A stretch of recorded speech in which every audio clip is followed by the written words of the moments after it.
be on the record. But I told them I just, so they're aware, I said, please, the road safety.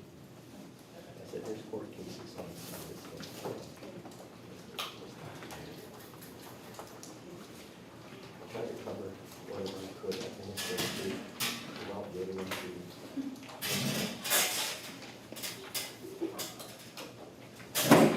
Yeah, I didn't know that. I got a local supervisor doesn't want to come in. Oh, 4:30.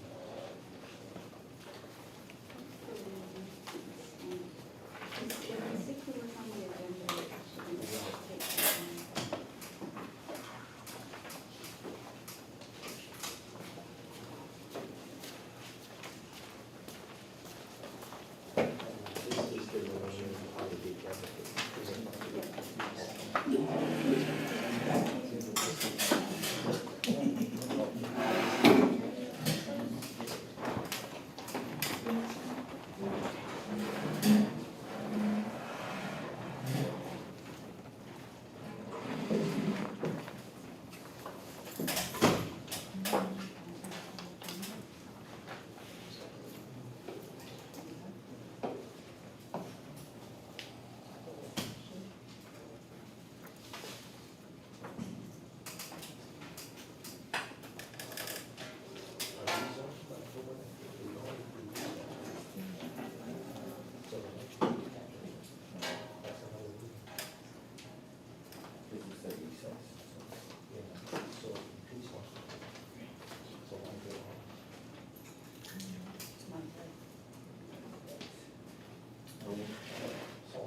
This is from October 19 meeting. This is extended this meeting. That's what these ones are.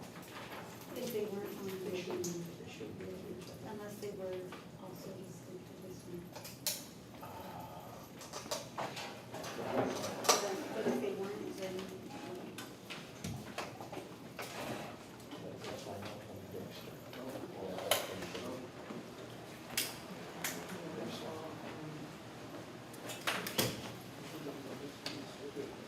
Or these listed on the agenda for 16th? Yes, sir. These were tabled in 1912, during the 16th. So just to be the 16th. Just the 6th, so these are off there, because that would be the next regular meeting. Yeah, all we had was tabled on the 16th. Otherwise, if we go back to the other one, it wasn't part of the agenda for the 16th, right? Okay, so only this one, so the 16th. Only one. He said these ones.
On that last one that I said that we somehow skipped and lost, I checked with them, they said, no, that is registered property.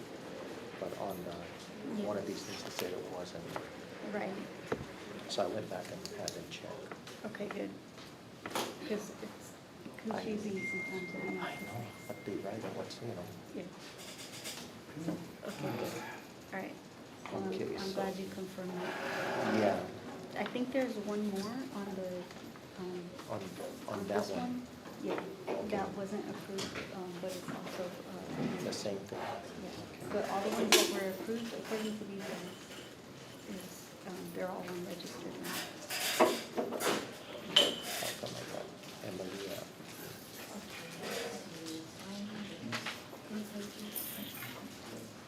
I'm trying to follow up with land management on the, what's happening with the land registrations. Okay. Mhm.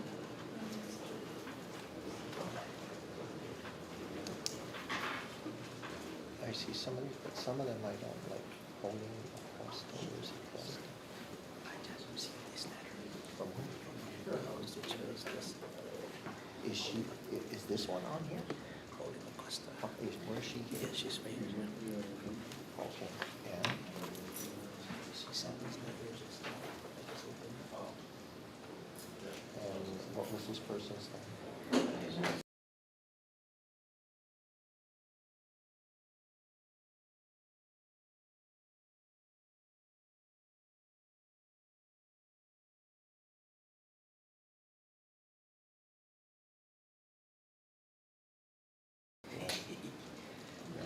You made a copy for them? Yeah. Do you want me to give it to them or are you gonna give it to them? No, just hand it, even to Christian.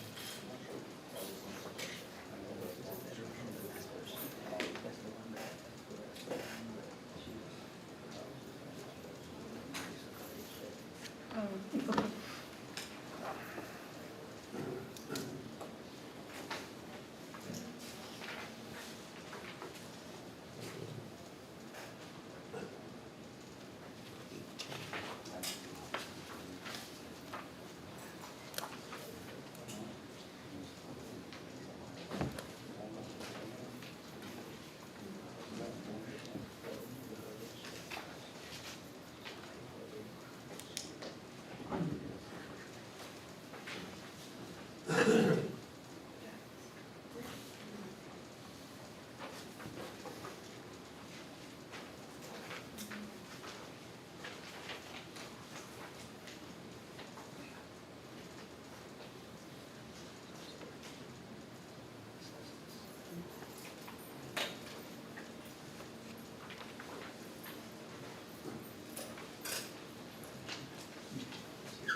So you just wanna go straight to this one, sir?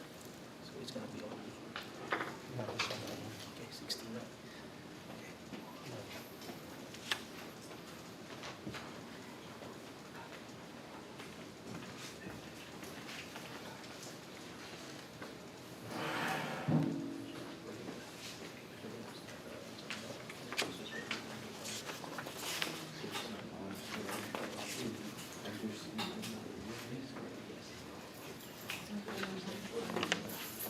Here's go on and explain that.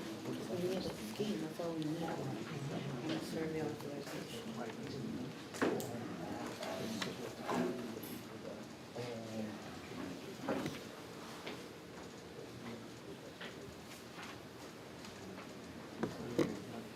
This is compliant.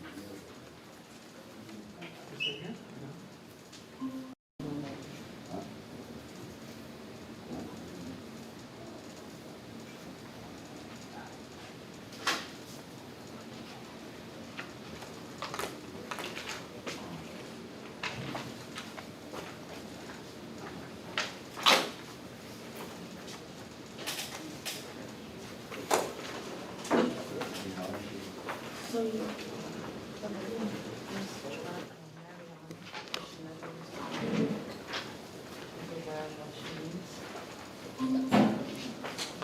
Okay, I got it. Thank you.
Someone approve one?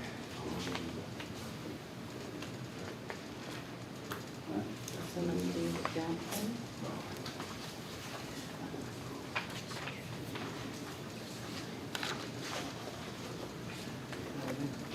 The draft.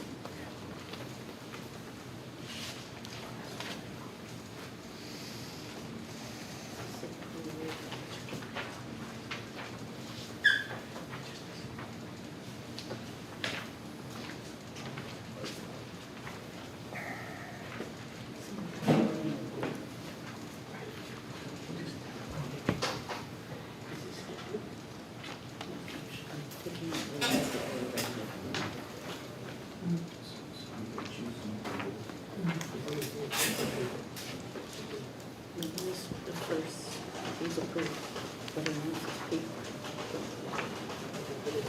The loan guarantee paper. That's why he's here. He wants to know why he wasn't given.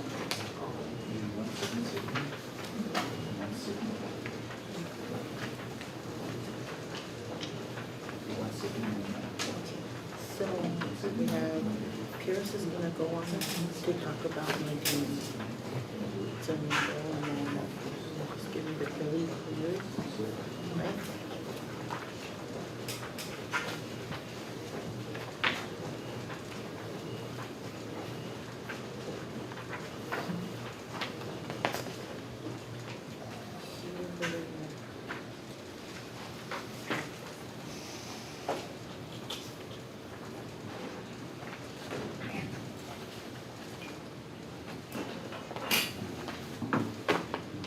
Hold on, Mr. Bautista.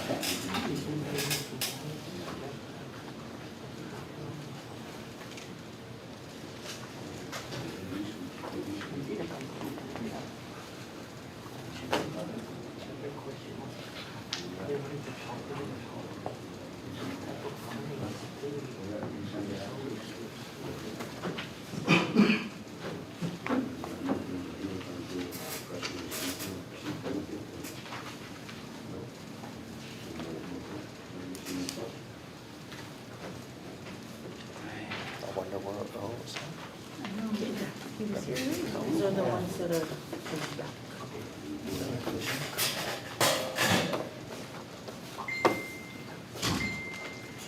one, On another day.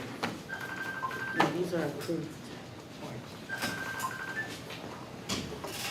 But you didn't include these.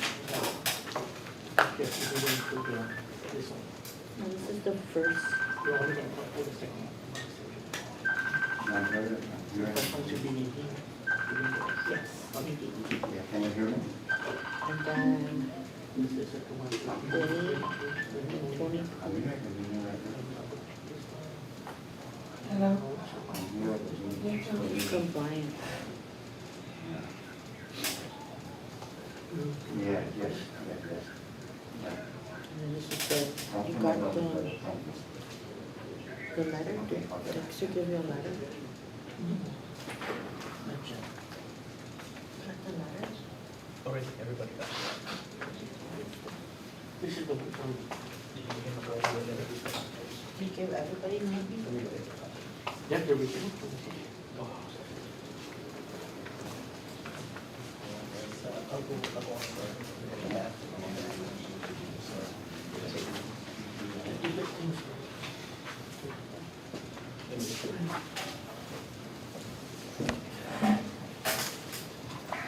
But we're not hearing this. She's not a part of the November 16th.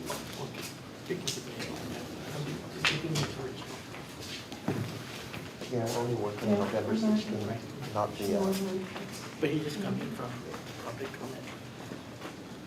okay, that'll be the end. Thank you.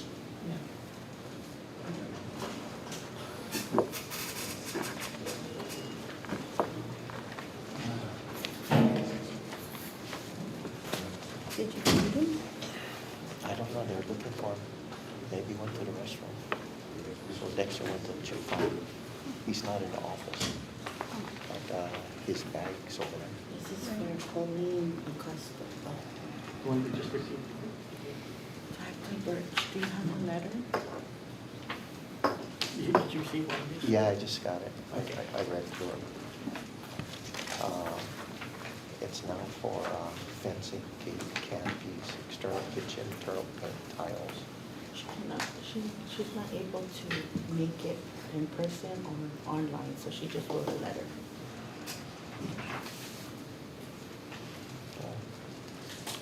Leave it up to the commissioners.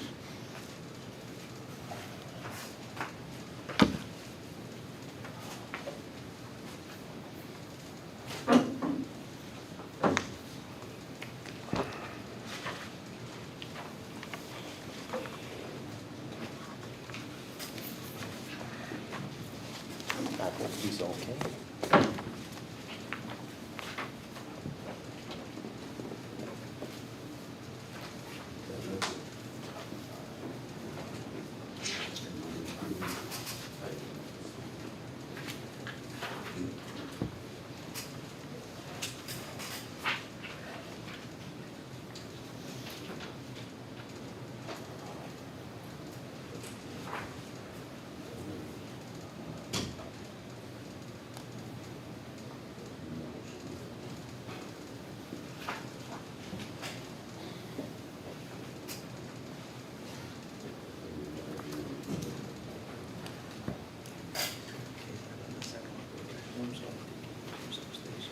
Third floor.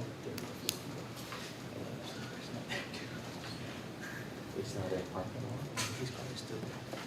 His Because his bags. bag is here, yeah.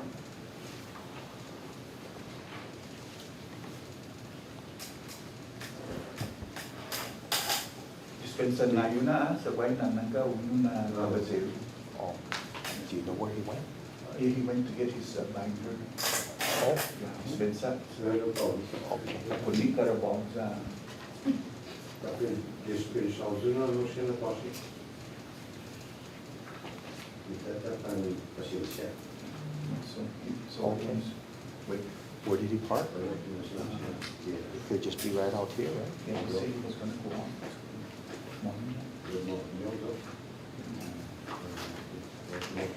Let me tell Dexter to come. He left it in the kitchen.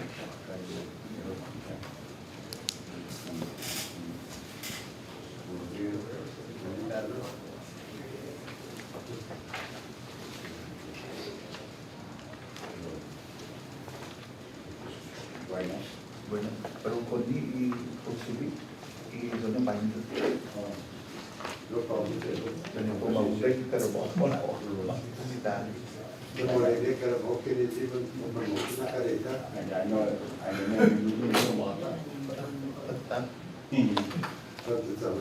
Buenas, Silva, Arnie.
Okay.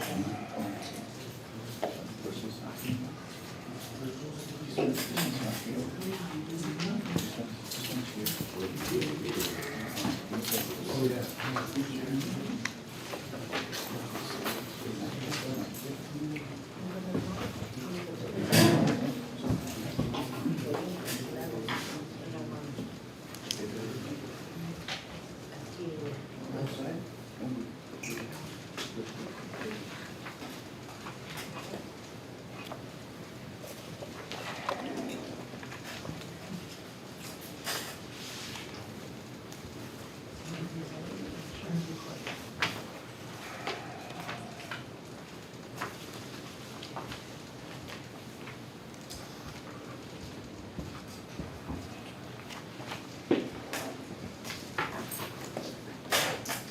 Good afternoon. Good afternoon. This is the CHamoru Land Trust Commission meeting. Today's date is November 27th, 2023. This is a continuation of our meeting, November 17th. And it was published, the announcement.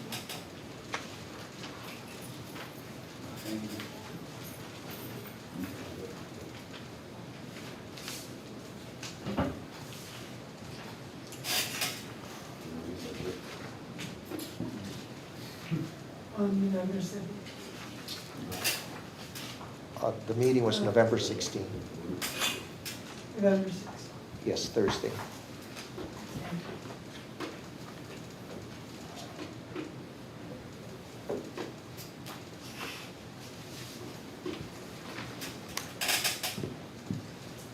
Okay, all rise and we'll sing.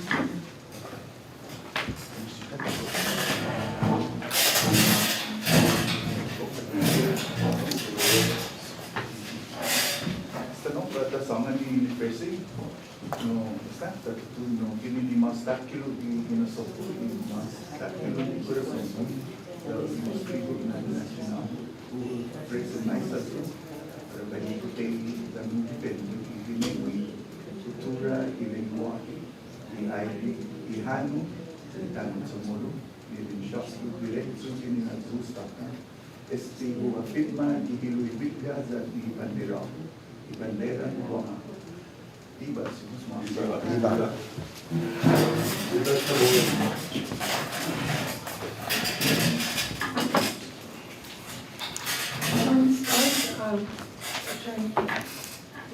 Yeah, thanks. I just wanted to just remind the board members that any discussion that you have about the business of the board has to be done in the meeting. So I just wanted to issue that reminder. Madam Chair, roll call. Roll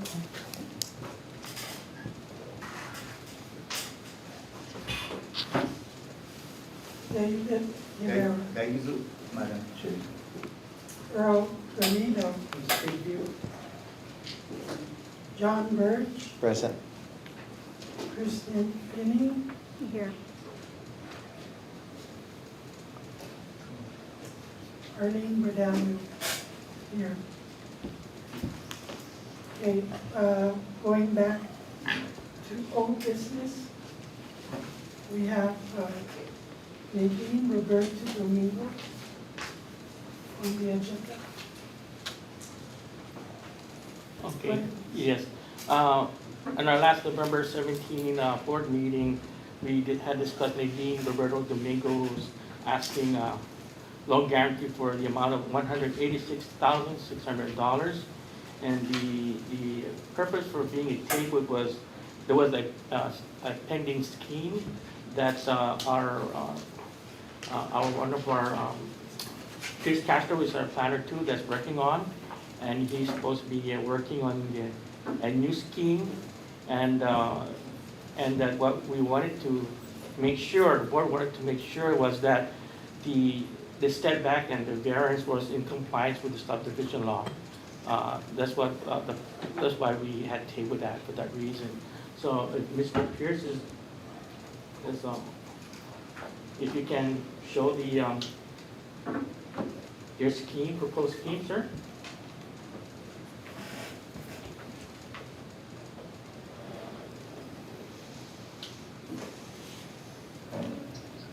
Good afternoon. I'm not, can everybody hear me? Yes,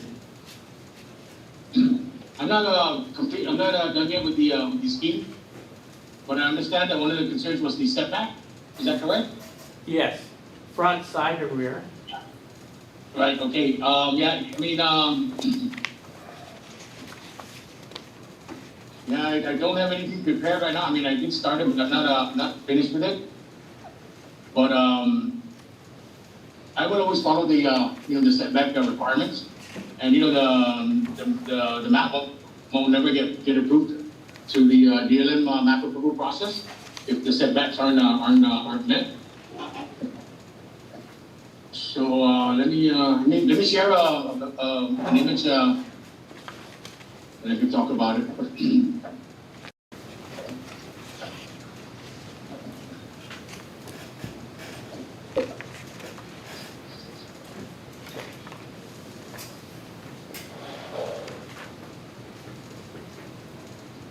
Can everybody see what I'm presenting?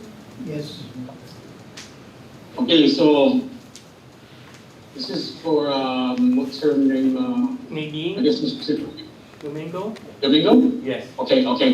So this is their house right here. And from what I understand is, they wanna give up, half of this section here of their lease lot, which is an acre. And they wanna move it to this side over here because of this violation right here with this setback in their garage. So I plan to make just whatever footage or square meters I take out of here, I'm gonna include it on this side here, and your boundary line will be, of course, I could either use the existing boundary line, moving this boundary a little bit closer over here. And that way we can eliminate this property line that's right to their house.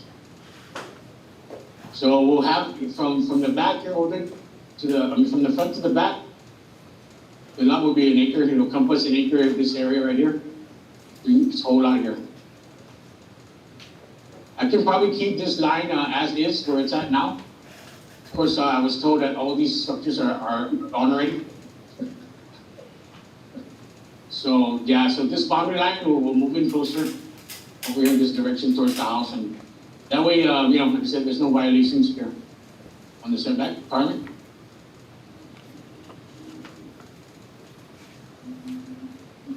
Is the structure tin frame or concrete? It's a semi-concrete structure. The structure itself is concrete with tin roof. The structure itself is concrete with tin roofing. No survey map yet. No, right now there's no map right now, but There's no approved survey. there's no approved map, right? Yeah. So this is the master plan Yeah. configuration now? I believe that's based on the master plan, and this house, Oh. if I'm not mistaken, was built even prior to the master plan, because these guys are preoccupiers, so that when the master plan was developed, you could see the overlay. It actually, it went through a portion of the building. And so what Mr. Pierce is trying to do is shift the property to the left, area for area, so that, and the one on the right side, the property will be available, made for leasing as well. And you're preoccupying based on not land use permit, right? Because there's no LUP. But they were a preoccupier. They were there prior to existing with CHamoru Land Trust. Okay. What about the structures that are there on that property you're planning to transfer? It's gone. The structure there, what happened was, if you see the structures on the left side, Right. the past storm that went by, Mayweather, blew it off. They were just temporary building, and I believe they vacated prior to the storm, because they knew their lease is actually on the other side. And because they didn't survey, they just built onto a vacant lot and also somebody else's flag lot. So they know that they are encroaching, they're not within the premises of their lease. Your agriculture occupancy? The pre-occupancy was agriculture? Yes, Okay. but the From the- application is residential. I'm pre-occupying before July 12, 95? Yes, the original lessee, yes, he was, Before 95? yes, And they got there from the agricultural program? the Arendu. Oh, I read. So what Not happened land during use the rendu, right, it was for ag purposes, but when they got the lease, the lease was for residential. But not land use permit, just I read. There was Arendu.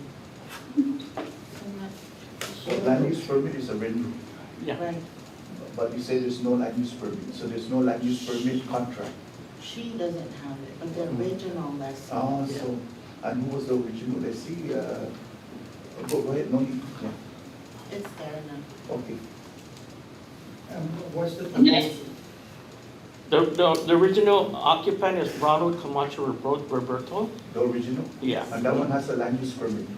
He has one, Yeah. yes. Okay, got it, understand. And this is the brother, The daughter. the daughter, understand. And you have the land use permit, For him, for the first one? For the first applicant, yeah. Okay. Okay, thank you. And just say something? Hello? Yes?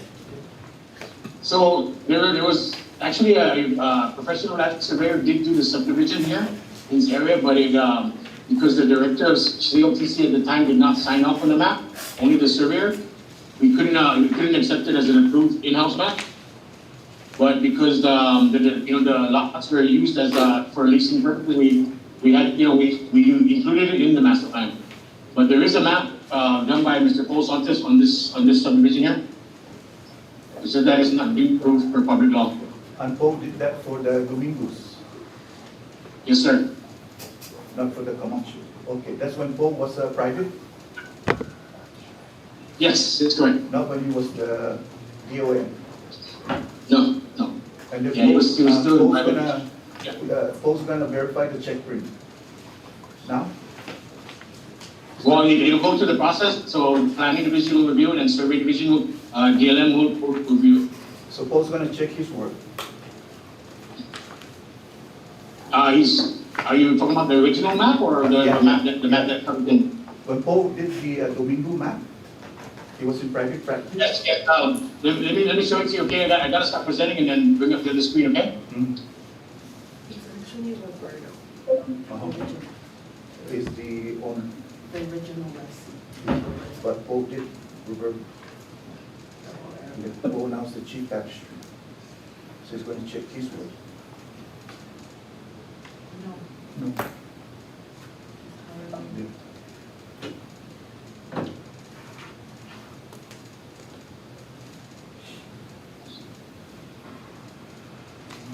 Okay. Can you zoom Everybody in? see this? Yeah, zoom in on the bottom right. Yeah, so if you notice on the bottom right-hand side, Mr. Santos did sign off on the map, but when it was accepted at, Molantes, the director didn't sign off on it. So is that the third lot from the left in the middle? The subject lot? Third lot from the left? Or is it the second lot? It's these two lots right here. You see, I'm sorry, these two lots right here. There, yeah. Okay, but the big lot is the lot in question. Yes, yes, and this one here, correct. And what is our recommendation? Sorry? Increase lot 4 and minimize lot 3. Right? Yeah, well, I'm sorry, yeah, the lot numbers, the lot designation has changed already. So to comply with the setback, we have to increase lot number 4? Yeah, Yeah, so if you remember, their house is sitting like somewhere in this area right here. yes. Yeah, so I'll probably, depending on if it's okay with Mr. Santos, I'm gonna hold this boundary line here. Take the square meters from this side here and include it here, put it here. So I'll cut out an acre on this area here. This section here will go back to the CLTC for, it should be about a half acre also, so. Lot 3. Yeah, lot 3, what will happen here is lot 3 and lot 4 will be consolidated and then reparcel to show the new configuration. Okay, I understand. Thank you. Yeah, and just keep in mind the lot designation on this map has already changed. So how much loss to the narrow lot will there be when we readjust the boundary? Should be area for area, sir. Yeah, it should be, yeah, so. Where will we get the area from? From the, what, if I So the may, half acre, It's gonna move half acre is the- taken out over here. it's gonna shift this way. So this is gonna be the available In lot. short, Domingo, Yeah, for the narrow lot, how are we going to compensate the narrow lot? That will be now the new lot for Mr. Domingo. Domingo will now be in 104. Middle narrow lot? They're gonna consolidate it. They're gonna consolidate it. Basically, And then parcel. the end result is to remove, Domingo will now be 104, because the line dividing 104 and 103 will be moved to the right, and 103 will be vacant. And how big will this, He said exactly an acre, 4,000. Domingo? It'll be 4,000 square meters as in the lease. Yeah. It's not gonna decrease or increase. It's gonna remain the It's not going to same. be decreased, No, it's gonna remain the same. but it's, well, there's also the question of agricultural versus residential. Because, and residential lot, right, the law allows up to 1 acre not to exceed.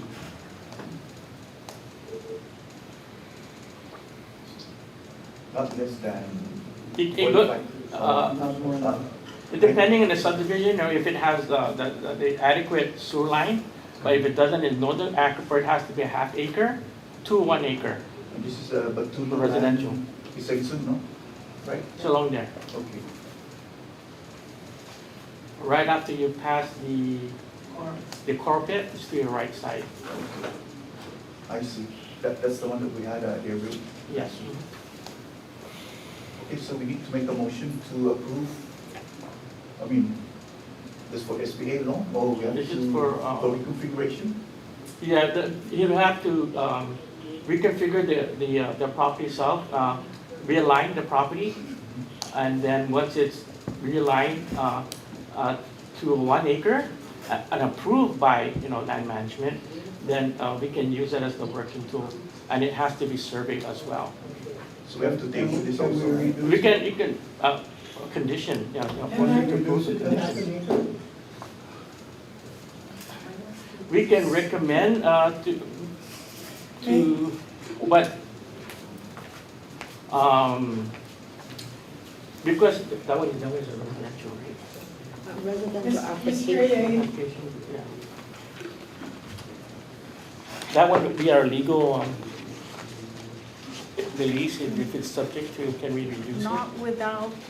Not without giving them a opportunity to come make their case before you. If you're going to try and reduce they would need to have a notice that that's what you're planning to do. And the lease is gonna change, right? And they would have to have an opportunity to respond to that.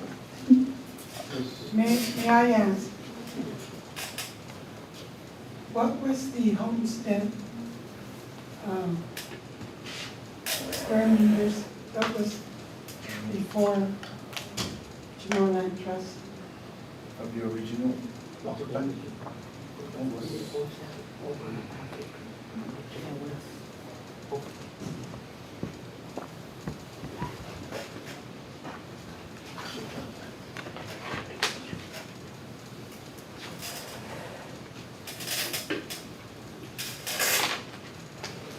It's a land use permit. It was a land use permit No, in the beginning. it says none. It's, She's not. she's not, It was but the there. original applicant, which is Roberto, Ronald Roberto, is an LUP. And if you look at item number 3 facts, number 3, that, let's see, no, I'm sorry.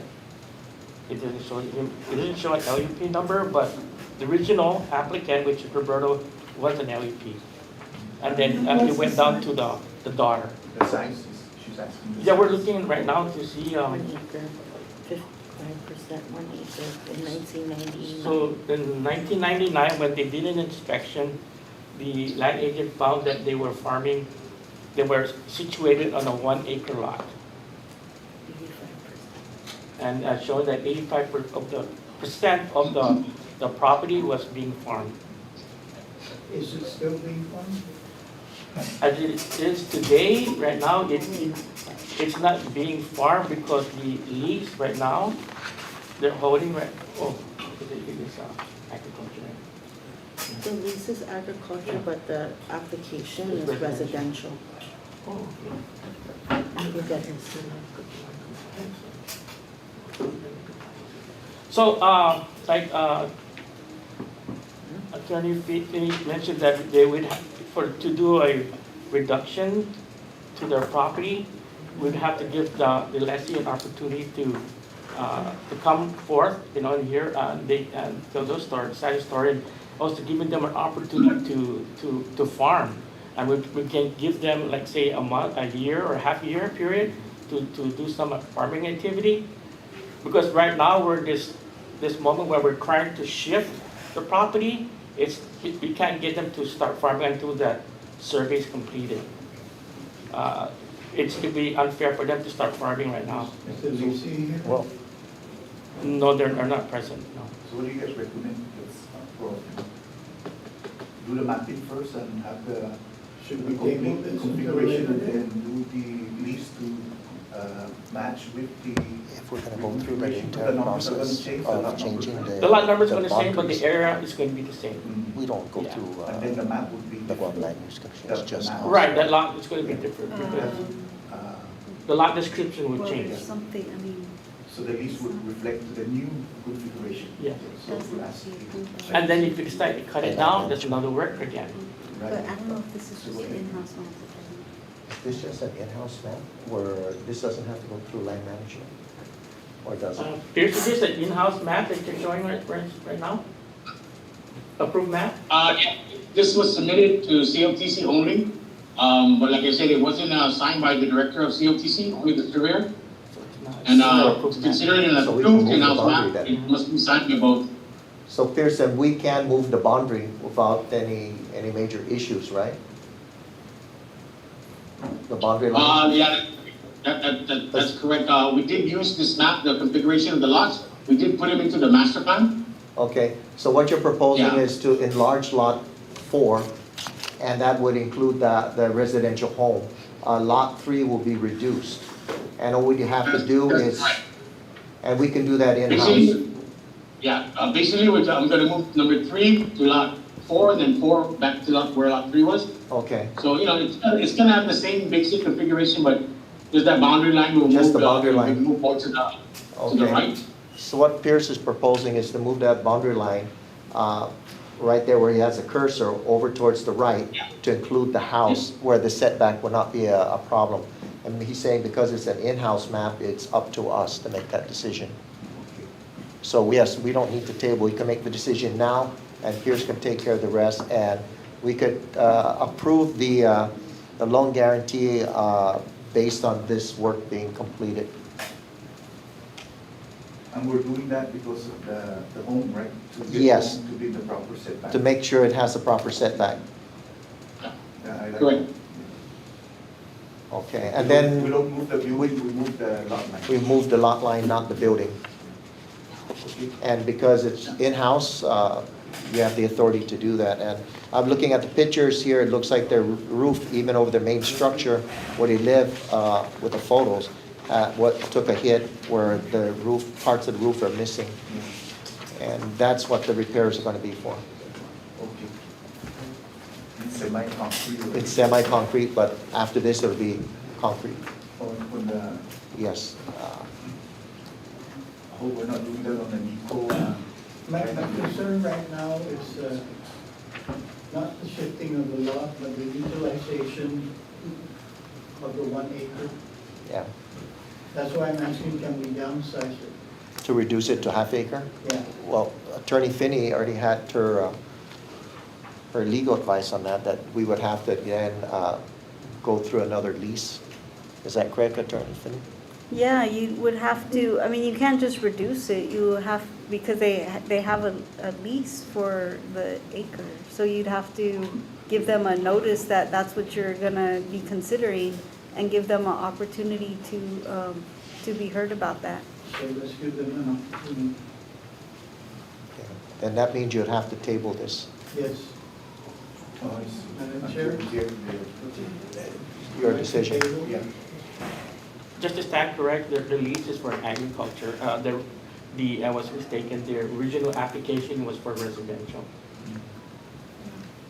So it's, were they in compliance with the lease? No, they weren't. Now, the other thing is, if you look at the map, if you move that line, the boundary line over, that will be more than, looking at that, it appears it would be more than a half acre that we would have to give Domingo. Here's, we're estimate, if we move the line over to accommodate for the setback, would that increase the, I mean, will it still be more than half acre or be about an acre? Well, I'm gonna try and hold whatever every size, that was given to them. If they're given 40-50, I'll leave it at 40-50, just, switch it over. But 40-50 is, yeah, that's an acre. what the board's recommending is that we reduce the property size to a half acre. Would that put that property line right through the building as it sits right now? How big is lot 4 right now? That's almost a half acre, right? 1,911? Yeah, it's a half acre. So That's then if correct. you move it over, it would defeat the purpose. Here, Correct. yeah, here's, you see where the letter C22 is? C22, right at the arc. You wanna put it up, the map? No, right there, that C22 right above revert 2. Oh, yeah. Yes, sir. If you pull your lot line down to the R, to revert to the left, and then we configure the lot 4, do a 90 on the half. You follow, right? It's going to be like a trapezoidal kind of shape. In other words, you want to cut the house to be at lot 4, but you don't have to cut a straight line down. You're talking about, Are you, yeah. Just this house here, map? Yeah, from, Yeah, this is not how it looks today. oh, Yeah, I'll put up the art map, and I can't share more than one window at a time. So if you want, I can drop this and bring up the ArcGIS, and we can. okay, I apologize. I thought I get it. that these pictures, what we're seeing. Area, yeah, but still can have lot. Yeah, this as-built is not. I don't. This doesn't look like what it looks like today. Go right then. It was Their house is more something like open. on the lot line, right? It was on the lot line? The house is on the lot line? Yes. A portion of the house, yes. Okay, understand. Okay, got it. Yeah. Okay. Because this I can has, pull up. the as-built has a setback already. I mean, this as-built round. What? Right, there's a This one setback. here? Yeah, the as-built has a setback. But the actual, doesn't have a setback. The actual, Yeah, I believe they extended this house here. Looks like it was extended. to the left, understand? Mhm. Question? Yeah. If you look at page 4 of 17, it says existing condition and demolition plan. What is the extent of the demolition? Whenever you're talking about demolition, and it's a good question, demolition, are you going to remove the whole building as a whole, or a partial That's why I'm of asking, what the is the building? extent of the demolition plan? That, Oh, If you look at the drawings of the building itself, it looks like it's going to be a new building. so I mean, they're gonna If it- that- remove the entire building? Yeah, just look at the proposed building, which has additional bedrooms and living room. They reconfigured everything. It's not going to be the same as you see so today. is the setback going to be an issue? They, If they're Right gonna- now, it If they're is, gonna demolish the entire building and rebuild, the setback is not going to be an issue. apparently. it won't be if you're correct, You're because you correct. can just realign it and move it to its proper, It can be conforming to. To build an setback. entirely new building and not to. right. Okay, so Got that. let's say, bring it, no. Now that changes the It scope. changes everything, Yeah. yeah. Again, I would like to recommend, Madam Chair, that we table this for now and we do more Bring in, research. Domingo's not here? And the intent of the, Yes, because, the amigos. because if that's the case, if they're building, and you're right, there is a section here for demolition. That means they're gonna tear the building down and they can move the entire building over. We need the person here to find out what their intent. So yes, table it to the next meeting and a third Thursday of, That's my motion, Madam Chair, that we table this until our next regular board meeting. I didn't see that part of the plan. That was a good. Good, that's a good catch.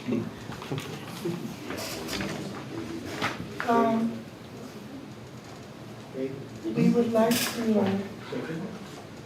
Okay, I second whatever you mentioned. that's for Nadine Robert Yeah, Domingo. All in favor, say aye.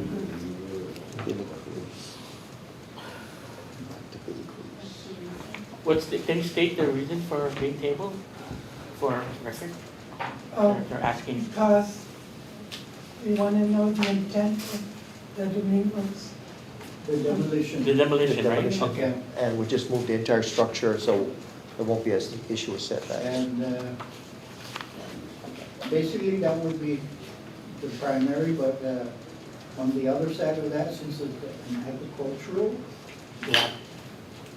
We have to give them an opportunity to Yes, find farm. by all means. Yeah, okay. this is our second time we've approached this subject.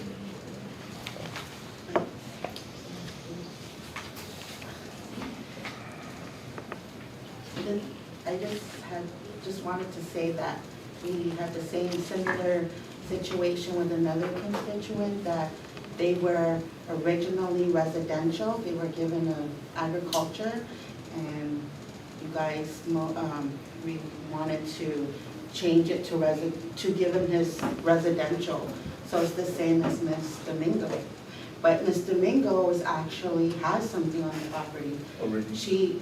They were originally farming, but because of the neighbors and whatnot and the situation, a situation on that property that had happened in the past couple of years,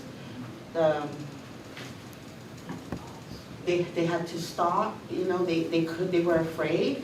They didn't even have access to their property. Mr. Domingo was the one who opened, he's the one that cleared all of where the entrance, I see the the drawing. access.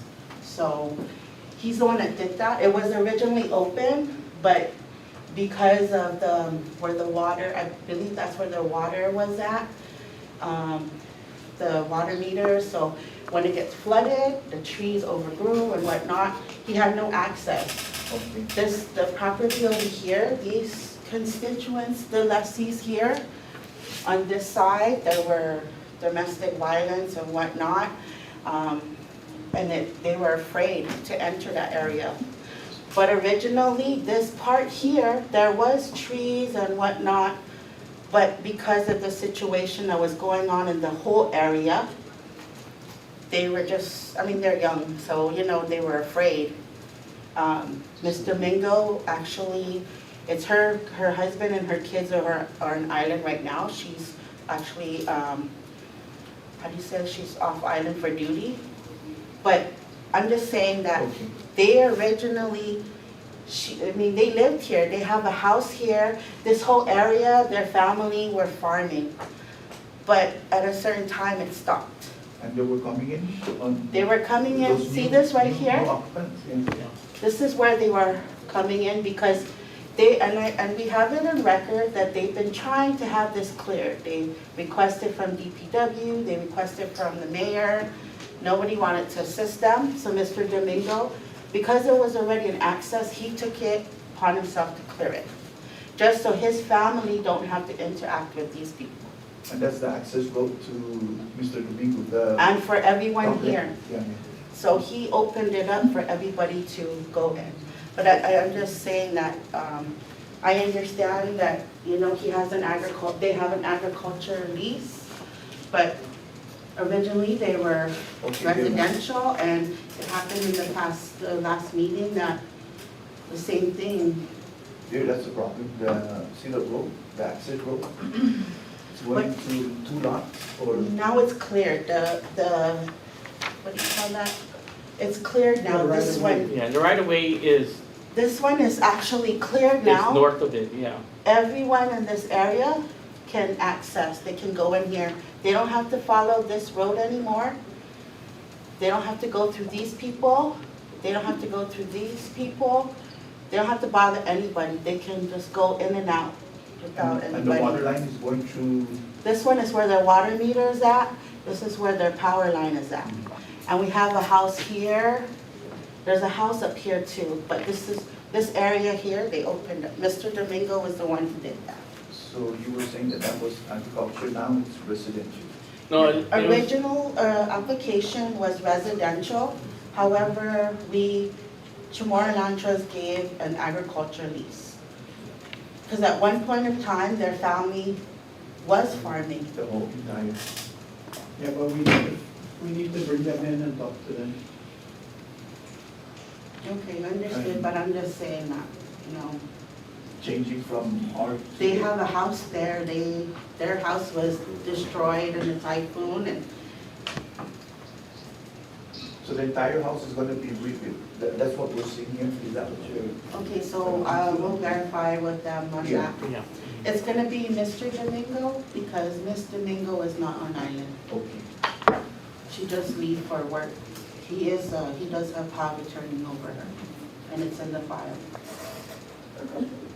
Okay, so once we get that cleared, right, if it's entirely, if the demolition is gonna be performed entirely of the existing structure, then it can be reconstructed flat or setback in accordance to the, building code. So that means we won't have to give them the lot 4? Right. That's what we're trying Right, to that's do. what we're trying to do. Yeah. So I'll let him know that. That's if it's a complete demolition. Now, if it's only partial, then that's a, going to be configured that lot. So just table no condition to, For further confirmation as far as building before demolition. the approval of the loan guarantee. Yeah.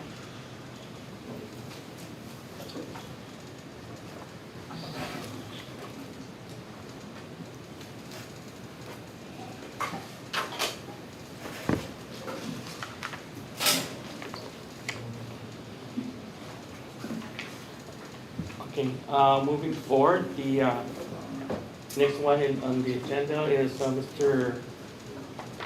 Billy Cruz, who is asking for a loan guarantee for the amount of $195,300. And this was tabled for the reason that we needed a legal opinion in regards to it being an unregistered property, lot 5380 Bargata. So that was the big question at hand. Can we go ahead and proceed with a loan guarantee on an unregistered property or not? So that's what we're here to discuss now.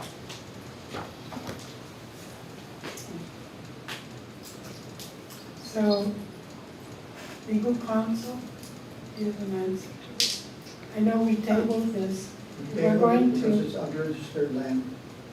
but if you want to discuss it, we would have to, directors would have to, the commissioners would have to approve to make decisions on Mr. Cruz.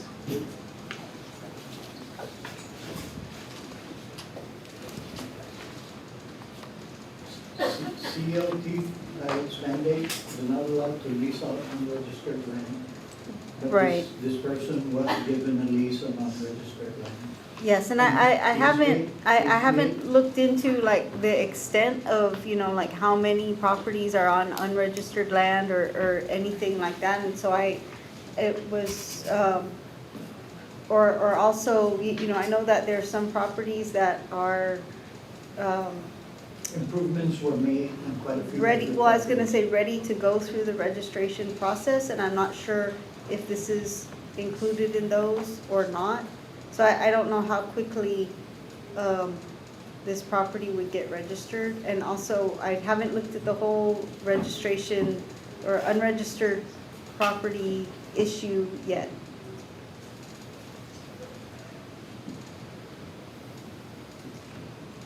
Yeah, I've been told that there are a few leases out for unregistered property. And checking into the timelines of getting it registered, going through the process, may take at least a year, sometimes more. So, and based on the law, we're not allowed to hand leases out on unregistered property. This is one of those. So I don't think because we should perpetuate a mistake by adding on to it, by giving a loan guarantee for this property. There's ways we could probably relocate, but if we relocate because CLTC did not authorize any improvements to the property, I don't feel that the CLTC should be penalized for that. But CLTC does have an issue with the property being unregistered. So if Mr. Cruz would like, we could probably look for another property for him that is registered. Well, the problem that Mr. Cruz has raised is that he's made improvements. Yes, but without any authorization. His neighbors also, who are on unregistered properties, have built homes. Yes, and they're not the only ones, apparently. There's more. And so if we're going to do this, we should prioritize for all of those folks and target the larger groups, because we're going to have to, it's a long process from what I've reviewed. And so he's not the only one. And I admit we have to take care of it. This is a problem that's been going on for years. Mr. Cruz has been there for many years. And it's a shame that this occurred. But I know going back to 1995, that I was told back in 95 that you're not allowed to issue leases for unregistered property. And that was known. So whoever issued this lease or any of these leases knowingly violated local law. And it's just sad that Mr. Cruz is caught up in this. He should have been advised of it. But I know back in 1995 that that was the case. And I wasn't director of here back in 95, definitely not. We were still protesting at that time. Exactly. Yeah. And those, Can you ask Pierce to pull up 5380? yes. Pierce, That's just the aerial? 53? Is there- The water tank at Machichi. The We're on Machichi. that subject now. Yeah. Mr. Pierce? You heard the request?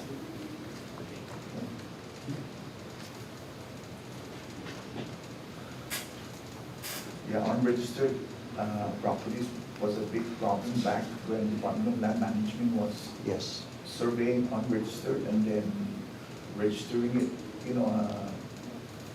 registering it through some sort of a Well- locus tax roll. Then it's caught on. From what we've researched, I've been told is that where Waterworks did the water tanks, those properties are registered, but for some odd reason, they do not include the entire lot. So those other lots around it are not registered. So it's not just Mr. Cruz, and this is only one location that I've been informed about. Yeah, oh, there's many. We have to prioritize this, but it's not gonna happen overnight. I'm advising you, this is gonna be a long process. So that means we're gonna have to rescind Mr. Cruz's lease or something like that and relocate that kind of. Technically, we'd have to look at each and every one of them that's in there. Because Commissioner Gavino was saying there's 3 homes at the outlet, 3 lots that were under the Guam Housing Corporation. That's another, Well- right there, here's the top 3 on lot I think, is that 456 or 567? There you go. Those were financed under Guam Housing Corporation, so that means that we're gonna have to rescind or, adjust. There is a problem. Yeah. There's major problems. So it's on this board now to make a decision on what we're going to do. I don't recommend making anybody homeless or removing them from their homes. We'd have to, but they're not the only ones. This is what I want you to be aware of. Around or in the. Within CLTC, Yeah, I understand. there are larger tracks of these problems. So maybe we can use this as a prototype on how to approach it. Start with Mr. Billy Cruz and then Well, I think those 3 or 4 are sublime. When I last checked. I think we should have our staff do work on it, but it's not something that it's going to happen right away. I see. No, I agree, it's not gonna be something that's gonna happen right away, there's a lot of research. that There's a needs to be lot, done. yes. And I would be very hesitant to try and relocate These people, yes. Because But- they've done a lot of strong improvements to the land. And if we were to relocate them, that would mean that we should take the burden of rebuilding for them. And we can't afford that. That's right. Okay, so- The only other alternative, we do the research and we fast track trying to register, cater to these people now because they're on a timeline because of the loan guarantee. Well, we won't make the loan guarantee. From what I've looked at, even if the property's surveyed, it still might take a year if we fast track it. And by then, this loan guarantee, But maybe they can work some sort of arrangement with SBA. Well, the 3 that are already built, they already have a loan. They're not asking for a loan guarantee. right. It's Billy Cruz that's asking. I know, but see, we're gonna We'll target, just open it up to him and tell him this is the way it is right now. yeah, but I don't recommend giving a loan guarantee at this time for unregistered property. Yeah. We can work on it, but there are others, and some of them in tracts that may have 100 leases in some tracts, and this is one person we're talking about. I'm talking about more than one. We're talking about 100, and they're just as important as Mr. Cruz. That's why we should look at all of them and then work on it to get them all done. And that's not going to happen overnight. I'm telling you, this is long-term. This is not a short-term process.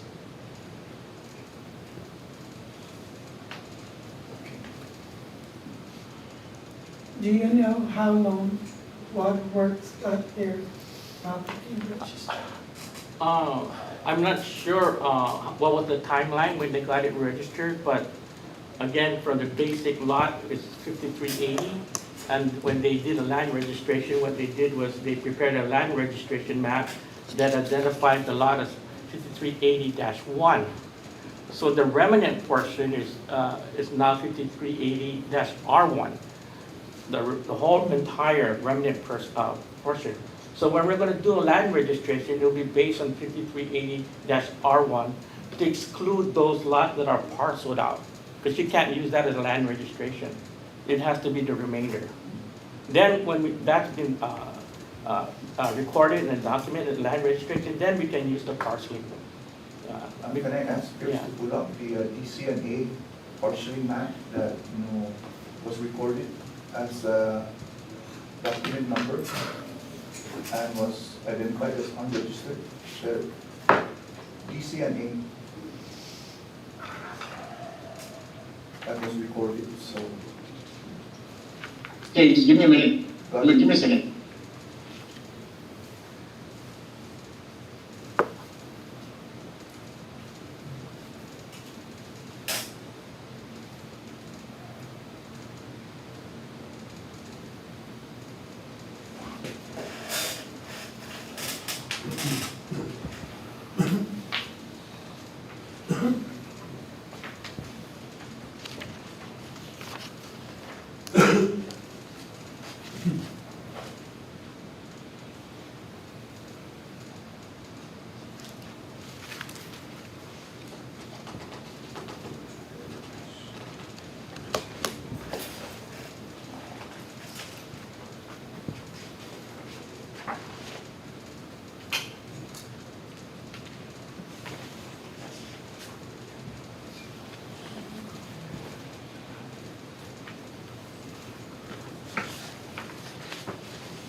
Is this the map you're referring to, sir?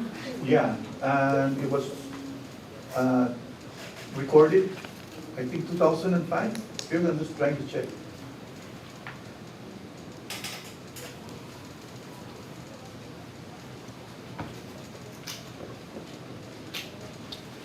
Just to align with the lot number 5, 6, and 7, when they were issued the lease, and they started applying with the Guam housing. So what Director Birch was saying is that, back in 95, we already understood about leasing unregistered land, and this was recorded way after 1995. Is that This was around 2018 when it was approved and recorded. okay? And signatures from the land management, 2015.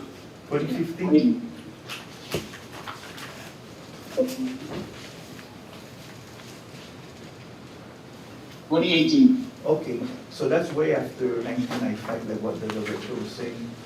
That, the officials knew back then, since 95, when we implemented the CHamoru Land Trust Rules and Regulation, and it is 23-38. And since that time, the leases were being issued to these families that were here. Okay, is that 3/7/2018? Yeah. The stamp of the chief surveyor from DCA? Okay, yeah, 8/9/2018. The certificate of surveyor. No? Yeah, 8/9.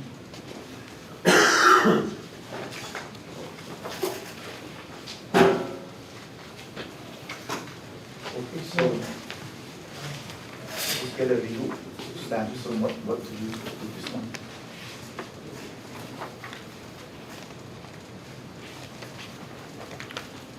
In what sense? I mean, since 95, we, it was a standard policy not to issue leases that were unregistered, but these leases were issued in about 2005, for the lots. Right, I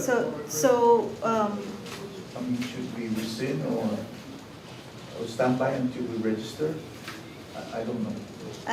So it's not really before the commission to discuss what to do about the lease at this point, right? You're only looking at the issue of whether or not to approve the loan guarantee request. Yeah, and we don't. And then, right, and then the rest of it can be taken up at a different time, but I don't think that that's what's before the commission right now to decide on. Okay, so we'll just concentrate on Billy Cruz. Right. Yeah. Okay, so.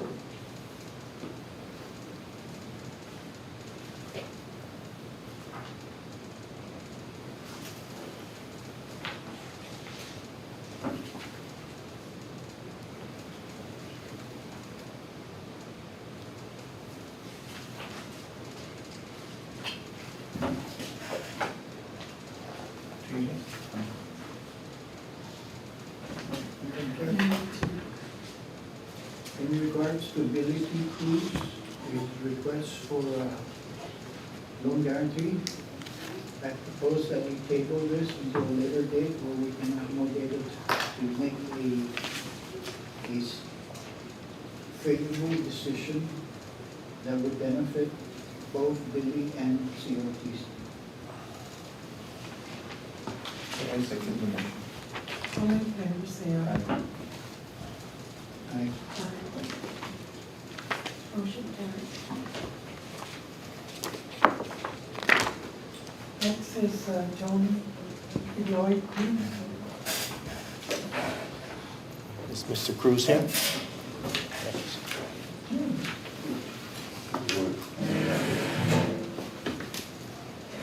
Yeah, just sign, I think I have to sign. Mr. A, Yes, you want to yes, open I'll up let him discussion? finish his, Mr. Cruz was present, but then he left last time.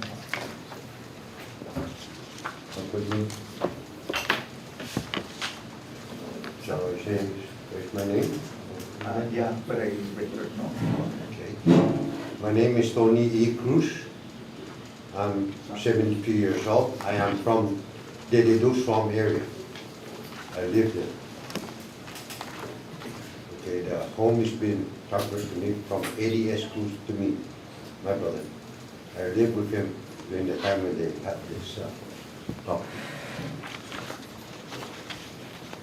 Okay, so, moving forward, like Mr. Cruz mentioned that he's occupying, the lot in Dedero.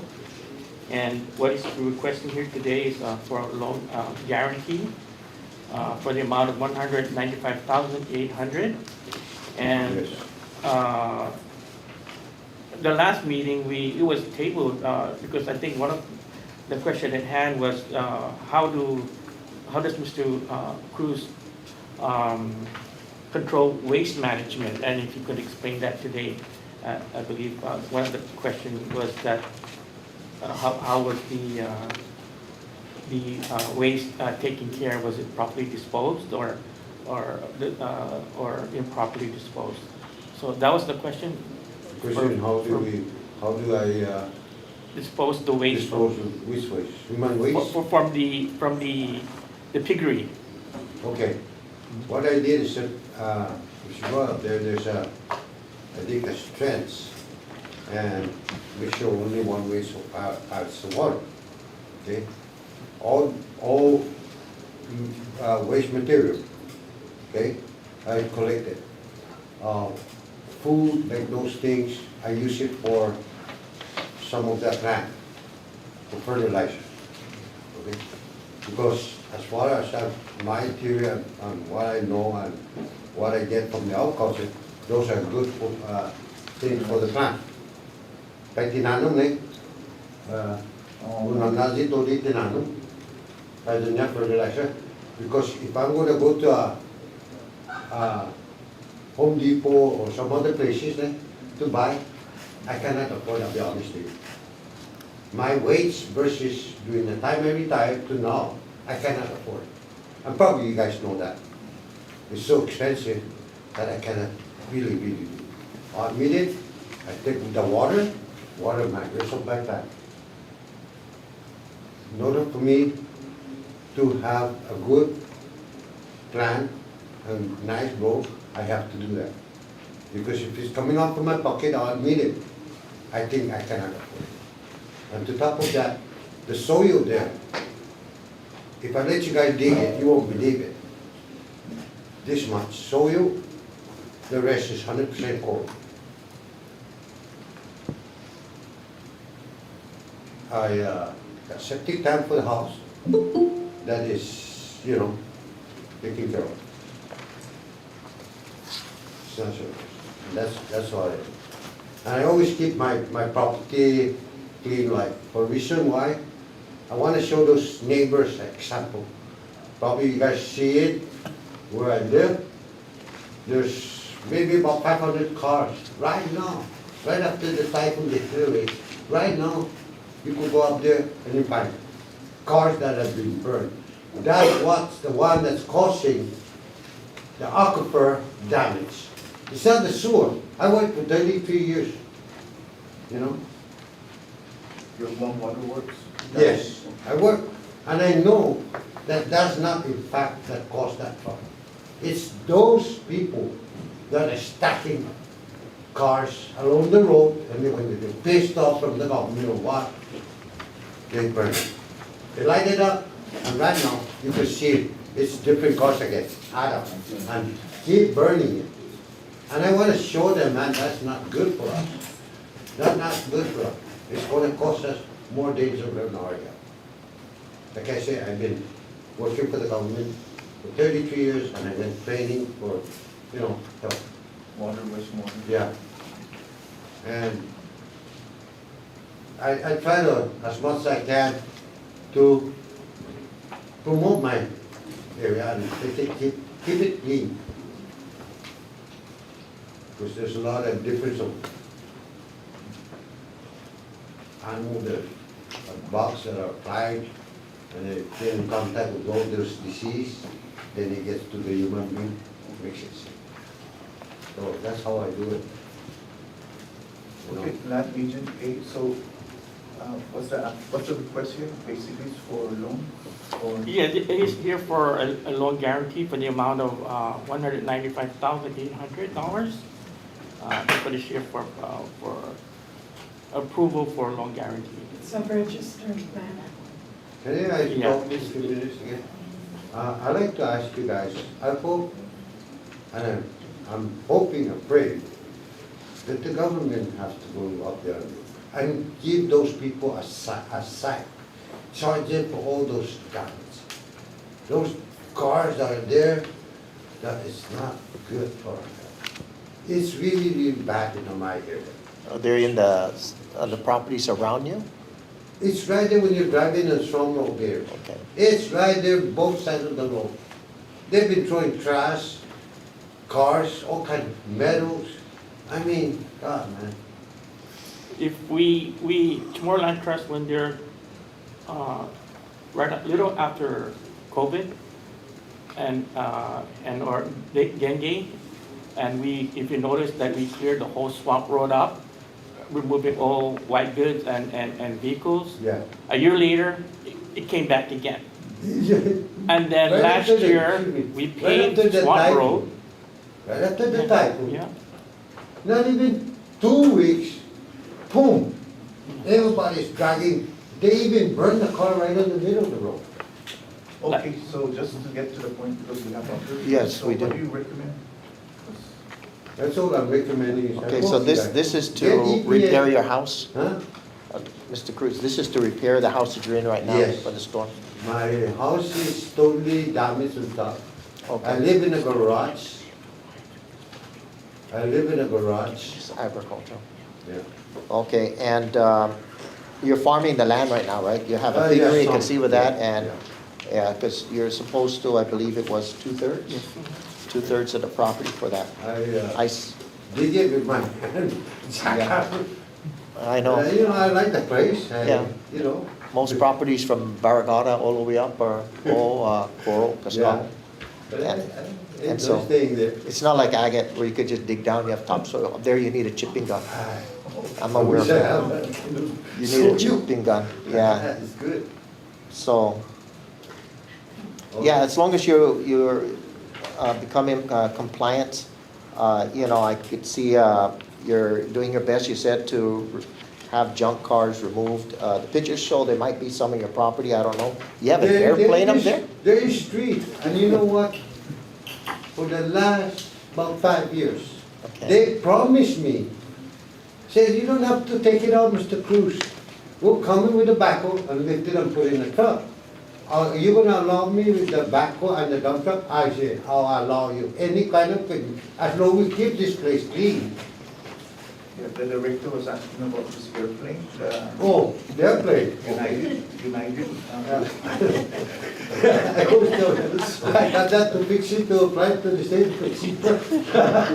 No, my brother did, and he asked me, can I just leave it there for, time being? He's not gonna stay there that long. So I told him, I don't want that. That's too big. I'd rather plant that and, what's that, limay or, mango.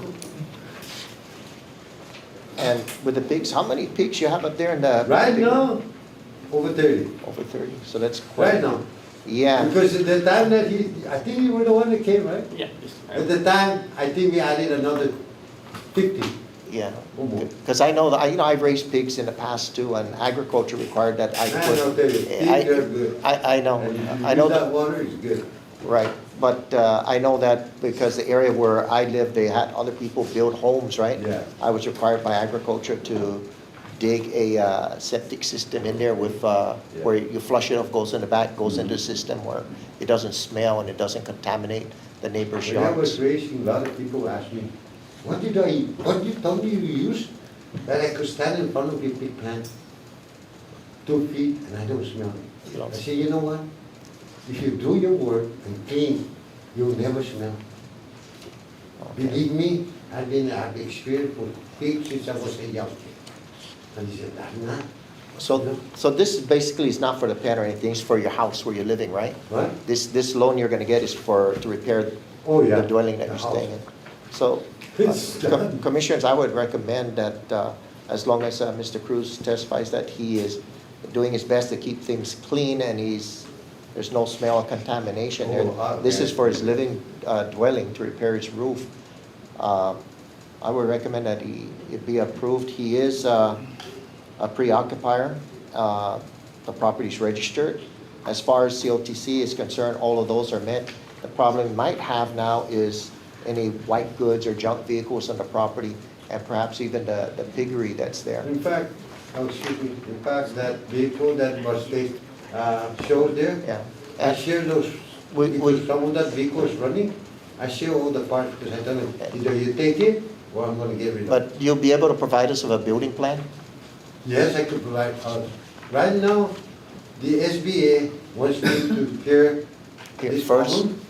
And then I got already, they sent me, about maybe 40 list of constructors. Yeah.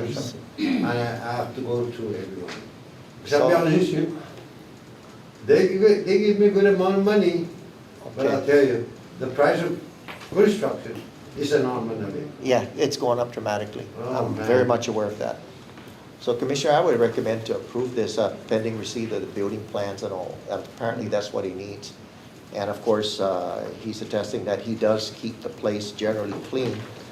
We all know the problem up in that area in Swamp Road. We've Oh, been man, through I there. hope you guys see that. So if we have a place that's cleared, and this is to make his place a little more livable, to give him a concrete roof so that during the storms he won't have to run away, like most people that have that. Mr. Cruz, cemento y Huh? Yes, Cemento y- yes. Semi. Kasi sa Nigua, Yes, sa Nigua. tin.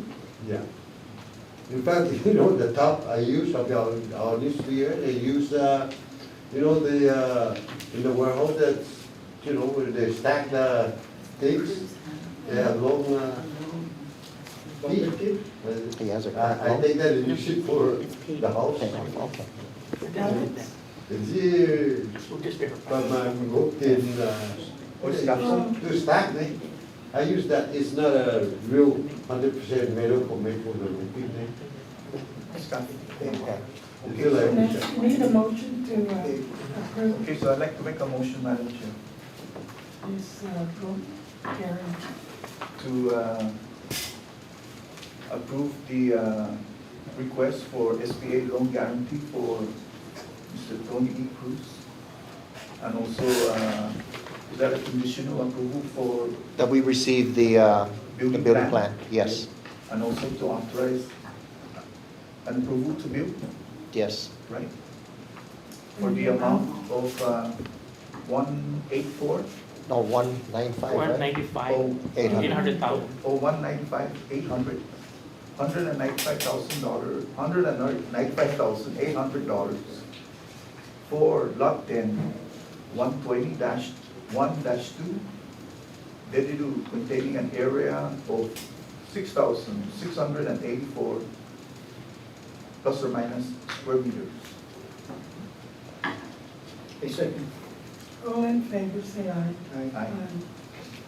Motion Hey, Mr. Bruce, you're approved. Make sure you bring us the building plans when you're ready. And the last word I quote, man, it's not, I know you guys are trying to help the Chamorro. No, I hope, knock at the EPA door and ask them, please, let's go out there and see those cars, man. It's making me look, when people are trying their best, like this gentleman behind me, Zoku.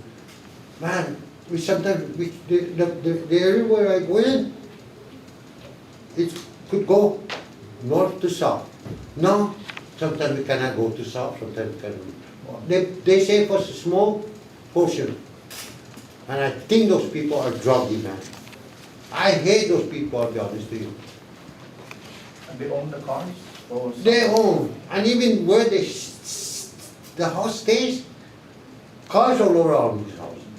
And they're taking that cars and putting on the side of the road, burning it.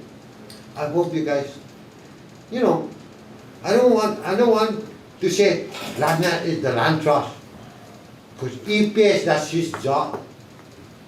Keep the island clean. And then they tell you, land, Huh? Land management. You know, those are the things I don't want to hear because you don't want to tell them. You EPA, that's your job, man. Wake up, everybody. And let's not do this thing to our island. It's making our island life so small. Because I love my island. I don't have family here, I'll be honest with you. All my family's back there. Not one in my kid. But you know, God, let's go. No, I love my island. I love to live with you. Okay? And that's all I say. And I want to thank you, each one of you. Thank you, Mr. President. Thank you. Thank you. Thank you. You're welcome. Good luck. Madam Chair, if we may, we have Mr. Domingo online right now. He's, if you want to, we can go back and ask, we can ask him some questions, or he's representing his wife.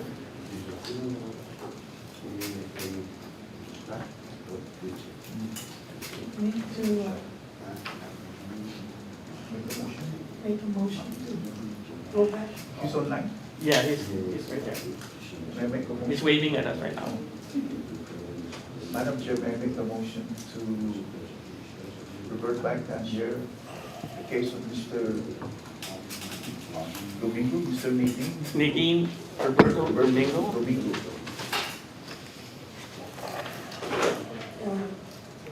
I say, All in favor, say aye. Okay, Mr. Domingo?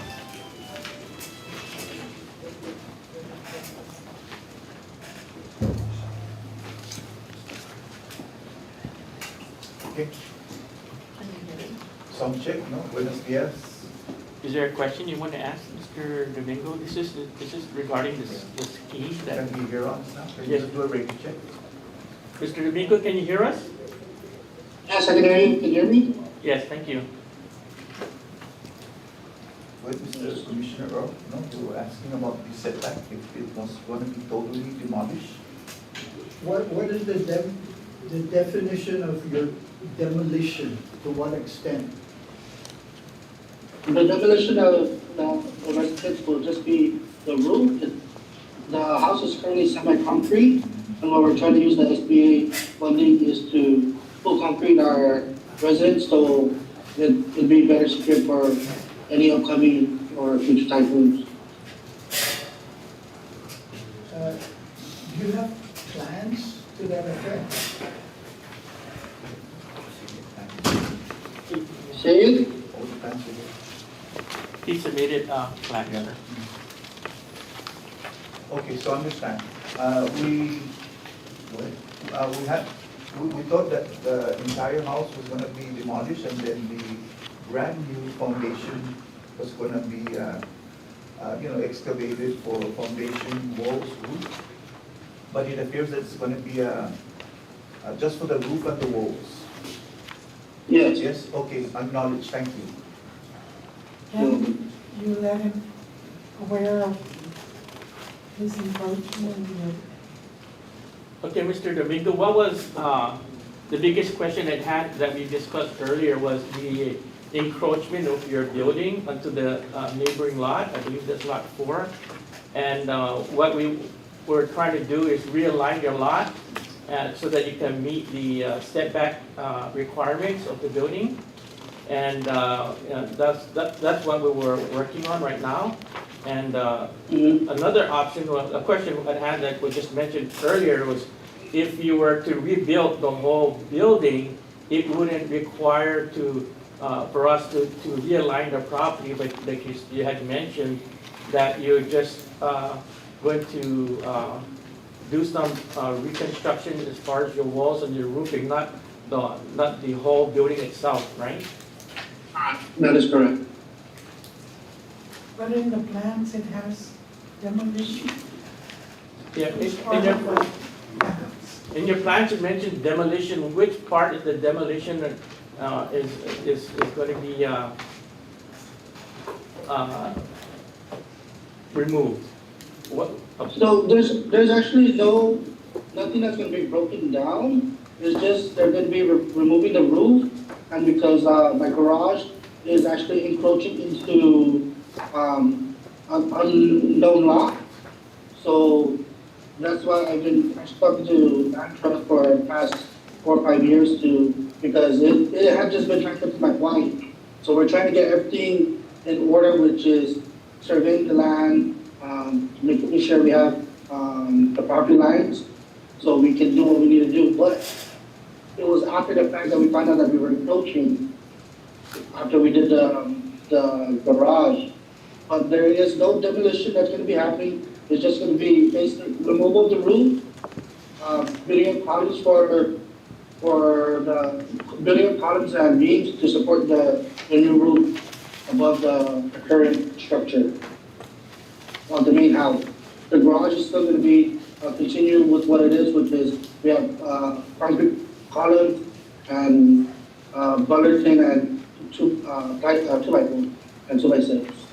But the columns are already, or isn't it fully concrete? The column itself, it's just the roof, it's a wood-tin structure? Yeah, so the walls are concrete. There are some that are halfway up, like maybe 5 feet up, and the rest is like in the original of the house when it was built. It was like about 20 by 20, which they built halfway with concrete and plywood and tin going up to the roof, which is currently still that. So that is one of the things that they're gonna end up building up with concrete. But the main structure that's gonna be supporting the roof will be the new columns and beams that are gonna be installed. So it'll be the same foundation, in other words, that's going to be used. Not necessarily. Not I'm looking necessarily? at the foundation plan. You're planning to put posts and columns in, so they're gonna, to support the weight of a concrete roof. Because the current Yes, that is correct. foundation is unable to do that. Apparently, maybe the No, foundation. so according to my contractor, is that in order for them to do that, to save the current walls and the structure will be able to sustain the weight of the new concrete roof, they would have to do some testing and whatnot. We're trying to stay within the price range that we got from SDA. So my contractor recommended that we do new columns, new beams to support the entire roof. Yeah, instead of having to test the foundation. I'm counting about 35 columns, and with beams and a top support, a concrete roof. So it looks like what you're gonna keep basically are the walls, the hollow block walls, and the floor pad. The rest of it looks like it's going to, according to your plans here, wouldn't it be cheaper to just build a new house and move it in, so that we won't have to worry about the setback issues of where the current building is? You would not have to destroy the floor, you would Right. not have to destroy. The wife and I haven't really spoken about new building or anything. We don't know how much that'll cost. It's just this is something that we've been talking for quite a while, and this seems to be the easiest way for us to move forward with securing the house. Because it's gonna, you're asking for a loan guarantee of $186,600. That's the cost of the new. That's the cost, yeah, that's what I was thinking, a cost of construction of a completely new home, rather than repairing one, because oftentimes, if you look at repairing an older home, for sentimental reasons, you may want to do that, sometimes that is more costly than outright building a new one. And moving it in, inside the lot far enough where you don't have a setback issue, because with the setback, you said that the problem is when you put the extension for a carport there. If you remove that extension Yes. to that side of the house, do you think you will meet the setback requirements? Yes, I would, and that is exactly how it is right now. And I don't think so. technically, my entrance is right there, where the line is. So that's the reason why we have our carport in that site. Pierce, looking at the aerial photo that you have there and the lines for the boundary, do you think that would, from the main building, if you look at the main building there and remove the part of the structure that's encroached onto the other lot, do you believe that that would meet the setback requirements? Yes, that will be the setback requirements, but as I spoke with Toronto, so we've actually, as this is our portrait, we have also plants and around, and also on that portion that as per, CHamoru, with us having our plants in that area Yes. where we encroach, Okay. technically speaking, we are within the guidelines of agriculture. Okay, Commissioners, Glenn would like to show you. So right now, we're looking at the encroachment right here, so these things would have to be removed, okay? So if you just remove this portion here, that would not solve the problem, because this is your front and your side and the rear. There still have to be another 8 feet setback here to include. So that would go all the way down here. So would it meet the setback? We won't know until we get a complete survey. So there'll be a plus or minus. It's not just on the line, you got to move another 8 feet back. Well, the floor is not included in the setback. But it's encroaching. Huh? It's encroaching to a neighboring lot. Well, So they can build the floor to the lot line, but not to the neighboring lot.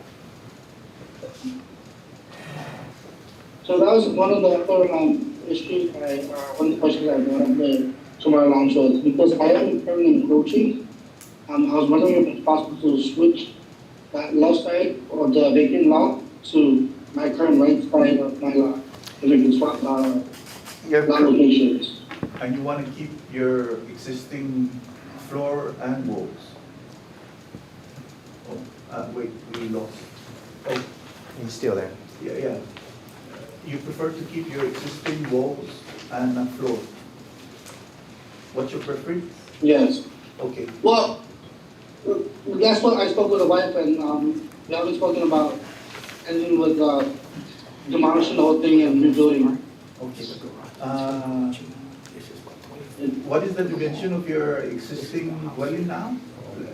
Is it like 40 I by believe 40? it's Part is encroaching. Yes. 60 by 80. Okay, But so now the question is the wall, would it be 8 feet setback? From the property, so the property line. 60 by 80? Right. Yeah, we currently have, it's currently a 4-bedroom, 3-bath. So I don't know how much that'll be to Okay. rebuild one of the 3-bath. 60 by 80, that's about 4,800 square foot. And you have $186,900 approved. Yes, SBA approved you for 186,000, right? Negative, I believe, SB approved it for 219,000. no. But the loan guarantee is 186. Correct. 186. Yeah, so at 186, right, if you want, right now the cost of construction is about 175 to 200 per square foot. And if you have 186,900 and you're gonna reconstruct a brand new home at $200 a square, Yeah. you can only build 930 square foot of home. If your contractor is willing to give you $175 per square foot, you can build up to 1,000 square foot. Right now, your existing dwelling is 60 by 80. That's about 4,000 square foot. So, of course, you win to reconfigure your existing home. You will win because you don't have to do a floor slab. You just have to reinforce your vertical columns, your load-bearing columns, to carry your load, your walls. So you have the square footage. If you go brand new home, we can resolve the setback issue without doing the reconfiguration of the property. However, your square footage for a brand new home would reduce based on the current value per square foot now. At All right. 175, right now it's going at $200 a square foot, so you choose.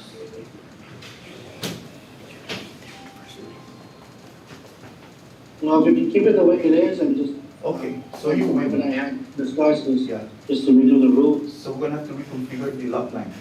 How big is your carport? The port is 20, Is it a single car, is it a single car or a double car? double carport. It's approximately 20 by 16. But Glenn, the When- carport is not when you included, right? calculate, On the, If you On look an at the SBA? encroachment there part, that's his carport garage. yeah, but SBA doesn't know. provide loans for carport, just for dwelling, no? It's for the real property itself. For the real property, is the garage part of a real property? Yes. They can, and they have, For the carport? for carport, yes. Okay, so, For mitigation purposes. all right, so he prefers. We he didn't actually know we were encroaching until after the fact, we tried to get the land survey. From my knowledge is the line has been within my wife's family since her grandfather and passed on to my father-in-law, now passed on to my wife. So we tried to get all the documents in place, and we just found out that we're encroaching. And we put in so much of our money into doing the garage. So it used to be a canopy, which every time tropical storm, tropical depression, anything like that comes, you have to take that down every time. So we decided to make it more solid. So tropical storm, tropical depression, we don't have to worry about taking out canopy, taking out poles, or anything like that. And we're just trying to get everything on track, because from the mapping to even our water meter is way out next to the road. We're trying to get everything within the property line, or at least closer to the property line. So it's more convenient for us. Even we have to open up the easement, and right now our easement is only on one road. So we've tried going through the mayor's office, public works, seeing what we can do, but because we're having so much issue, we end up doing it ourselves. Okay, understood, thank you. You know that carports are not configured as into the square footage for the house. So without the dimensions in your carport, what are the dimensions of the actual house for the living space? The living space, I believe it's 20 by 60. I could be wrong. Carport's about maybe 20 by 30, 20 by 20. Approximately 20 by 60. For the carport? Yeah. Yeah, it's like 4 carport. With the building itself, for the residential building, not to include the garage, this is probably about a 30 by 60. Yeah, roughly about 30 by 60. How many bedrooms? I didn't get a chance to interview him that time. So, how many bedrooms, sir? Mr. Reno, do you have there now? It's a 4 bedroom, 3 bath.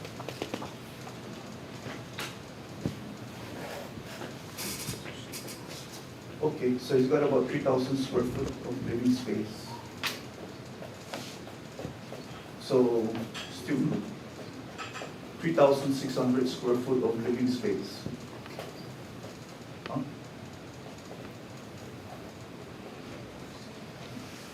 I have a rough plan of if we were to restrict it, I have a rough plan of how it would look.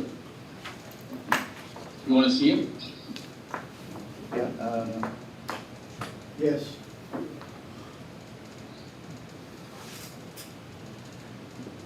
So right now what you're looking at is as is, it's existing, right, based off everything else, the in-house map and the master plan. So I'm gonna shift this to the right, and it's gonna look something like this.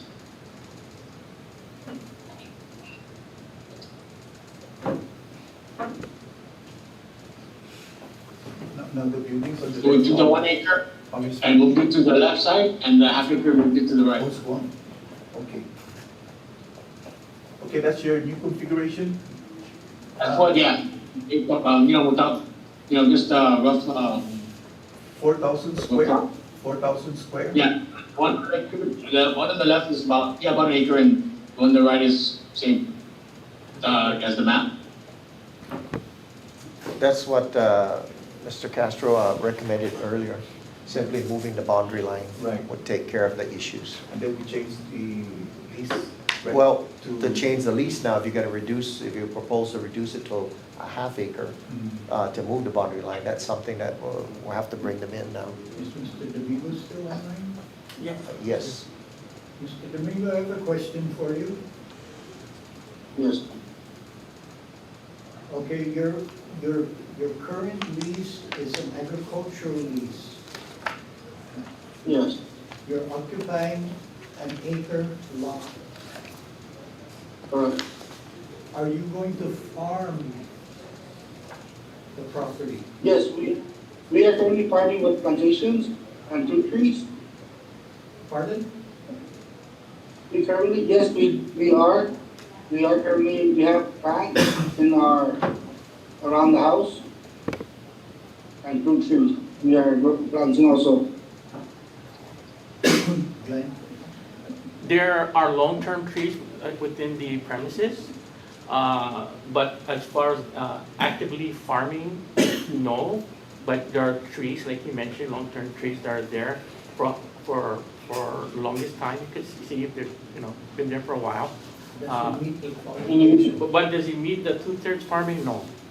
Is the trees considered part of the farming?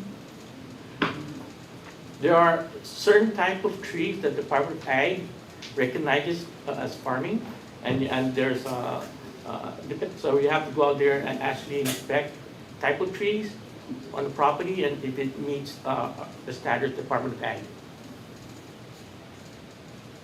Okay, is there a list of those trees that I can get? And if anything, I can always start planting those. Yes, Department of Ag can provide you, sir.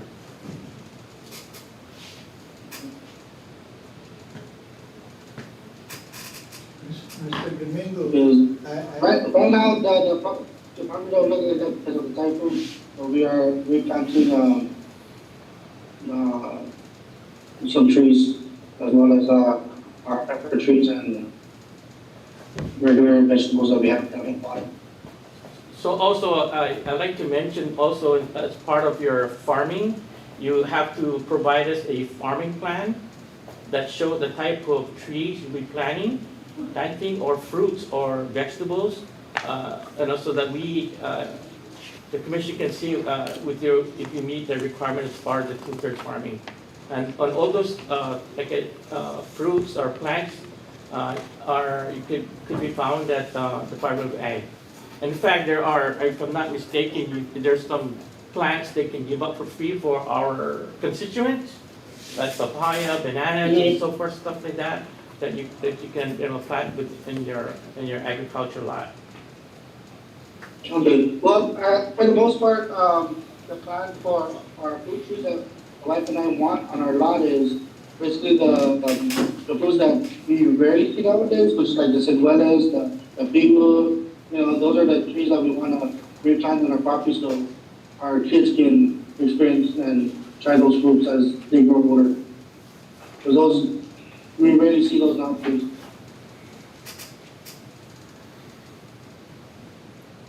Mr. Domingo, would you be able to Yes, sir.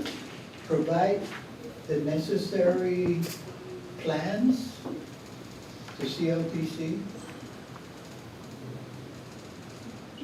Yes, I would just need a guideline on what in- it's requesting and I can provide that. Yes, I am requesting for you to submit the plans because it's going to cost CLTC some time and money to reconfigure that lot.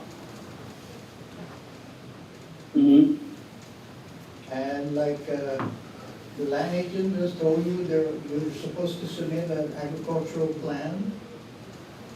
So I would like to table this until our next monthly meeting and you provide us with a plan so we can have a more detailed discussion on it. Okay.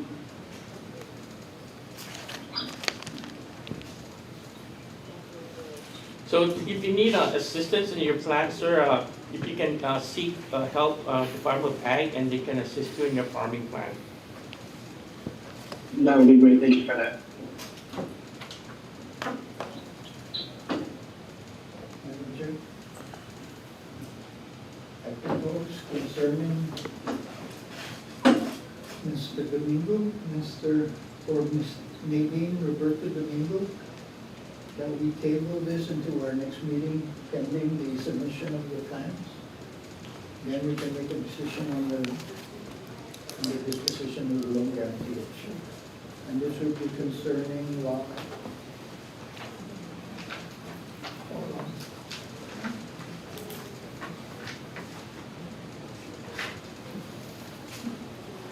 This will be concerning lot 5, block 14, tract 10316, Devereux, containing an area of 4,062 plus or minus square meters.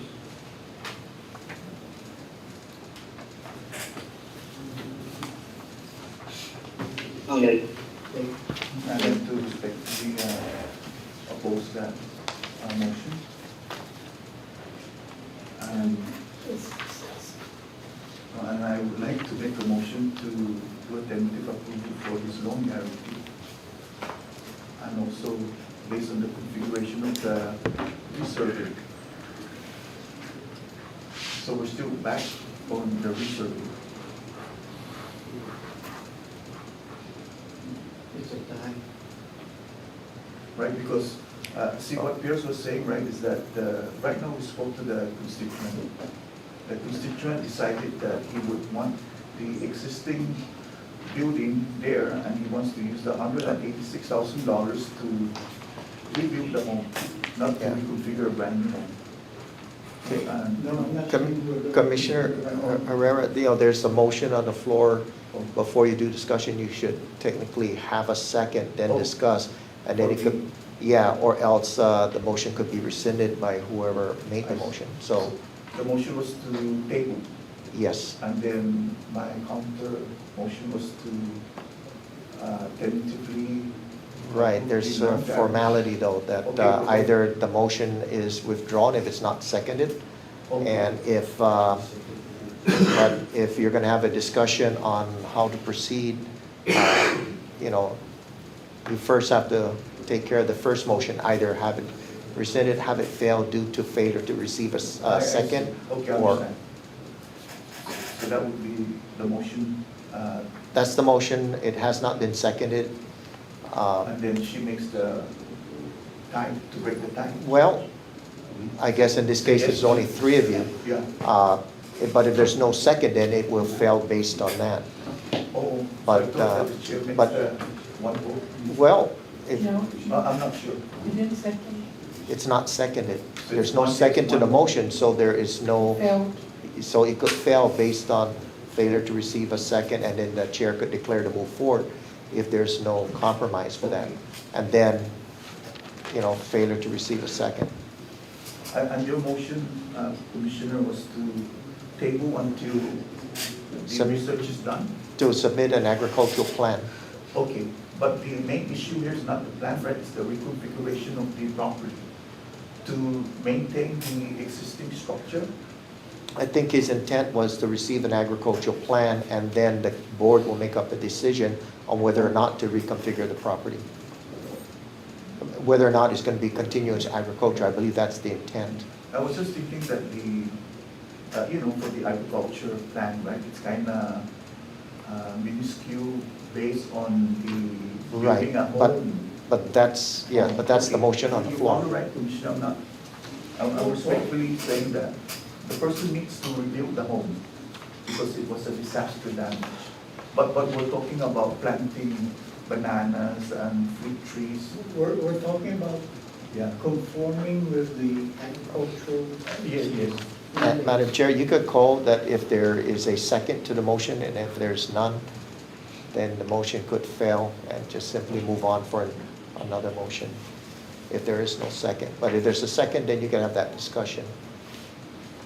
Oh, if there's a second, Yes, okay. doesn't mean that it's passed because there's a second, but Oh, okay. otherwise, So it could also second- fail on two different, See, after the motion passes, she takes a vote.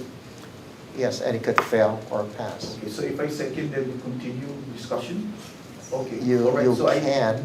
Oh, you can? You And can continue. Normally, that's the way it's done. When a motion's made, a second, then discussion. Rather than discussion, then make the motion. Okay, I'm new to the Robert's Rule of Law, the parliamentary procedure. But if it So fails to if get a it's second, then the chair could declare it, and then we can move on also. There's several ways it can be handled. So I'll second the motion for Commissioner Okay. Garrido. Now, we're open for discussion. Now you're open for discussion. Okay. Now you can ask. Okay. So the primary issue that we have here, we have two. We have the encroachment, and to resolve the encroachment, here you can tune in on this. It's either remove the lot line or we relocate the house. So we're not gonna, the constituent wants to maintain the home. He wants to use the $186,000, $186,900 to reconstruct the original home. That way he can maintain the 4,800 square foot, or minus the garage would be 3,600 square foot. So if we reconfigure the lot lines, then he can maintain and rebuild the existing home and put a concrete roof on top for his family. That would resolve that. Then he can continue with his 30-year loan, right, at 186, that's about $800 a month at 2% for the life of the loan. So that would be my motion. Now, the agriculture of planting fruit trees and farm plan, it's secondary to the primary. The primary issue now is the disaster loan. The person needs a home for his family. Not bananas or, I mean, I may be wrong, but right now it's a disaster loan to build a secure, safe, and sanitary home. That's my issue. I apologize if I Well, hurt you anybody's can feelings. So. Ask the person who made the motion to amend his Oh, yeah. motion. You catch Commissioner Rodriguez. Yeah, please state your motion openly because I need to hear what you guys are saying. Okay. No, he's just giving me advice. Yeah, It, okay, because I can, that would So- be legal, right? So, no, we just had counsel explain to us that whenever we communicate openly, but you guys can For you communicate in guys. secret. Yes, let's just be clear. You can communicate in secret, have a meeting before the meeting. Then when we have a meeting, we have to comply with the parliamentary rule of law. You can do secret meeting, we can. Okay, so, but go ahead. your decision is public and final. Okay, so now, you can agree to the motion that was made, that's on the floor, to vote for it or against it, or request for the motion to be amended to include your proposal, We're still, and you're still on that motion. we're still open for discussion. Commissioner Garrido. Remember, my discussion is the primary issue, secondary is the agriculture. That's just my point. Because we're dealing with a loan guarantee for a disaster loan. To build a home, a safe sanitary condition for the family, versus the secondary component of, are you planting banana? Are you planting fruit trees? That's the secondary issue. That's my point. Mr. A would like to provide advice. I was just mentioning to the director, not secretly, but it was supposed to be, I was trying to see if I can mention something that in the case of Mr. Domingo, you mentioned that, the primary is to build a home because of disaster, right? But in our lease agreement, that prior to building, you have to farm 2/3 of the property first, then you build. Don't That's- forget, this is a land use permit. Route 30, right? But Law 30 got them from the land use permit. Not they were there, you wrote it in your research. He's a pre-occupier, not him, but the parent. So why was the parent there with the land use permit? Remember, we mentioned that? Public Law 30, it is a land use permit to occupy the land on category 1, 2, and 3.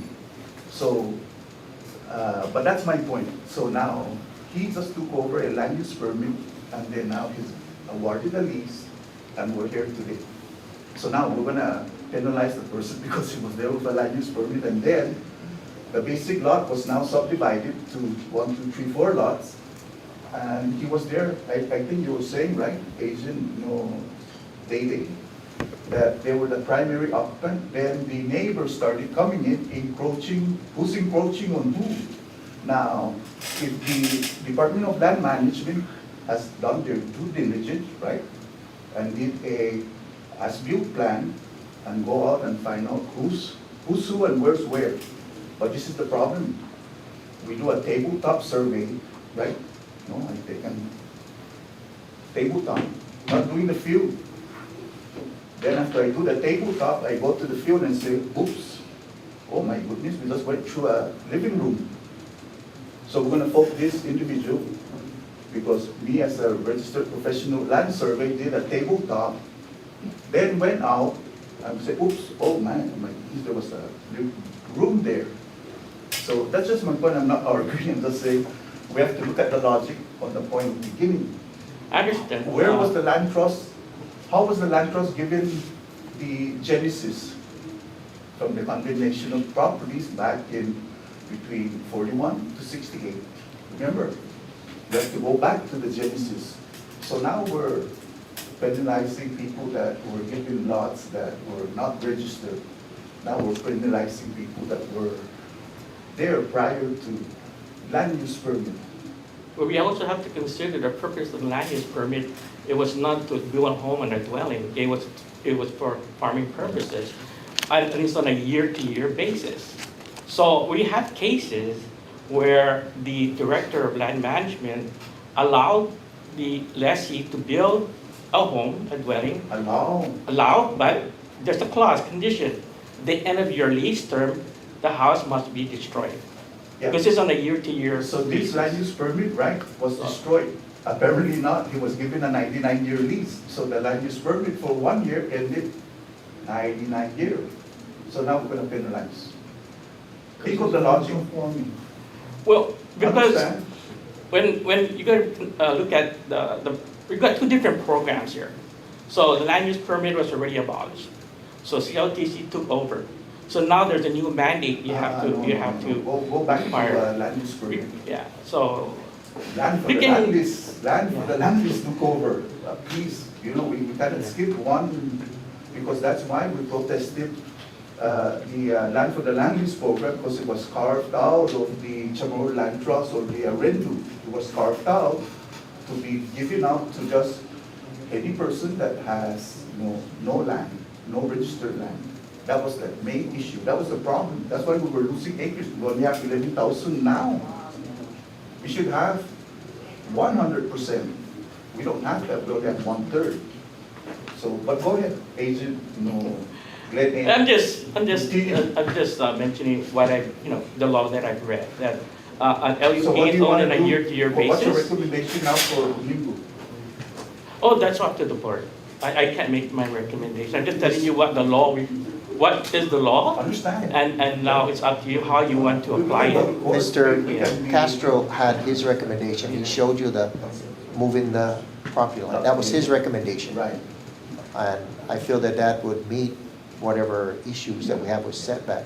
Don't forget, Glenn, But- I respect your point of view. But Oh, yeah. now there's, between the commissioners, there's the issue of course, the issue of it being The farm plan. agricultural, reducing it to a half acre for residential, and that's up to you guys to make that decision. I think that's what's going on right The now. farm plans are debated. Right. But as Farm far plan as the will be no CLTC staff, Mr. Pierce Castro already came up with a recommendation that would resolve this without having to renegotiate the lease and allowing this to occur the way Mr. Domingo and his wife Yeah. would want. Understand about the lease, because remember So when people figure right. the disagreement is not with us, but You know, we were. oh, he's giving his review of the law. Yeah. Yeah, but he's pretty much advising whatever he tells me, it doesn't have to be on record. When you vote on it, that's what will be on the record. And that's where you gotta be careful that everything is, that you conduct this within the, Yes, and that we Open could be government law. liable, right? Right? we have to all be careful of that. And plus, these people need to be taken care of. Understand. I agree with that. So, And that's why I'm going back to 5380, right? but the this staff guy- didn't come up with a recommendation, Yeah. and it's up to the board now to agree or disagree that, or to put any other conditions in. I'm open. I'm just saying that we have to go back to the point of beginning of why we're here today. Why do you get your paycheck, and your paycheck, and your paycheck? Because I don't get a paycheck here. So we're here because of what happened from the past. Okay, so that's my motion. Well, you're still on the first motion, Okay. Commissioner. You still have to make a decision on this motion now, whether it passes or fails, and then you could make I see. another motion if it fails. Farm plan. Unless Commissioner Guido agrees to amend or, his motion. Well, we're still in discussion. Yes, so, So the question is, what is the most important thing here for Mr. DeNovo?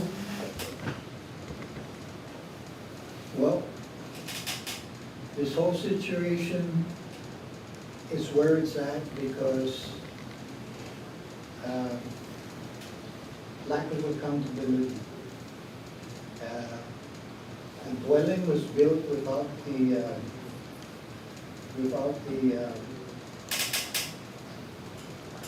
survey of the property points. So in order to adhere to the setback regulation. Right? So we're. I'm sorry, sir. Sir, Yes, could I just interrupt for a second, please? Just to remember, there was reference made that the map done by Mr. Santos was a tabletop survey. Actually, it wasn't actually because if you zoom in on the map, you'll see as-built. So that means the surveyor did pick it up, and then the property corners here. If you notice, there are these white circles right here. yeah, That indicates on the legend that it was the type of point that was put in the ground. And if we come down here to the symbols, it says here number 4 rebar set with plastic cap mark RS 68. So you can't say that it was a tabletop survey because the points are actually in the ground. It's just that at the time he did this map, it wasn't a requirement for COTC maps to go to the DLM map approval process. And who was number 68? Mr. Paul Santos? Okay, and then if you go to the left again for the references. Oh, sorry. No, the Yeah, so the as-built, right, that shows the home was not on the lot line. But then now. at the time, yeah, So, right, correct. And this is where the confusion is at, right? When you did an aerial based on Google Earth, it was showing that house now is on the property line on the C21, C21. That's Correct. north, That's 30 correct. feet, 10 degrees west. So something, either they extended the house before the survey, or they surveyed, then they extended the house. But we're gonna resolve this, right, by reconfiguring.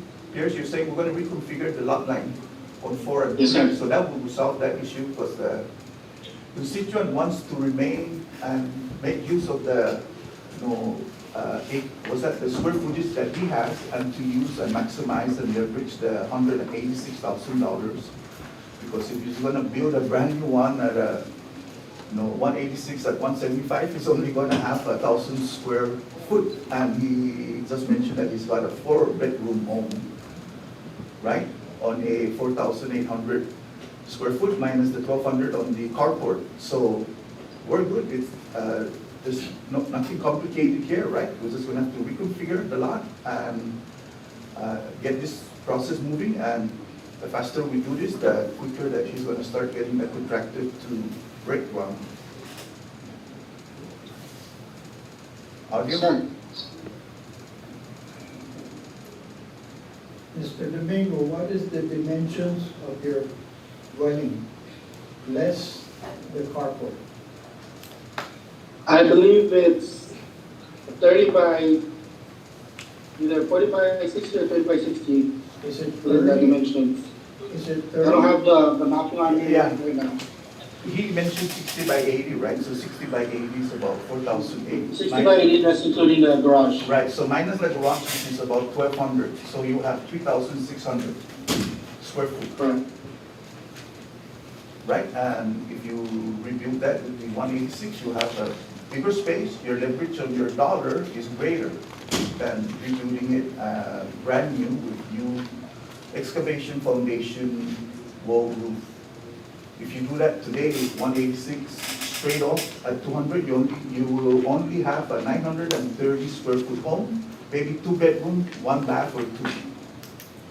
You got Correct. That's the reason why we are trying to just do the roof. I understand. I see where you're coming from. And that's why I'm trying to help. You're maximizing your dollar, and which is very prudent of you. is this the one you're saying is facing, this is the carport? That's 20 feet, by 43. Okay, according to his blueprint or his sketch here, the carport is about 19, 11 inches, about 20 feet Yeah, that would be on the- by 43, almost 44 feet. Yeah, that's number 13, right, Director? Or page 13 of 17? Well, I'm looking at page 7 of 17. Okay.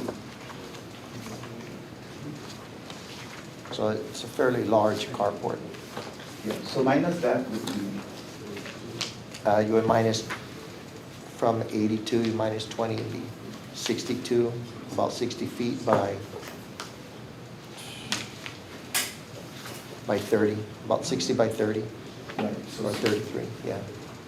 right, got it. The main house. So yes, it did grow substantially.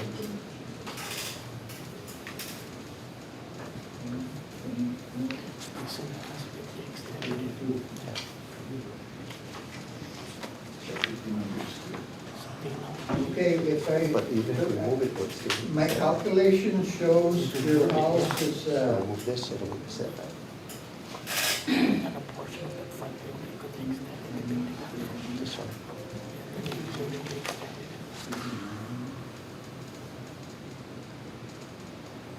52 by 32.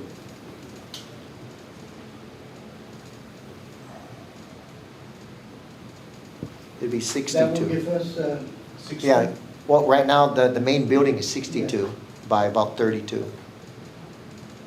Hey, Pierce, what is that, new, screen that you put up, that, you know, that's line? 1,664 square feet.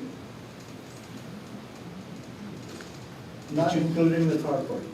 Right. That's the current footprint.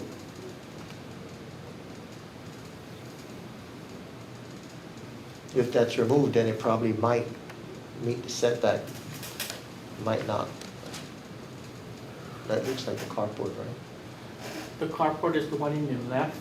On the left. white, the whole white. Yeah. Yeah, that's the carport, then Yeah, but the carport the is darker 19 by portion is the building. 32. The concrete. The concrete. Yeah, with the metal, The Yeah. carport is 19 by 32.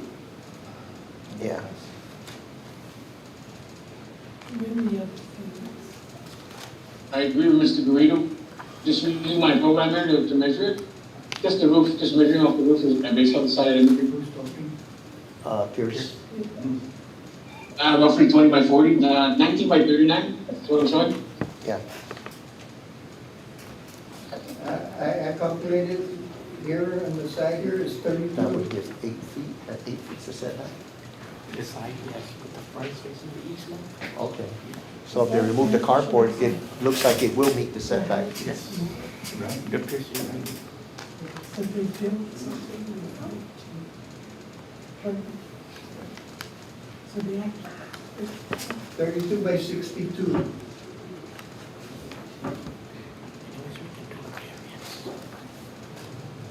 We can, but up to you. You can see, we can do a variance. That gives me 1,984 square feet.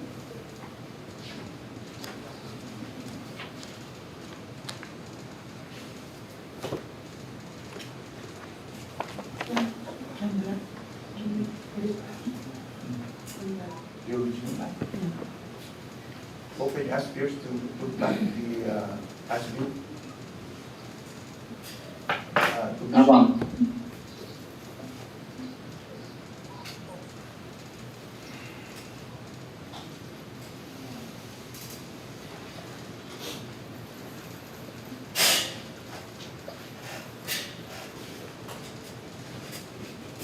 so which lot is the house? Okay, you see the house there? That's going. Then how accurate is that aerial? So they built. It's a plus or minus, sir. It's, we use, the aerial is just only a working tool, Yeah, but we cannot, this is not really, Superimposed onto the property. just a plus and minus there. We don't know how many feet or feet, it could be. So how do we verify the setback? The only way you can verify is do an actual survey, because like Mr. Pierce said, there actually more homes are out there, and you can pull a line from one end to the other end. So like you guys mentioned, one of the ways you can do it is realign it, or like as mentioned, that if you remove the garage, it may meet the setback requirement. And one way, if it's shorter than 8 feet, we can always ask for a variance and check in a variance, and which is most likely may be grandfathered in because it's prior to 90s, and the variance can only be approved by Guam Land Use Commission. You have to go to the AARC first, the Application Review Committee, then the Guam Land Use Commission. Whatever route that's taken, it's still gonna take some time. It's going to take time, yes, sir, it will. Whether we reconfigure the lot or we get a variance, it's still Right. gonna take time. Right. And To resurvey this, you can do this in a week. To go through the land use Less commission. timely, resurvey. Correct. To go to the Land use motion to get a commission. variance, up to a year. You're right. So again, I also have a question. This map shows the original house. The original house is shown on the map during, it's already surveyed, right? So it met the setback requirements? Yes, but the second time, the photo shows the, going outside. Because they extended the home. that's Yes, why. but Yeah. did they get a permit? That was the question I was asking earlier, that they didn't get a permit. If you don't get a permit, and if you're getting a loan from the bank, they're gonna tell you to cut it down. Of course. It'll be encumbered by that. There'll be a cloud They there. yeah. will tell you to break that thing to meet the setback. Yeah.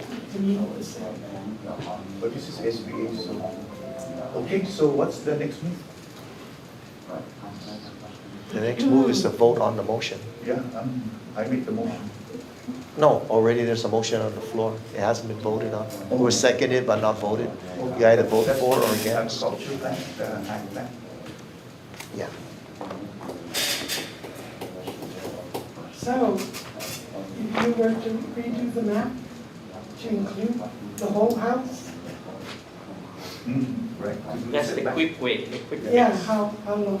That Mr. Pierce question. Mr. Pierce,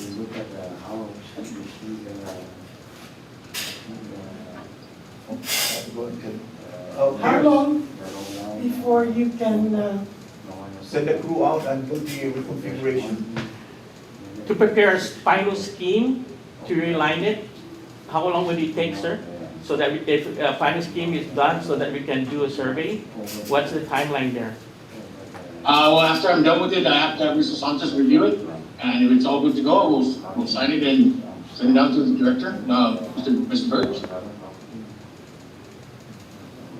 So the timeline of the scheme, how long? The scheme, by the end of the week. Yeah, just going to do it on the top. Can happen. Left to right, left to right. the scheme will take a week. No, less than a week. Actually, I started it already. How long to get the surveyor to go out there and do the retracement? Would be Mr. Domingo. Sorry? Because he did hire, Mr. Domingo hired a surveyor, paid in full everything, however, the surveyor passed away, did not complete the map. He began the survey, but then Based on his recommendation. it would be Mr. Domingo to survey the property. The survey. Because he's the one that wants to remove the, And he's had a surveyor out there already? he did, that's when we found out that he was encroaching onto another, because the points are there.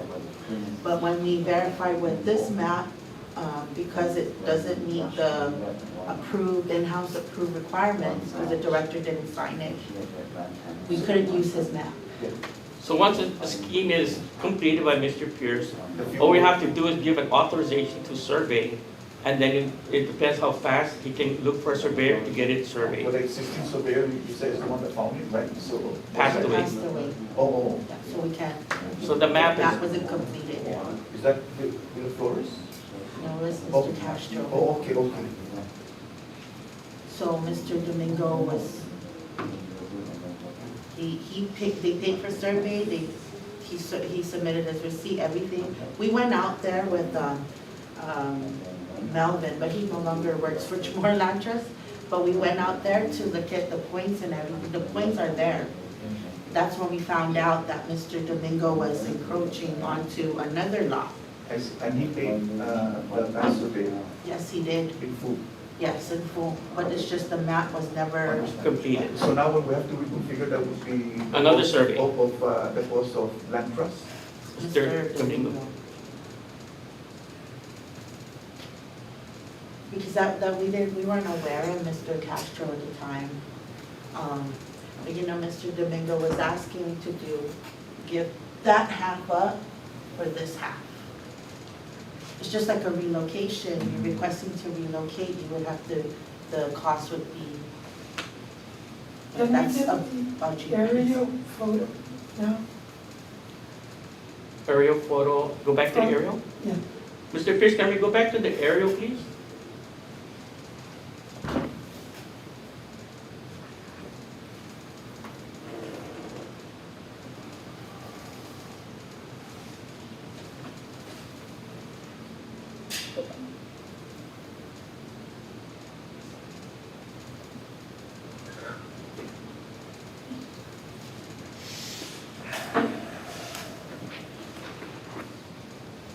So the red line was configured by our That's survey. the existing, Yeah. as it is now. Right. And then Mr. Domingo hired the other surveyor to To do a retracement, also more or do less. retracement. Yeah, Yeah, so, yeah. Because it was already surveyed already. Right, right. So, But we it's- couldn't use it. so just to Right, that's why I retrace. do a retracement, Right, or, right, yeah. Not that he doesn't have to do a complete map all over and Yes, do the he did. no, but he's only following the existing survey, right? Mr. Pierce, would that require a new, retracement, or if a Yes. new survey? that's because the in-house map wasn't deemed approved by public law, 31-170. Mr. It wasn't signed by the director. Okay. So we can reconfigure, right? Pierce? Yeah, I don't Yeah. see why not. Right, right. As long as the lots that are being affected aren't owned by, another lessee, Correct. And then after we can use it, reconfiguration, yeah. after the reconfiguration, it goes to the chief cadastry, right? To be check print, to be verified. Right, the surveyor was submitted as a check print. Yeah, and then after that, we sign and we're good. Oh, no. Yeah, it goes through the process between surveying, planning, and the surveyor, and then when everything's good, we get it approved and recorded. And land administrator, got it, okay. So you're right, yeah, that's the shortest route. It is the quickest route. Yeah.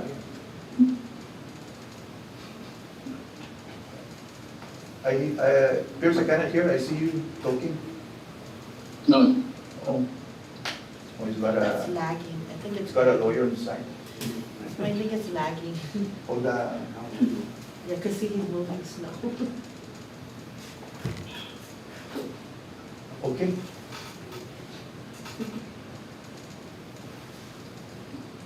Mr. Domingo needs a house. Hmm? He needs to put a roof over this. Well, what we could do is have the map reconfigured and have Mr. Domingo come up with a farm plan At the same time. at the same time. And approve the, oh no. Commissioner approve the loan guarantee? Not sure. Not just to do the maps. Okay, understood. Is that good? Say it again. Redo the map and make sure that it does the farm plan. But I do have questions about the map. But we are not going to approve the guarantee until that's Yeah. the map. I understand what you're saying. What I want to clarify is existing conditions, okay? Have we verified that there is an encroachment? We have a former employee here that was working with Mr. Pierce that went out there with Ms. Dede, and he concluded that there's an encroachment on the adjacent lot. Did he He's check? from Survey Division. Oh, He's from Survey Division, that's like Mr. Pierce, here from Survey Division, now he's a planner. So he was a survey tech at the time when he did his assessment. and this was the one that And he, the Yes. encroachment portion is the carport. Yes, sir. And that's the 19 feet by 32. right, right. If the carport were not there, it would be conforming. It might be legal and conforming, yes, it might be. Just based on that one there again, like, but remember, when you're basing on the red line that goes across, there's a plus or minus 1 or 2 feet there, we don't know. But it's just a working tool. The only way you can verify that is actually go out there and do another survey and identify an encroachment. Another aspect. Another as-built, correct. And it will be, because what is there now is different than prior to, the prior, At the expense of CHamoru Land Trust. which is, Yeah, you wanna save Nico Bank, right? The guy's got $186,000 to invest. but I believe Mr. Pierce said that, Mr. Pierce, would it meet the setback if they remove the carport garage?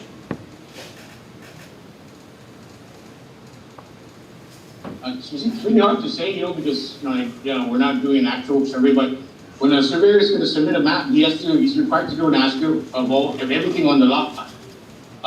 It's then that, we'll see the measurements and, the accurate measurements. And, we'll move from there. If it meets the setback requirements, then, we're good to go. Sure. This image was done in 2019 or 2017. I don't know if the house has changed since then, I'm not sure. But, we just basically used, this as a research tool. Until the final, inspections are done. Pierce, what would it entail to reconfigure the lot?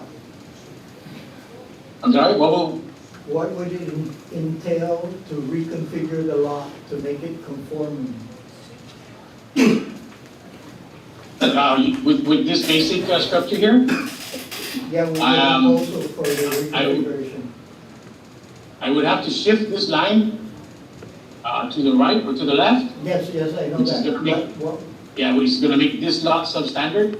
This is gonna get smaller. Or I can shift the boundary lines a different way, but it's we try to make the lots as nice as possible, and if I do that, it's gonna give the lot back here a weird shape. You put up an initial proposal. Go back to that drawing, please.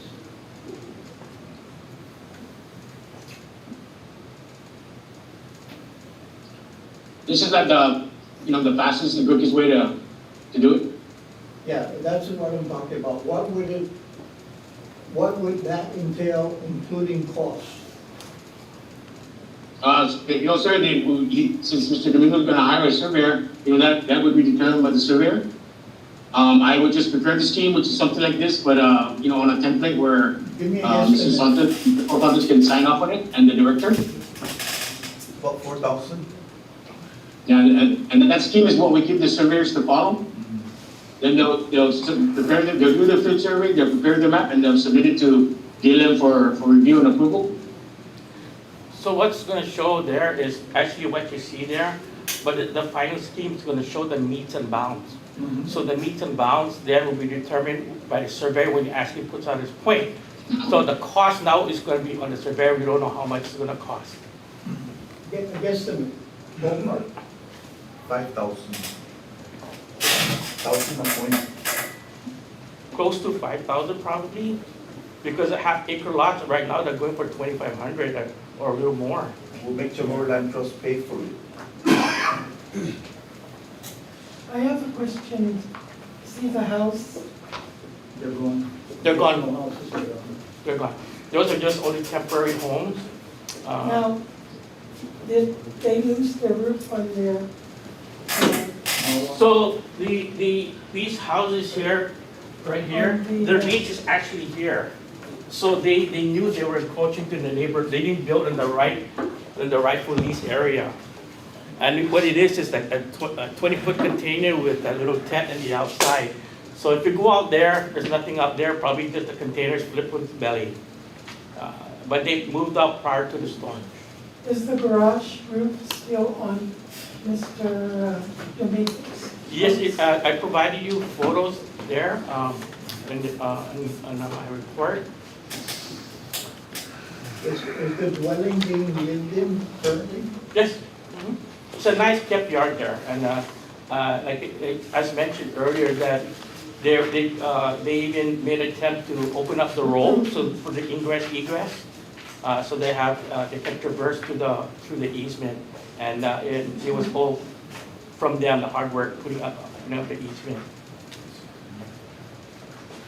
So they're still occupying Yes, the structure? yes, I believe so. It appears that they're staying there. But they're partial, the roof, you can see are damaged.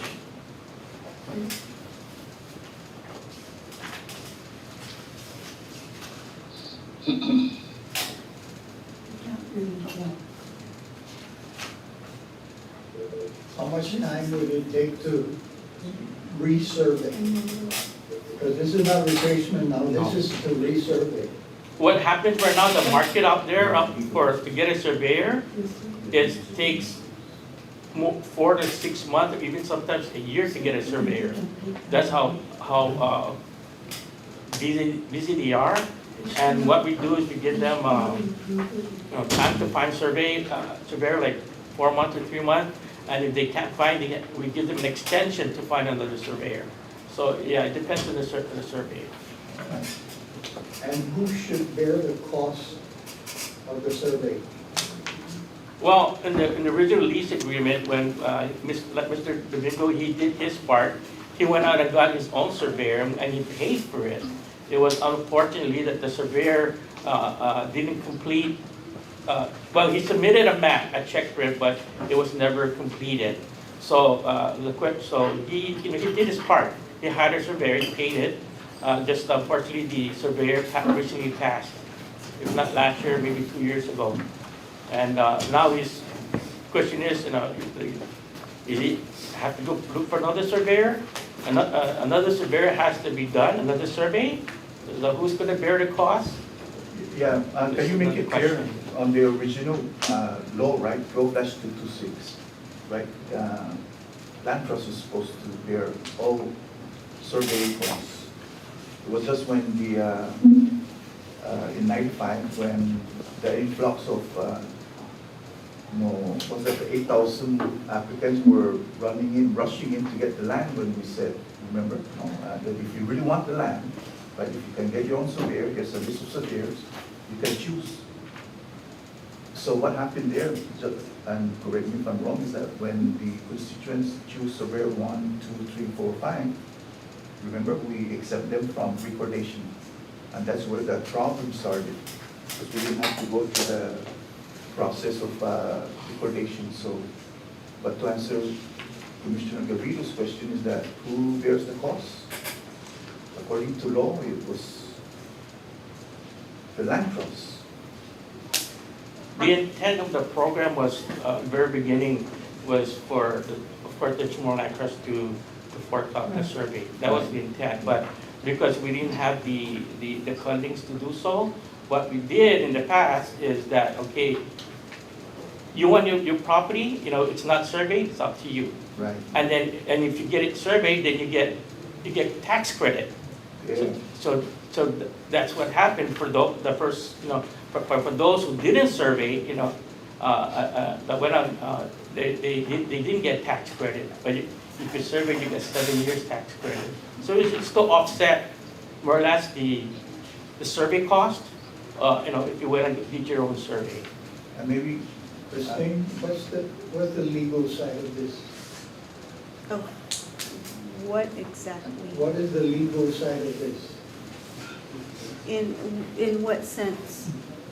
How do we resolve it?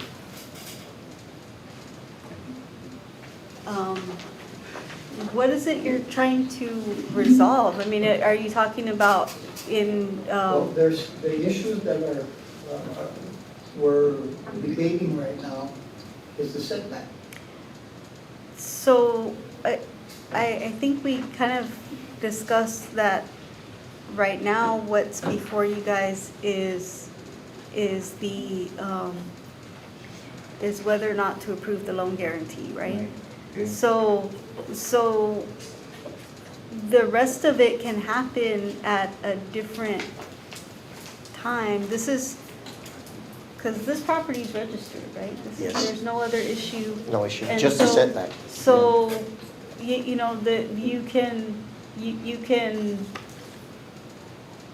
decide how you know, it's up to you guys how you want to decide how to resolve the issue with the setback.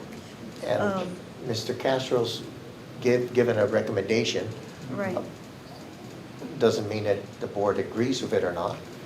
Of course, you had your own, which is to come up or submit an agri plan, and then on how he's going to do this, and pending Mr. Pierce's recommendation that be submitted, that was your motion, right? So that's on the floor, that if we get an agricultural plan from Mr. and Mrs. Domingo, then we will work on adjusting, that's what I'm assuming, adjusting the property lines. So And that would you could do that, you know, you could, as long as you were moving forward to fixing that issue, you could do it afterwards, or you could do it, you know, have that resolved first before you guarantee a loan. That's up to you guys. Yeah, you're trying to do things, but you're approaching it from different directions. Commissioner Herrera wants to do it now. He wants to give a conditional approval. You want the plan to come in first before we move in that direction. The decision's yours. I don't know if you both agree on moving the boundary lines over. If that's the case, if you both agree to that, so we don't worry about the setback, the issue then would be the agricultural plan first, which is what Commissioner Garrido wants, and Commissioner Herrera wants to give a conditional approval and take care of that later. What is or your we can bifurcate, we recommendation? can do both. If Commissioner Garrido amends his motion to Yeah. include that, Yeah, we can do both. yes, you can. You can do both. Make it conditional upon receipt of the agricultural plan and approve it now, and then we also move forward to move the boundary. But that takes an amendment because that part was not included in the current motion. We're waiting for a decision on your part. Apparently, there's a disagreement. Yes, there isn't a meeting of the minds right now. Right. So I'm asking you, what is your recommendation? Oh, I'm for getting their roof fixed as quick as possible. I agree with Commissioner Herrera that the main thing here is there was storm damage, and that's what this whole program is about right now, is to repair these homes that were damaged. And of course, the agriculture plan, that could come in. We can make that a condition of the, approve it with those conditions to be met before we actually sign off on the document. And then we also go forward with Mr. Pierce's proposal to move the boundary line, and that would take care of the setback and leave the actual aggregate total amount of property as is, just simply moving the boundary line. That would be the simplest form and the quickest one to get through this. And if the agricultural requirements are not met, That is conditional upon receipt of that. but that's like after the fact, right? Well, we approve it. If we don't receive it, then the document is not signed. That's a conditional approval. Or he So- starts planting. Or start planting, yeah, something of that sort. And he said that he can do that. that he will reach out to agriculture to find out what plants are acceptable. But the difference, if you approved it, conditioned on receiving this versus just tabling it, is that if he were to bring in the documents and comply with the conditions, then you could sign off on, then the approval could be signed off on. Yeah. Otherwise, he will have to come back again once he's done those things and have the commission Isn't that approve it. Isn't that what I requested? That's, what you requested is that he would have to come back again before the Prior. commission, not just, No, I not, said not we- just I bring said we everything would to the staff. table it Right. until a later time, and you can provide us with the plans. That's Right. different, because he would come in to go before the board again. With conditional approval, it would be administrative work. We would handle it on our end. Right. But if it's not conditional approved, then he'll come back to the board to submit the plan to the board for the board's approval. Okay, so you were in agreement. But we with can enforce the board's that? conditions. So you That's what are we in would agreement do. with that then? Yes, we would agree to that. That'll make it a lot easier under Domingos and move forward in this, so then the burden will be on them to move forward with paperwork. And they can start that as quick as possible. And we will work on our end with Mr. Pierce's, Pierce Castro, keeps saying Mr. Pierce, but Mr. Castro, with his proposal. One other question I might have though, just to confirm, that lot that you want to adjust, the other lot, is not assigned to anybody, correct? Correct, it's not. So nobody's there and nobody's assigned to it? Okay, I just want to make sure. And by moving, I can see by the scheme that Mr. Castro did, is the other lot is more square rather than long. It's, but it takes an amendment to make it conditional, Commissioner Garrido. Amendment to your motion to accept Commissioner Herrera's points. It's between the two of you now.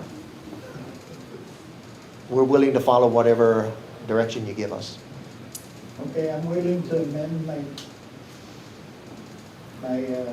motion to allow for conditional approval based on submission of the agriculture.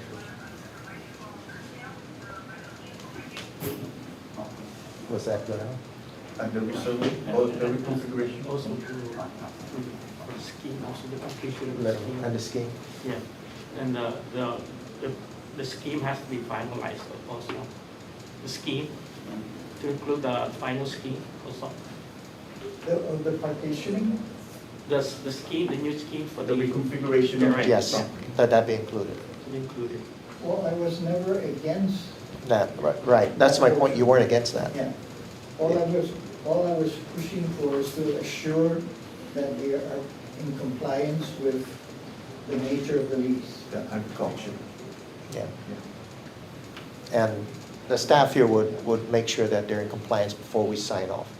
But we need your approval on that, so. So now there's an amendment, is that amendment satisfactory? Because it's an initial motion. Amendment to so the I don't motion. have to- I don't have to call out the lot and everything, I'm just amending. Right. Commissioner Herrera, are you Yes. agree there'll be a second to the amendment now? Yes, yeah. Okay. Agriculture and the reconfiguration of the lot. Yes, and it'd be a conditional approval, right? Yes. That's understood? And I second the motion. Okay, Madam Chair, now it's. Excuse me, sorry. I wanted to ask, so with the farming plan that I will be turning in, will that include how this picture is shown right now on what plant? I'm not sure what the requirements are. Does that entail where we're going to be planting these trees and the vegetation? I was gonna base it on that scheme, yes. Oh. Yes, It'll be So based I will on base the, it off of the current map that's showing, it's correct? gonna be based on the scheme right now, what you're seeing right now. But this is just a scheme, but it's not final, but it's, the probability of the scheme is gonna be the same, but it's not finalized. But that's, Okay, so the farming plan will be based off this. right, yes. yes. Your farming plan will be based on that scheme right there. She was asking about the contractor, right? So just make sure that the contractors tied in with what we're doing now. The contractor, yes, of course, because before the contractor moves forward, its survey has to be completed. So they will know already. Yes. That's what he was asking. Okay, so you would vote on the amendment first to approve it or disapprove it, and then vote on the motion as amended. Okay. So there are two votes now. Okay, so I second the amendment. So that All was in favor, say aye. aye. Okay, so the amendment passes. Now on the motion as amended. Now, the motion's already on the floor. The motion's there, it's amended now, but now you gotta approve the actual motion. So I have to second that. No. That was already second, it's a vote. Oh, okay. So that's it? One more No, vote? no, no. Oh, I second the motion. No, it's to vote on it now, to take a vote on the The chair motion. will put it up. The for chair vote. puts it up for a vote. Okay. Okay. Place your vote. So I vote yes? Is that- Okay? Yes, Yeah. yes. Okay, so motion passes, good. Thank you, Director. You're the parliamentary Uh, guru here. so- Okay, so now, that's what we're gonna work on, and we'll get the plans. Yes. Okay, Mr. Domingo, you understand what was put forward now, right? We're gonna work on the scheme that Mr. Yes, Castro. sir. And please get us in the agricultural plan, or start planting as quick as you can. And so we'll get it where you can build or repair your house on the current footprint, where the house is configured based on the plans that you submitted. Okay, Okay.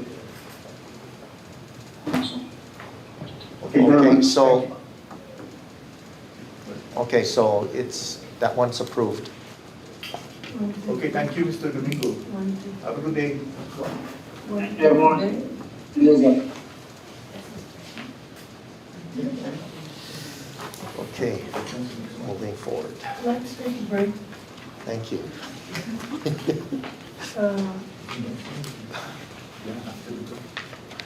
Say no vote. Jose Navarro. You know, we only approved the minutes, the first set of minutes, and 10 minutes.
Oh, not just that. Yeah, he's the one that's asking when I speaking about, he's approved when he's Anything administrator. Oh, right. Okay, here is going on, because they're having the meeting I will try to find out. ready and they're Okay. talking about somebody else. I said, I I already informed the commissioners that I'm gonna have to leave by 4:30 because I gotta get ready for the governor's meeting. yeah. Yeah, this It's is. at 6, but he wanted to set up. They don't do it there. I was hoping to get through quicker. Where's your governor meeting? It's gonna be at the Hilton Hotel with the doctors. It's about Oh, about the medical. land. Yeah, that one. I got that tonight. That's another, starts at 6. I'll probably be home by 10. That's gonna be, Oh, man, this is like how many of the guns? is that one in the broadcast? I'm not sure this one, the others were. So, yeah, I'm gonna have to put on a different hat. Right.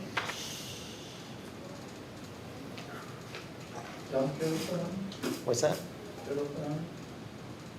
About 4:30, 4:30.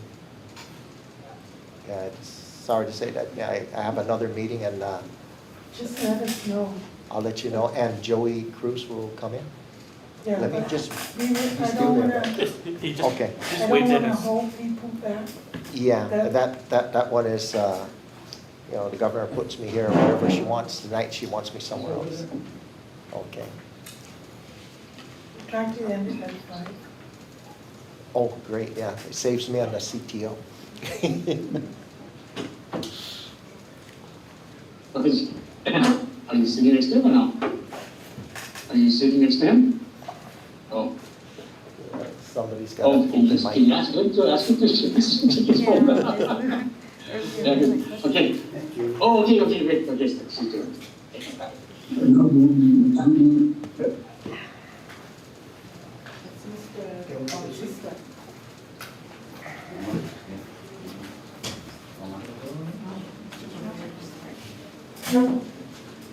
I keep hoping they'll cancel that meeting tonight, but I don't think so.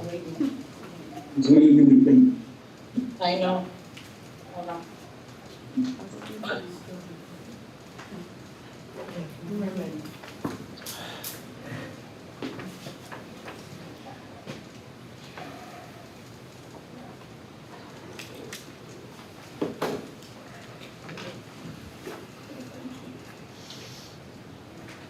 Yesterday, we have Hussein Alvaro Bautista. Yes, Madam Chair. I believe we have Mr. Jose Navarro Bautista. Is that you? Can you hear us?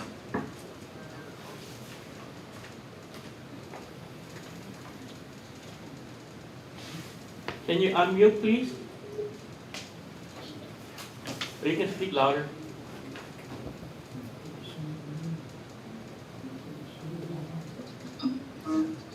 Hello, can you hear us?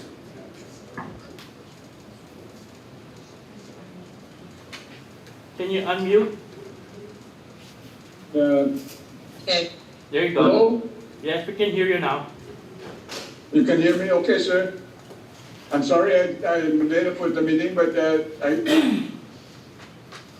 You're right. You're on time. So I'm right on time. Okay, thank you, sir. I only have 2 questions for you guys. So Hello? hello, sir. I'm gonna go ahead and present your case to the commissioners. Yes, sir, go ahead. So we have Mr. Jose Navarro Bautista here this afternoon, and he's requesting for a loan guarantee for the amount of $196,200, and I believe this was tabled last meeting. And so what was in question was to validate the type of farming activity within the premises, and also submission of a loan assignment and agreement from the SBA. I think that's why it was being tabled from our last meeting. And I did provide you photos, commissioners, on the our last meeting, and he did show that he had farming activity within the premises. But I'm not sure if you guys still have questions regarding farm animals or something of that nature.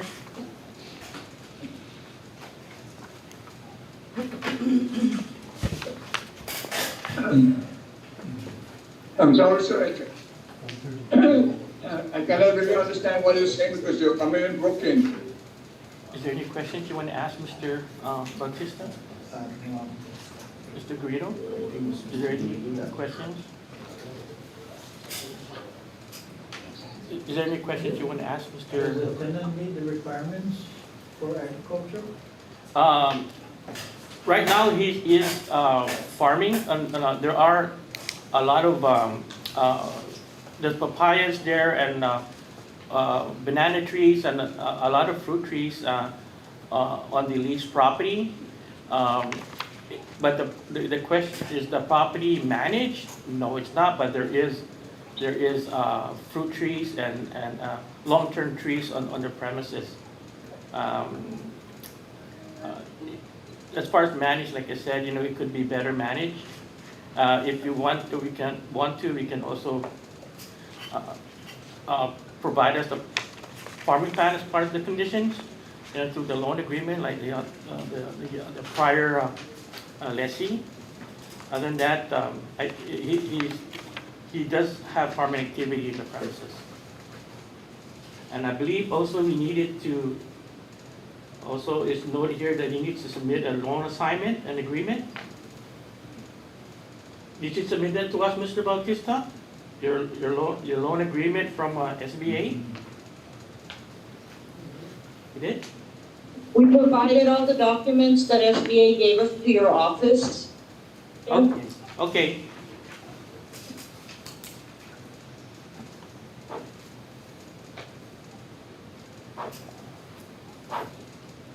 And I believe one of the last thing, the question that you wanted to bring up, but it's not, we're here actually to discuss your approve of your loan guarantee. You also asked and you wanted to bring up your water situation, your water line. Yes, that's true. So if you can go ahead and bring it up to the board, please. Okay, let me have my husband speak to the board members regarding that water line. Hold on, please.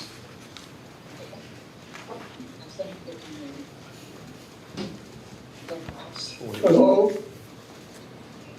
Hello? The water line Go was ahead. across. Right here. Can you hear me? Yes, we can. Okay, sir. According to the water line, okay, the whole water line was established here before I come into this property. And then I went and applied for water after my approval of all the documents for me to move in. And they hooked me up on the old system. Welcome to the Department of Land Management. Pardon me? Go ahead, please. Go ahead.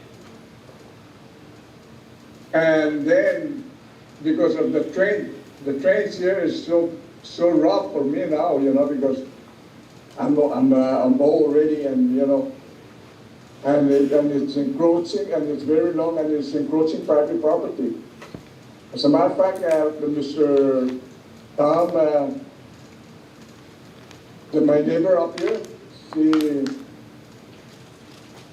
Sack. I forgot his name. I think this guy passed away already. Tommy Sack. Stop. Sack. SAP. SAP. Yeah. That's the guy that's still right next to the shoulder of the road out there in the main line. I mean the main road. So what I'm asking, sir, is line extension to run the water line to my property so I can hook up my meter.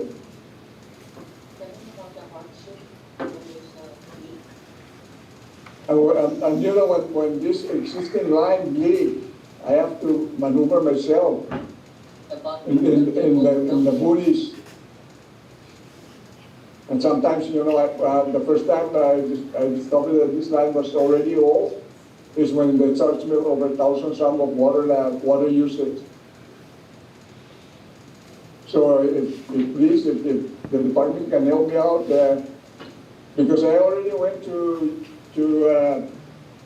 GWA, One Water Authority, you know, and I was referring this, because I was referring there and I was discussing this with the inspectors, Arceo, Peter Arceo, and they said I have to go back to you guys and did you guys do the real deal? Because I'm just your customer.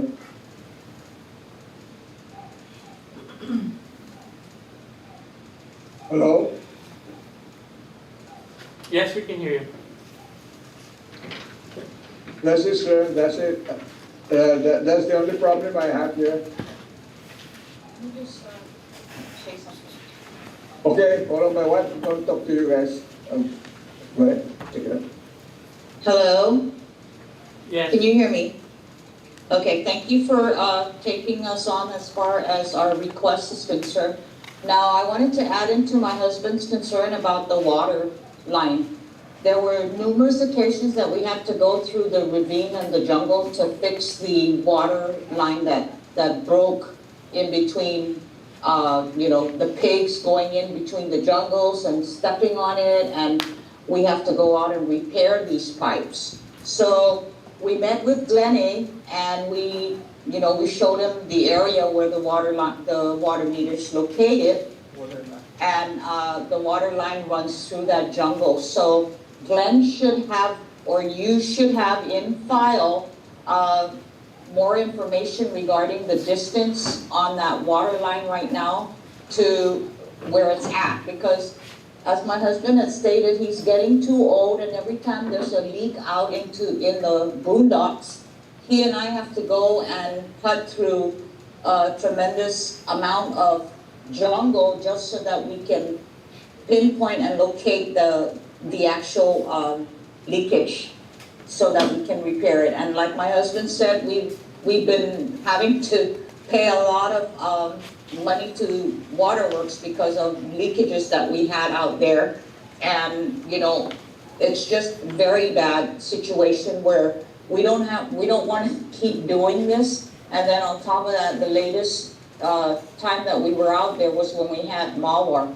So the water pipe busted because of all the trees that fell down on it. So my husband and I again had to go in with machetes just to clear that area where the water line's at to repair the actual pipe.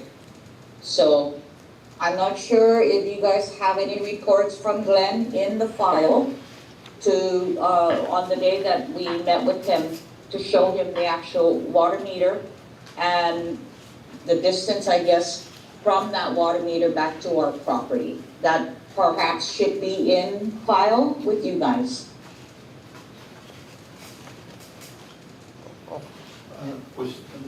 So the area, I provided the commissioners an aerial as described on what you showed me on the day we met.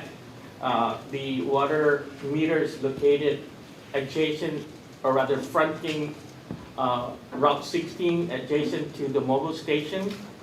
And the main, that's where your meter is located. It traverses through two properties, which is owned by CHamoru Land Trust, onto the rear of your property, which is approximately about the length of a football field. And I know what you're asking of us is to realign the water meter into the existing easement. That's what you're here today, correct? Yes, because the problem, like we said, the water line runs through the jungle, and repairing it, there's a lot of boonies in there that we need to go through just to try to pinpoint that the actual leak of our line. Okay, but Mrs. We Bautista. do have, if you notice on that, I guess, aerial map or whatever map you're looking at, there are several street lights that come into the property. I think there's probably like 3 street light poles that have been erected in Coral Road for the street lights. So we're looking at the possibility of maybe relocating the line or line extension, like my husband said, so that it would give us easier access to hook up and, be able to work on our busted lines if there is any. Mrs. Bautista, but today, you're here not just for the water line, but for a loan guarantee?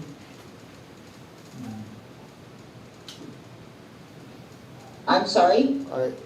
Are you with us today to discuss a loan guarantee and the water line just a side Well, topic? that is on the agenda, and you guys brought up the actual other request, which is that water Okay. line. So Okay, but the loan That's what- guarantee is to build you a new house or repair the current house that you're in? no, it's to convert the roof, because right now we're on the semi-concrete home. And when SBA came out and did an actual inspection, they asked about our possibility of rebuilding a home, and my husband and I said we don't need to rebuild. The home is semi-concrete. Our concern, if there is any typhoons that come by, is our roof will take off. So they looked at the possibility of doing a concrete roof, and that's where SBA now is saying, okay, we're willing to give you this much X amount of money. You'll need to work with CLTC now to get the documents we're requiring of you. So that's where we're at with the Okay. SBA loan guarantee. Okay, so that's what's on the agenda today. Mr. Glenn A., he can work with you to bring more information on the other topic, but the board's meeting today to, what's on the agenda is the loan guarantee for the home. And I believe our commissioners here would like to ask you a few questions about that. Sure. Okay, so commissioners, we're here for the loan guarantee. Of course, there may be an issue with relocating the water line to make it more convenient. But the actual discussion here today is not necessarily on the water line itself, but a loan guarantee to repair the roof or to mitigate it, depending what SBA said what's required. I don't see a building plan here, but we do have Mr. and Mrs. Bautista available for any questions you may have. They were tabled, you wanted them to respond and answer questions.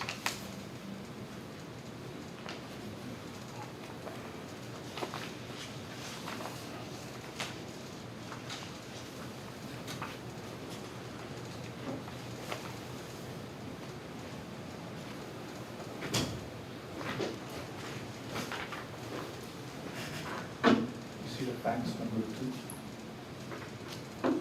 What's that? I'm just trying to see this, The facts? yeah.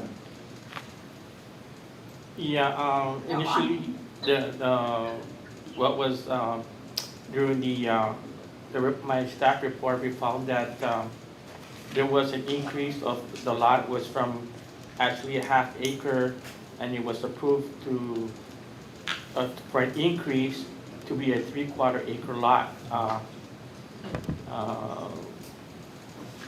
Oh, I'm sorry, fax, Roman numeral number 3, and number 2, and number 8. Fax number 3, application type agriculture. This is an agriculture lease. At 2,000, right? And then, because I know we're addressing the loan guarantee, but I'm just trying to see. Yeah. They were there for 20 years, roughly? See, for discussion with Mr.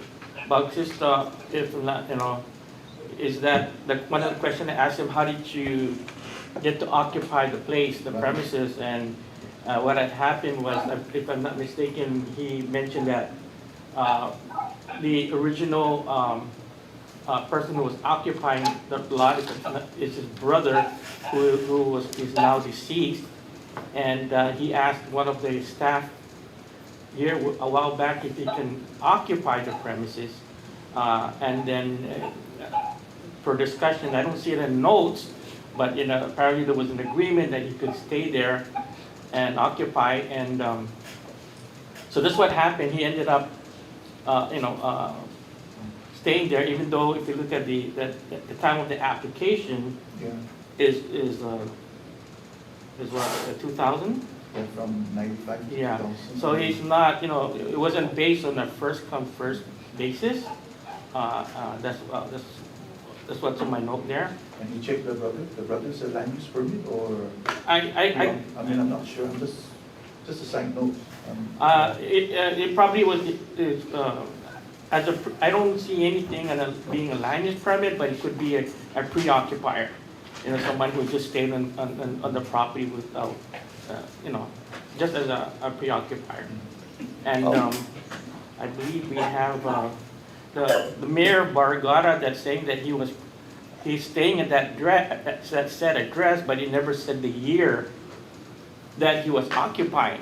So that's questionable too. Commissioners, I have a couple of things. One is I'm going to be taking off in a couple of minutes. I'll call Joey Cruz in. But also Pierce Castro, he's the caregiver for his parents. He has to leave. He comes in early so he can leave on time at 4:30 to take care of his parents. So we're going to lose Pierce in a couple of minutes too. But of course, Mr. A here can handle any questions you have. And also Mr. Cruz, I'm just sorry that you're going to lose a couple of us because of the time. Okay, so Pierce, it's almost 4:30. I'm aware that you are a caregiver. If anything to add, now's the time before you take off. Okay, just one. Right across the street, Pierce, is that the quarry? Is that the quarry right across the street? Yes, the quarry is just right across the street. And then to the right, is that the, what's that? I don't know why they're freaking barking. Of all days that we need them to be quiet. Okay, got it. So that's the Here, hold on. okay, I understand. So they're located in the M1 zone? So we move to this property and. Pierce, is that M1? Wait. Adjacent to it is revenue and tax, Yeah, and then next to it is mobile gas station. they're the So- green, so that's the quarry. The one that you just Yeah, called that one green? there, that big green one there, that's the quarry there. That's Is that yeah. where the tires burn? That's deep. That's where they. Remember the last fire, I'm not too sure about the fire, but if I'm not mistaken, that's where a lot of filling was put back there. and then to the right where Pierce's arrows at, that's, are those cars, or I just see a lot of white? It's about 200 cars there. So it's an M1? No, it's not an M1. We don't have an M1, but I haven't really looked to that lot itself and see it's. 2001. And then you got, You moved here. you got mobile? Okay, got it. Yeah. So it's an A zone? Everything there is an ag zone, yes. Okay. Where's There's the no other? for one, because lot I is- was still with the. This is the lot right here. So the meters went up here. And the pipe It goes crosses straight? it over Okay, this way. oh, so that's what they're. This is what they want to do to the Maintaining easement. 99,000. So, doesn't matter for us. How are the others Because they're talking about getting the, their they don't know water? where you're giving them this. Oh, I'm not sure how, because this is, I have no access into this property, but I gotta take off. this is Route 60, the main road, and there, water line, power is accessible there, within 100 feet. When you started, so. Okay, very good, thank you. Okay, sorry I have to take off, but So, Glenn and Joey can you carry see it. that, is that a house, right, that white? I believe it's a dwelling, but the person who was occupying there is now deceased during COVID. And those are all land trusts, where they Yes, call the sack? Yes. Okay. And then that's Barragata Heights Road? Yes, further down, yes. So that's, also, that's where the Barragata Fiasco's at? No, No? I'll see you later. you can see right there, mobile station. This is mobile station right here, Okay, and then that's the road to and this is Barcon Heights. Berlin Heights. And where's the one that had a problem with the land trust? Oh, that's further down. Oh, up more? or- Yeah. Okay. Okay, oh, but, and they're not occupied. Okay, so what, just approval for loan guarantee? Water line, right? Yeah, water line. Look this. Yeah, but we need a submission of a building plan also, and I don't know what happened here, but I don't see a copy of the agreement from SBA, the loan agreement. Permit to build also? Yeah, but we need those documentation, a building plan, and also the copy of the agreement, loan agreement with SBA. So there's Mr. Bautista, he has the document from, or I'm not sure, Mr. Bautista, do you have a building plan already at hand on the SBA? for SBA? Do I have the building plan before the house built? You know, for right now, you're planning to reconstruct your home, and that requires a building plan. Do you have any building plan? Okay, hold on. Do you have, with the building plan? No, because this was existing already. Okay. It's an existing. Yeah, but you still need a building plan because you're putting up a new roof, electricals and. I'm sorry, you were asking when was the extension built? No, do you have a proposed building repair plan? Yeah, That's required, Glenn, the building plan? yeah, because you're putting new structures. New You're- structure? Yeah, you're changing the structure of the But it's building. an existing Because structure. you got an old structure, you're gonna need new columns, new beams, right? Oh. For concrete, so you need a But it building has been plan. built earlier, or I guess they must have had a permit to build? I'm not sure, I don't know. That house there probably doesn't even have a building Bautic, permit. BAUTIC 41 at Gmail. BAUTIC, T as in tomato. Like Bautic, yeah, 41. Mr. Bautista, do you have a building permit for the I gotta go existing with the building? question. I'm sorry, this is his wife. You're asking if we have a building permit for the Existing building, proposed, existing, for the proposed? Oh, the existing. yes. No, because the existing was here before my husband moved in. It was like a step, so my husband just finished off what was needed for us to live in it. But there was already a shell that was on the property. So who built the structure prior to your husband? It was his brother Mike Miguel Bautista. So the rules and regs require a building plan? I know that we get the building. Whenever we permit to build. reconstruct a home or dwelling, we just provide a building plan. And that from there, they will take it into the permitting system. We can't approve building plan because we're not engineers. They have to provide a building plan so that that when that will be reported to the permitting agencies. I see. Yeah, you make a point, because even if I look at the plan, I can figure the road very. So I'm trying to. Close the door because the air. Okay, that's it. It is part of our rules and regulations. They provide a building plan. Okay. Okay, Madam Chair. And SBA loan agreement, we need that copy of that. Huh? I don't have that here in my The attachment. plan and the SBA. Submitted, so It's there. you got it? No, it states there, submitted contract. Okay, that's okay then. Just the building plan. So the request for approval for loan guarantee and the permit to build.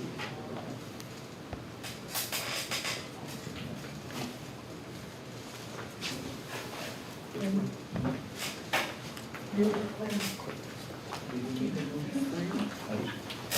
I was just asking, that's what they're asking, just The loan guarantee. yeah, just for them, yeah, for what I'm waiting for. We're waiting for you. Oh, I'm okay. Then go, Oh, please. so Madam Chair, I'd like to make a motion to approve the lessee's request, the lessee Jose Navarro Bautista, on his request to approve loan guarantee and a permit to build, and the loan guarantee is going to be situated in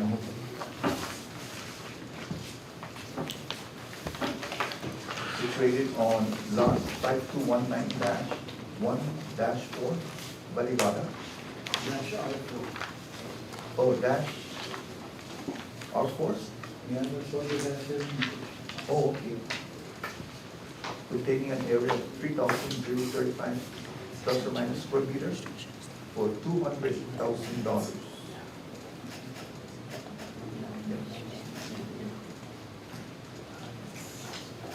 Nothing. 190.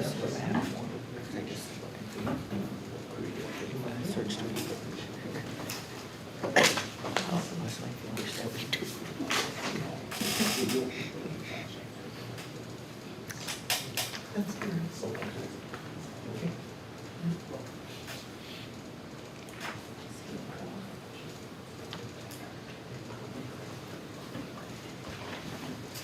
So that's 200,000.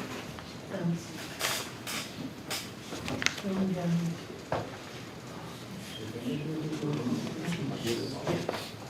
I second. All in favor, say aye. Aye. Motion carried. Okay, senyor. Senyor, Jose Bautista, esta ma prueba y presumo loan guarantee. You're saying they approved the same Suzu's Masi. I've seen it. Hello? The loan guarantee. Oh, y loan guarantee esta ma prueba. Because this boss right now, it's the middle of it. Oh. This gets up.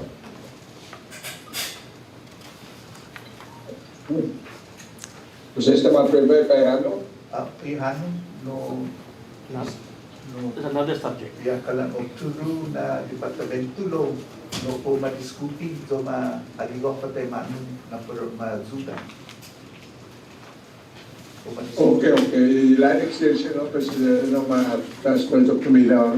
Kung sa esta sinya loan guarantee pero manoi za ni plano ni pero na all no ni temano pero Yeah. mabigay active. Este na programa na yung napapasilan doon. Siyempre, nasuway itukupan na gini na private este lugar, binigit yung sa encroachment, private property encroachment ni binandag minina na kuman alam este paid mogi. So ito na siya nung magubatan sa ni GWS ako na mapigay ng tawag yun, pues, di siya lang kiti matunga pa no, tayo mano na, umano may pipe billing. Buenti ane olung kali kloro no. Buenti Okay, ane tigbigan, go floor na ros niyo kung pwede ako lang mo.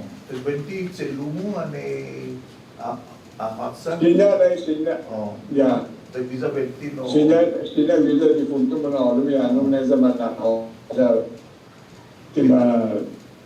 timaligay, plano temano mo, ismin ni pero naman na plano yan, ako. The visa buenti permit no. Visa permit, visa. Ya, sina. Kasiga no. Tumulan, the permit no, na lugar, si Kimpon Loan, na model mo rin. Oh, sta. pues primer maulik sa no loan guarantee, no? Sina permiso di sina outside pero mapigay active imamo. Dispoco na Tapos mapripas na todo. mo na dan. I-atos na. Very active na ini kon. No, at sa low Tapos income. na, dus masi talo yan. Ako mas, situs masi. Dahil hanap ko sila tapang talo at hindi pa na uzi ano. Siyempre, i-pliyaw Punta na yung leading. Oo, siyempre madiskuti mas sa manatumo. Okay. Okay. Situs masi. Dus masi at ano. Oo, Ang gulo mas. Oo. Okay, adios. Adios. I didn't call you to go, hello, did somebody call you about the meeting and said, nobody called us about the meeting? They're having a meeting for your husband.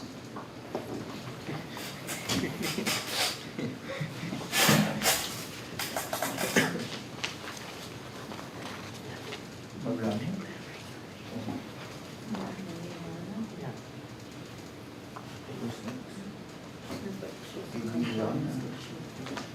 Yeah.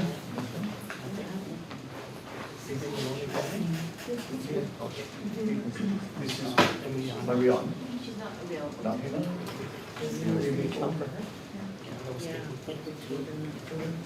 So table, no? That is table. I'm sorry? Oh, she's the equalizer and I think that was one of the questions, yeah, to equalize. And yeah, I wrote it down here. Submission of farm plan, and also they recommend to decrease acreage.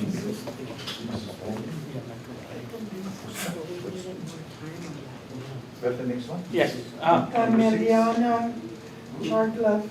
Emiliana Turcola Mariano Yeah. is next right now, and we apologize he's not here today to, as part of our discussion here in this meeting. And what happened was that she was requesting a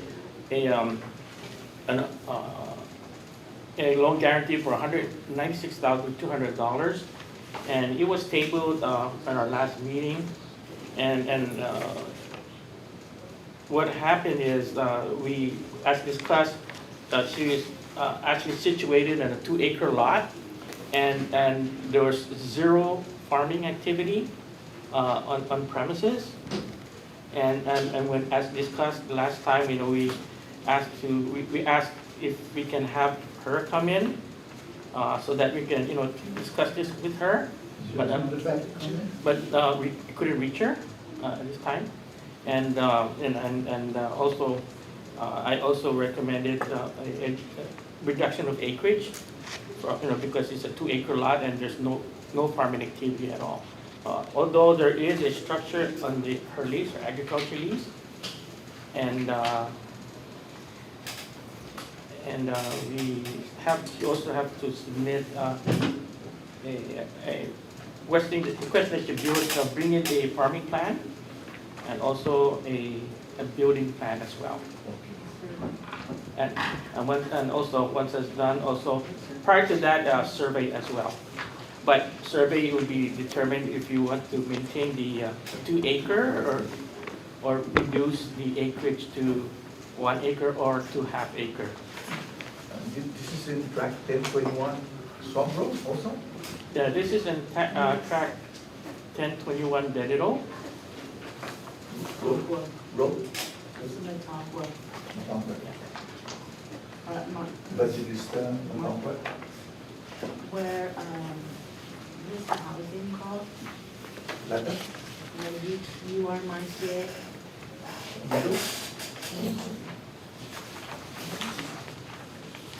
Right across the, you have the art. It's in Dedida. When you pass when you're in Dedito, you sing some road and you pass your market, the next road to your right. It's within that premises in the right side. Like Salampalawan, Salandahi. No. That's way, Oh. that's past, yeah. That was the housing. This is where, you know, like you're heading to the cockfight. I see. heading to the, Yeah. right after you. Market. Right, yeah. Ironwood. Top 5 was a good point. Ironwood, there you go, Ironwood, right across Ironwood. Yeah. So, yeah, so part of the issue was, it being non-compliant, situated in a 2-acre lot and need a survey to be completed. This one, the one in the red? This one, this is the 2-acre. No, this is Mr. Cruz, that's a different. Oh. And he, Divided an area there. let's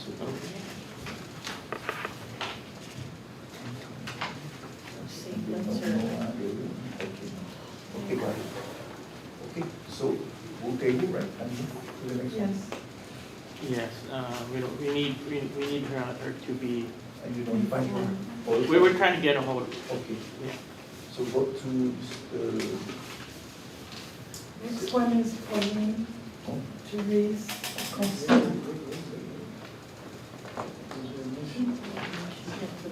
oh, Madam Chair, I'd like to make a motion to table the case for Liliana.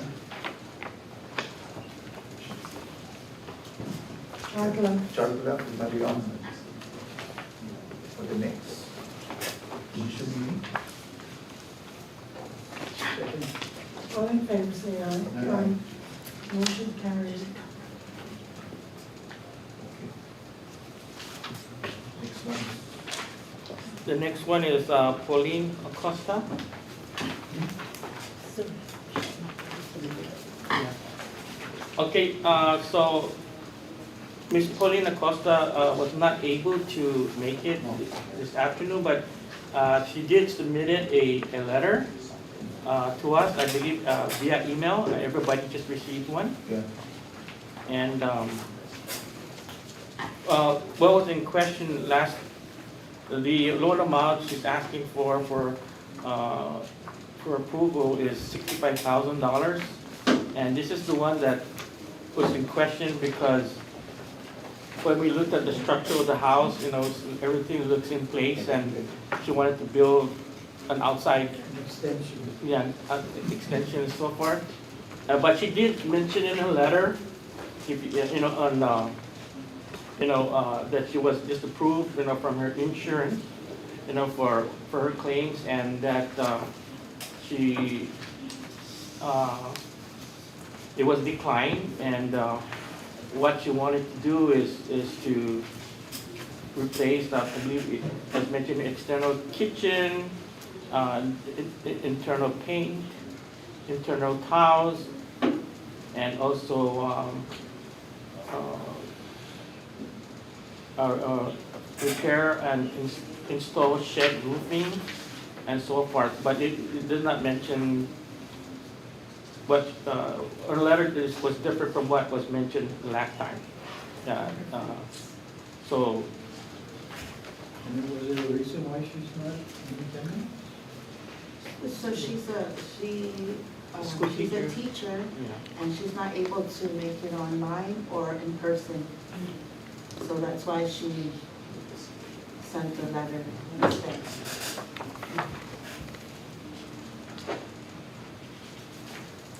So,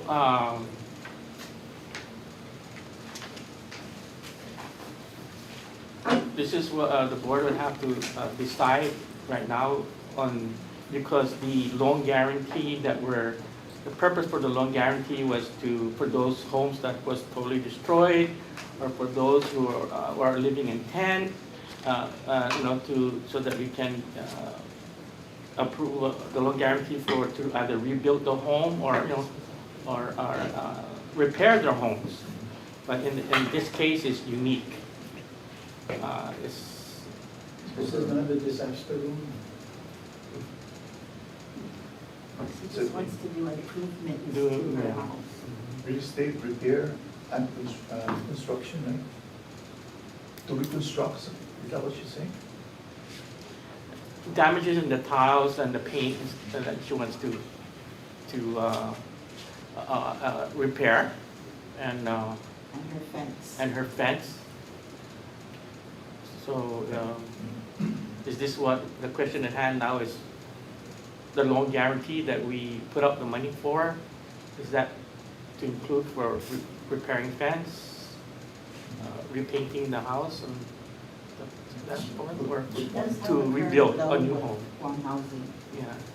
And she also has an existing loan with Guam Housing, and we did a loan guarantee on that as well.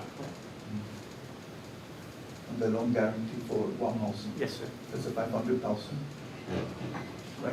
No? I'm not sure what's the Yeah, amount. 500,000 for valid.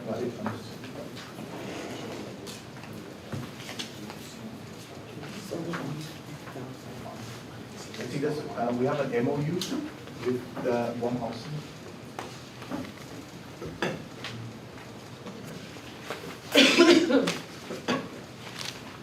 Understanding with one housing is okay?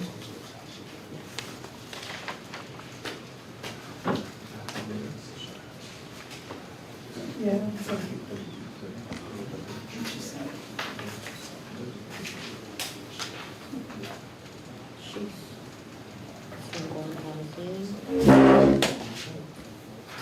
That's your principal back,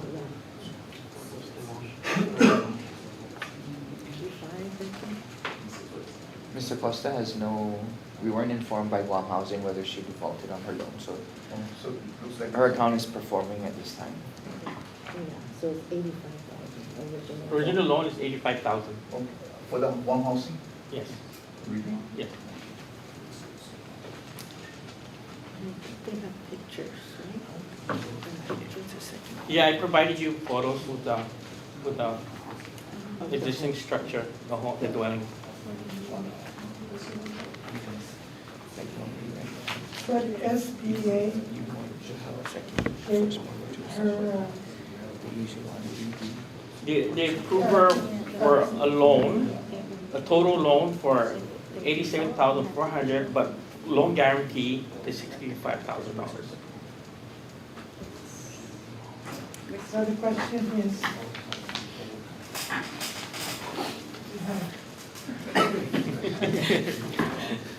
Well, I mean, it's you guys' decision. You know,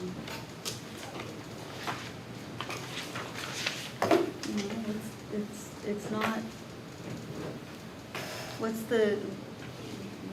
your concern, what's your specific concern? well, you mentioned something about the CHamoru Land Trust, that's not what we're here for, to guarantee a loan. What I mentioned earlier is that originally the purpose of the loan guarantee and the money that was put out for loan guarantee are for those whose homes was totally destroyed, disaster. Is that, are you saying that's what the law says is the purpose? That's what we asked for, but I'm not sure about the law itself. If it's 'Cause I to think make it's- improvements.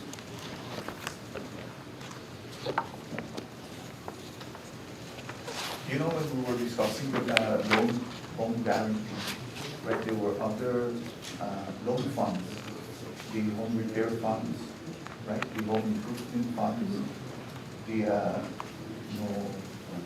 loan guarantee funds. So apparently this applicant is requesting for looks like this is a home improvement fund, but she's not getting the money from CHamoru Land Trust. She's getting the loan from Small Business Administration. And I know that we're guaranteeing the loan, but we have 5.6 million in the bank to guarantee a loan, aggregate amount of about 10.4.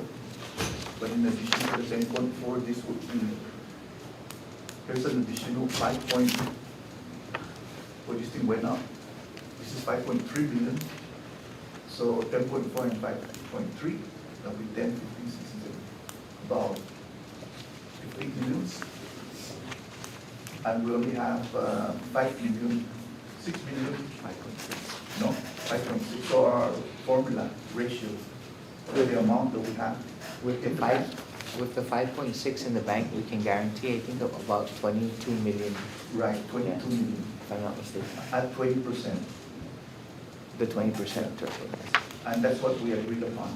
And then we can look at the formula and use the 5 million, and we can go down to 5% Can adjust. guarantee, and we can go up to 112 million Yes. aggregate. So, if this tenant is in good standing with the Guam housing, and the tenant is trying to improve the home, of course, the value of the home is gonna go up. We've seen some of the homes. How much, I'm sorry, how much is remaining on her existing loan? I believe 60 some plus thousand. Okay, sorry, go ahead, carry on. Oh, 60 plus, and then this one, she's been pre-approved for 65? No, it's approved for 80. The total amount was 87,400, but for loan guarantee, 65,000. Right, so we only look at the 65 to guarantee, Right. correct? And like our attorney was saying, is that, is it in the language, right? Not to approve, or, did it have any restriction? I don't think so. Yeah, so, when I look at this, it's like a home improvement where I haven't seen the home, but have you guys seen the home? There's a picture. Yeah. And one of the biggest question at hand there too that we have to decide is, we did already a loan guarantee for Guam housing. Can we do another one, do a second loan guarantee? Yeah, but remember, Guam housing has its own. If I account. remember last, we didn't approve one of our lessees who was trying to do a second mortgage, and we didn't approve for loan guarantee because, it was never practiced to Yeah. do so. Have And you this checked her one will be credit score? this perfect example again for, as the last one that was disapproved. Can we check her credit score? I don't think. No, we didn't. No, They're not ready. No, we, They're No, not but- even lending. Yeah, this applicant, right, is I think in good standing. And she's willing to put another 60, or, I don't know the person, but she's willing to invest $65,000 more to improve the home. So of course, the value of the home is gonna increase when you do an appraisal. So, I am on that position to approve, because it's an improvement, and it appears that she took time. Again, I don't know the person, but she took time to write a letter, and she has a good standing with the Guam housing. And of course, is there a risk? I think there. So, I'm an optimist, as you guys can see. I am, so she wants to put that on the other end. Right now, I can say this is about 250K. About 250. So she puts a 65, it will be maybe 350. And it's on a dollar. and of course, any improvement makes the value, right? Yes, it's an The real estate, appreciation right? amount. Right. I understand But the one I just wanted to bring up again was, can we use that, put that $65,000 in a better use for those who needs to build a home? that would be SBA's account, because it's not the CHamoru Land Trust's money that we're using to make her invest. We're only doing a leverage of 20% risk, so, but I'm open. Good point though, Mr. Because the disaster loan, but we cut it in a home loan improvement and home loan enhancement, this one, Also, person, building a fence nowadays. It's a cyclone fence, there is in a portion of the fence that's been knocked down by the storm, yes. oh, it's not now, a cyclone, Yeah, it's cyclone fence, yes. so the fence that's going to be put up would be, I'm not sure, but it's just probably just for repair of the Yeah, existing fence. so that would be my, I don't know, but,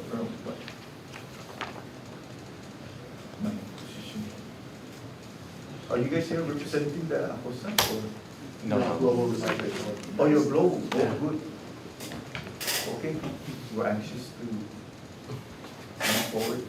So I'm in favor, Madam Chair, to approve this constituent, but that's my motion, so it's an enhancement to the property, it's an enhancement for their safety, and it's an enhancement in the capital real estate of the CHamoru Land Trust.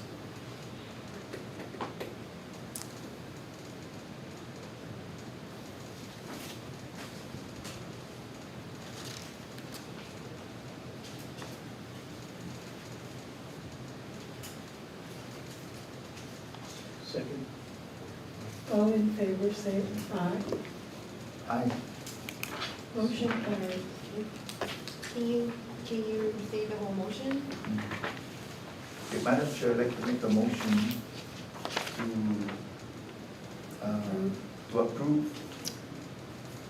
Oh, it's not my turn to pay.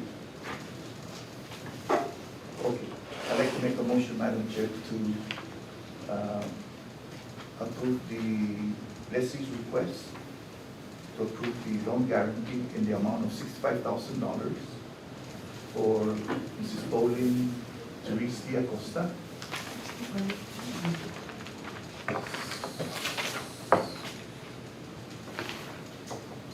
$65,200 on Lot 2, Block 5, New Track 1022 in Dedidu.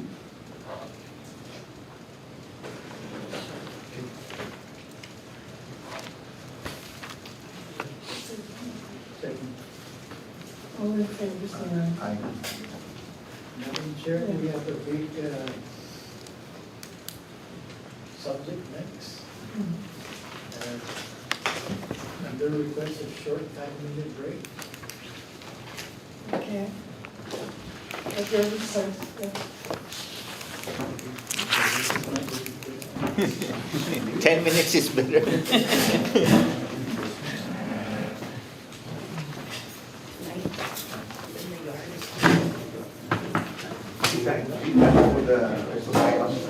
Yeah, I just had to bring it up. Yeah, yeah. Of course, for the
Long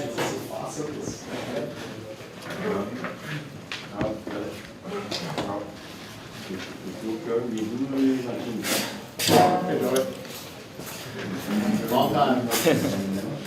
Very long. Hopefully we can move forward.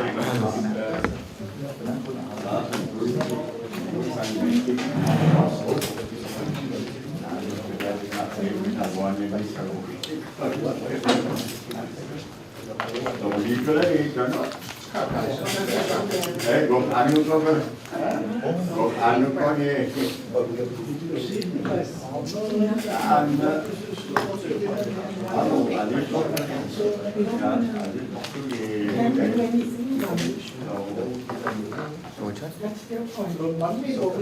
Yeah, yeah, yeah.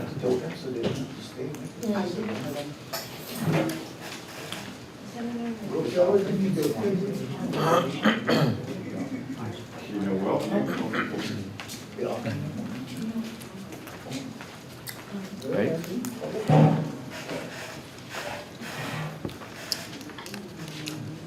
Okay.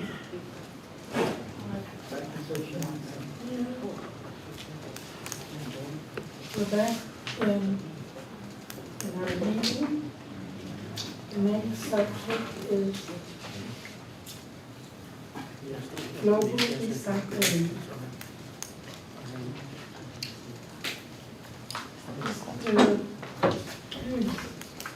So today, or the next item on the agenda, under old business, is global recycling. Today we have Mr. Alan Chu, who's the son of Danny Chu, the general manager of Global Recycling, representing Global. And I'm not too sure the general, Danny Wu, who's also a partner with Mr. Chu. So you can come to the table. Just sign in, please.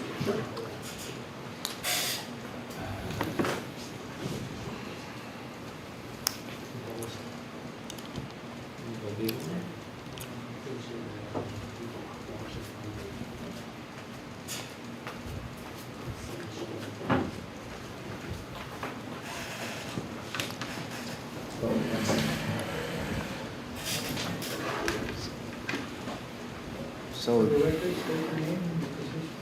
Hi, yes, my name is Alan Chu. I guess I would be administrator over at Global Recycling Center. And then my colleague here is Yan Chen Wu. He is also a co-administrator at Global Recycling Center. Thank you for seeing us today, Commissioner and Chairwoman and Director. Oh, man. Yeah. Thank you for coming. So today our staff report reflects on several issues, mainly 4 issues. But to give you a little brief history of the existence of global recycling, is Global was brought into Lot 101-22-15 through Cocoa Recycling through a baling agreement. After Cocoa had completed in satisfactory whatever they were supposed to do based on their lease agreement or license agreement with CHamoru Lanchos for Lot 101-22-15. One of the previous administrative directors, Mr. Tom Elliott, had cleared Cocoa Recycling of their duties and responsibilities, but also allowed Global Recycling to stay. Throughout the years, Global has just been utilizing the property through an authorization to occupy. Global Recycling did at one point in time during the tenure of Mr. Monty Muffness make a $100,000 payment, although that payment was really unclear of what it would be applied to. And then as the years went by, I believe in 2018 or 2017, the board then had authorized the issuance of a lease agreement or a license agreement to Global for a period of 5 years. That was never finalized. They were just talking, authorized to. It was all in the proposal stage. So what had happened was, yes, I think there was a last request for a meeting. Yes. But what we were waiting here at CHamoru Lanchos was for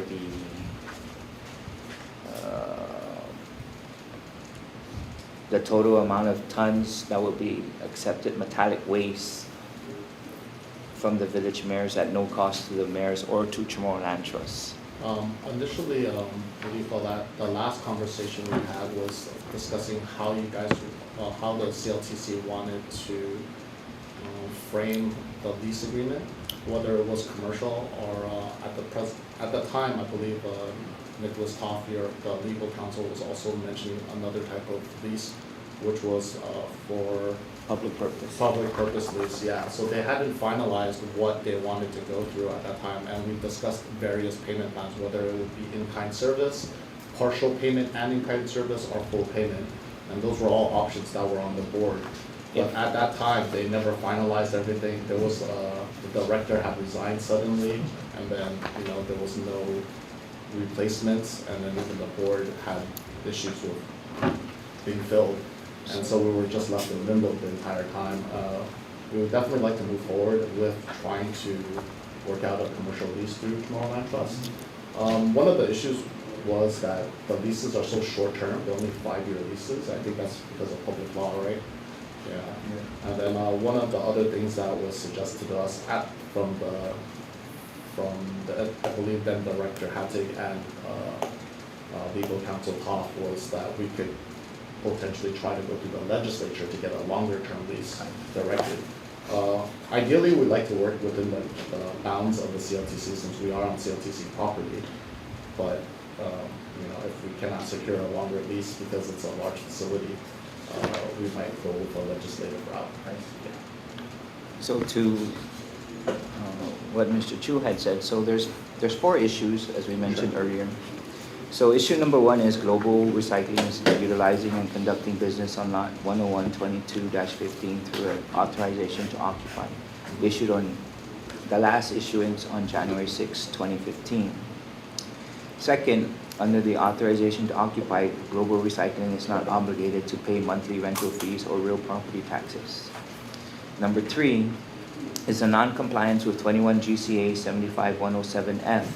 When the CLTC board approved the issuance of a commercial license to Global Recycling on lot 10122-15 for public purposes on September 19, 2019, Section 75107F reads, nothing herein shall be construed to authorize the commercial lease or the license of CHamoru Properties prior to the promulgation of the rules and regulations pursuant to the Administrative Adjudication Act or adoption by the legislature to govern commercial leases and licenses. Number 4, the non-compliance with 21 GCA 75122B6 and 75A 122B6. When the CLTC board approved the issuance of a commercial license to Global Recycling on lot 10122-15 for public purpose on September 19, 2019, Section 75122B6 reads, any solicitation for interest or proposals prior to the enactment of this act for commercial activity on CLTC land with the intent of entering into a commercial license shall be null and void.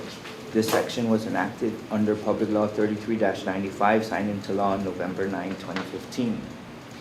So even after the 3395 was passed into law, the board went ahead and authorized the issuance of a commercial license to public use for public purposes, but the board wasn't allowed to do so. And our reference to that, to our issues that we stated, is Superior Court case number CV1101-18, which is the Guam Rocks Inc. versus Chamorro Land Trust Commission.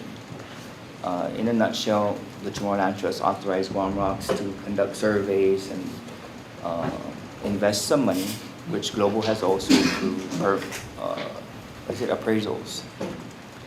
Although in the end,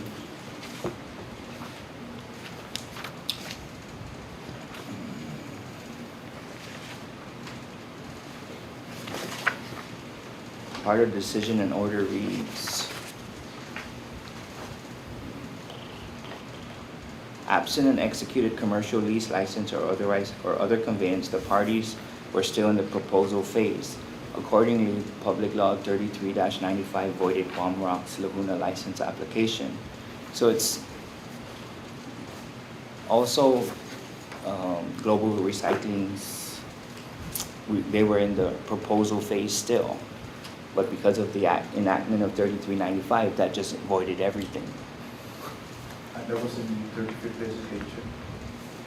Yeah, The 3395 was passed November 9, 2015. the 33rd. Wong Rock is the one next to Samu Rock? No, Next to, they were awarded a commercial license or leased by the board, but nothing executed next to Smith Bridge. Smith Bridge, got it. And that was to Quarry?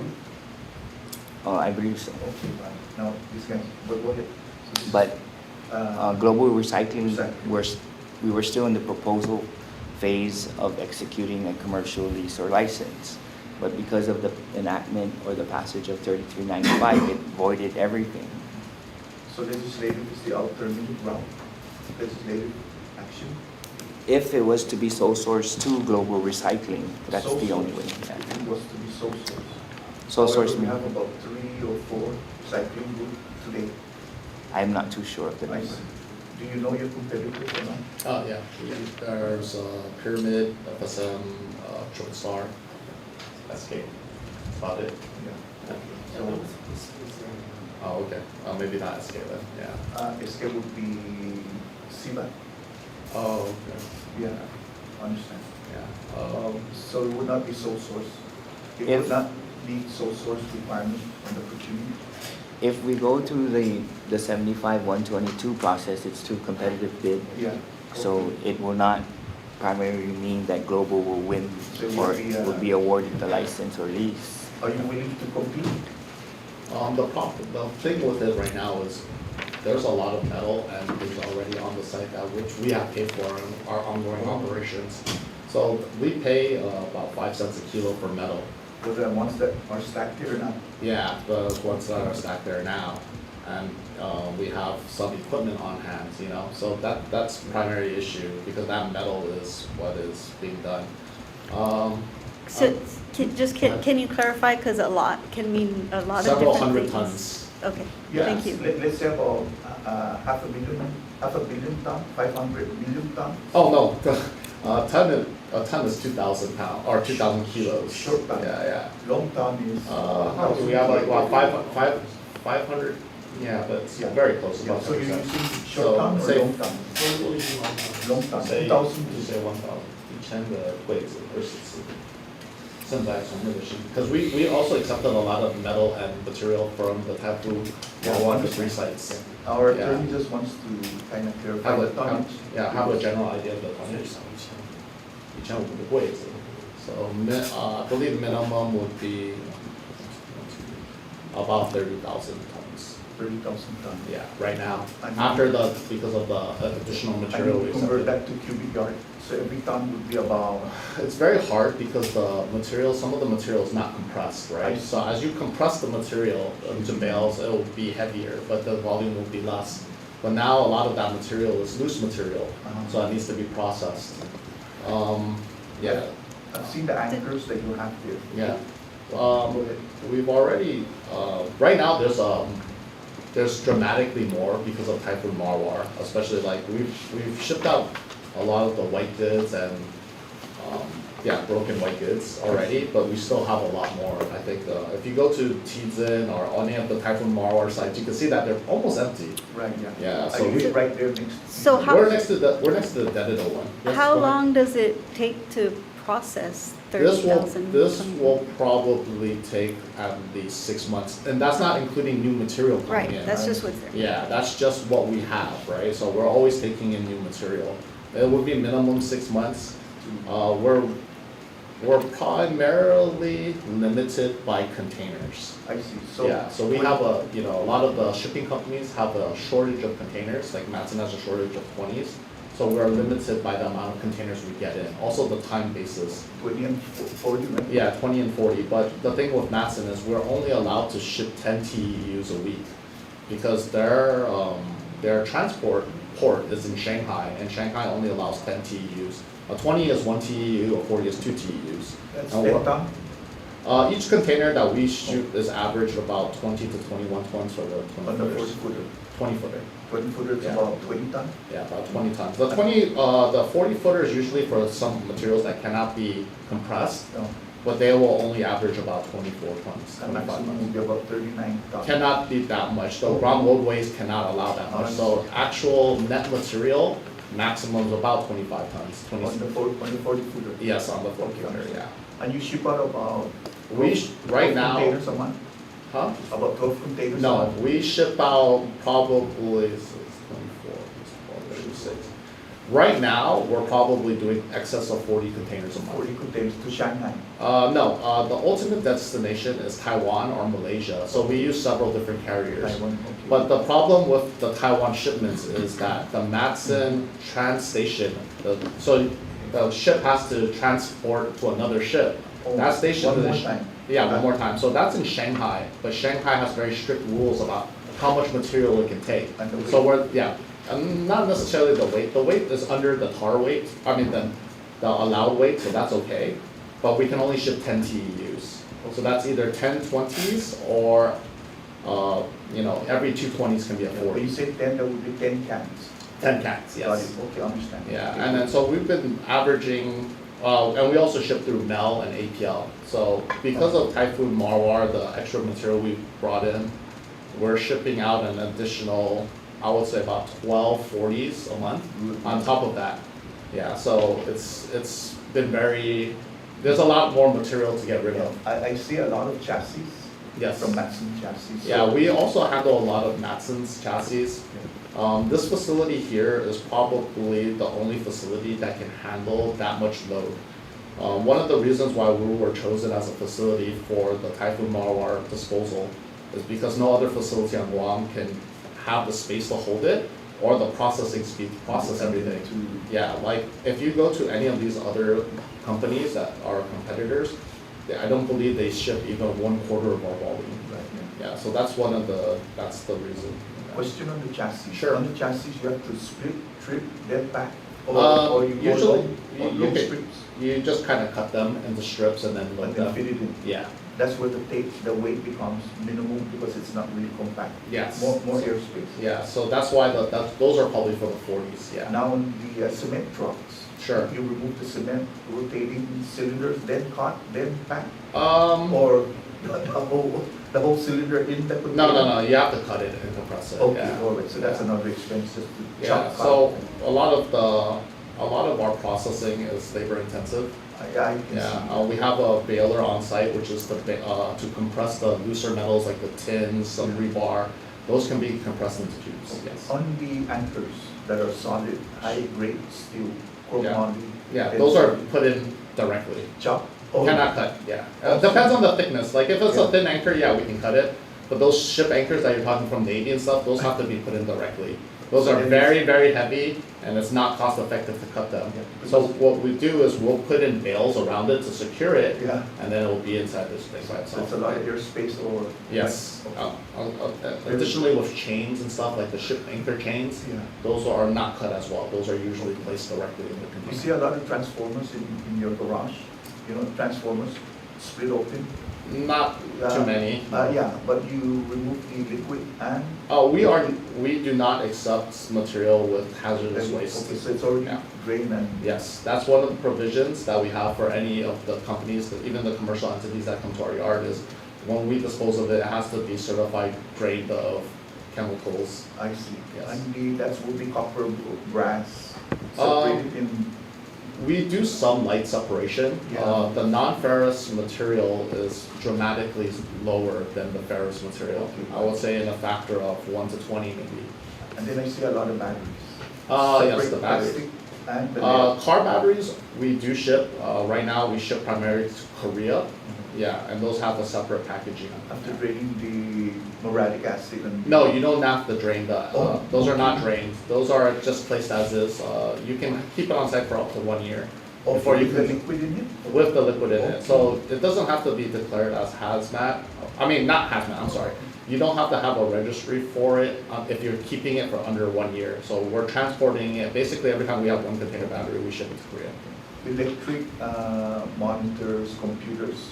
We generally don't take electronics. Okay, yeah. Yeah. Okay. We've taken some and then again, we ship to Taiwan as is, yeah. White goods?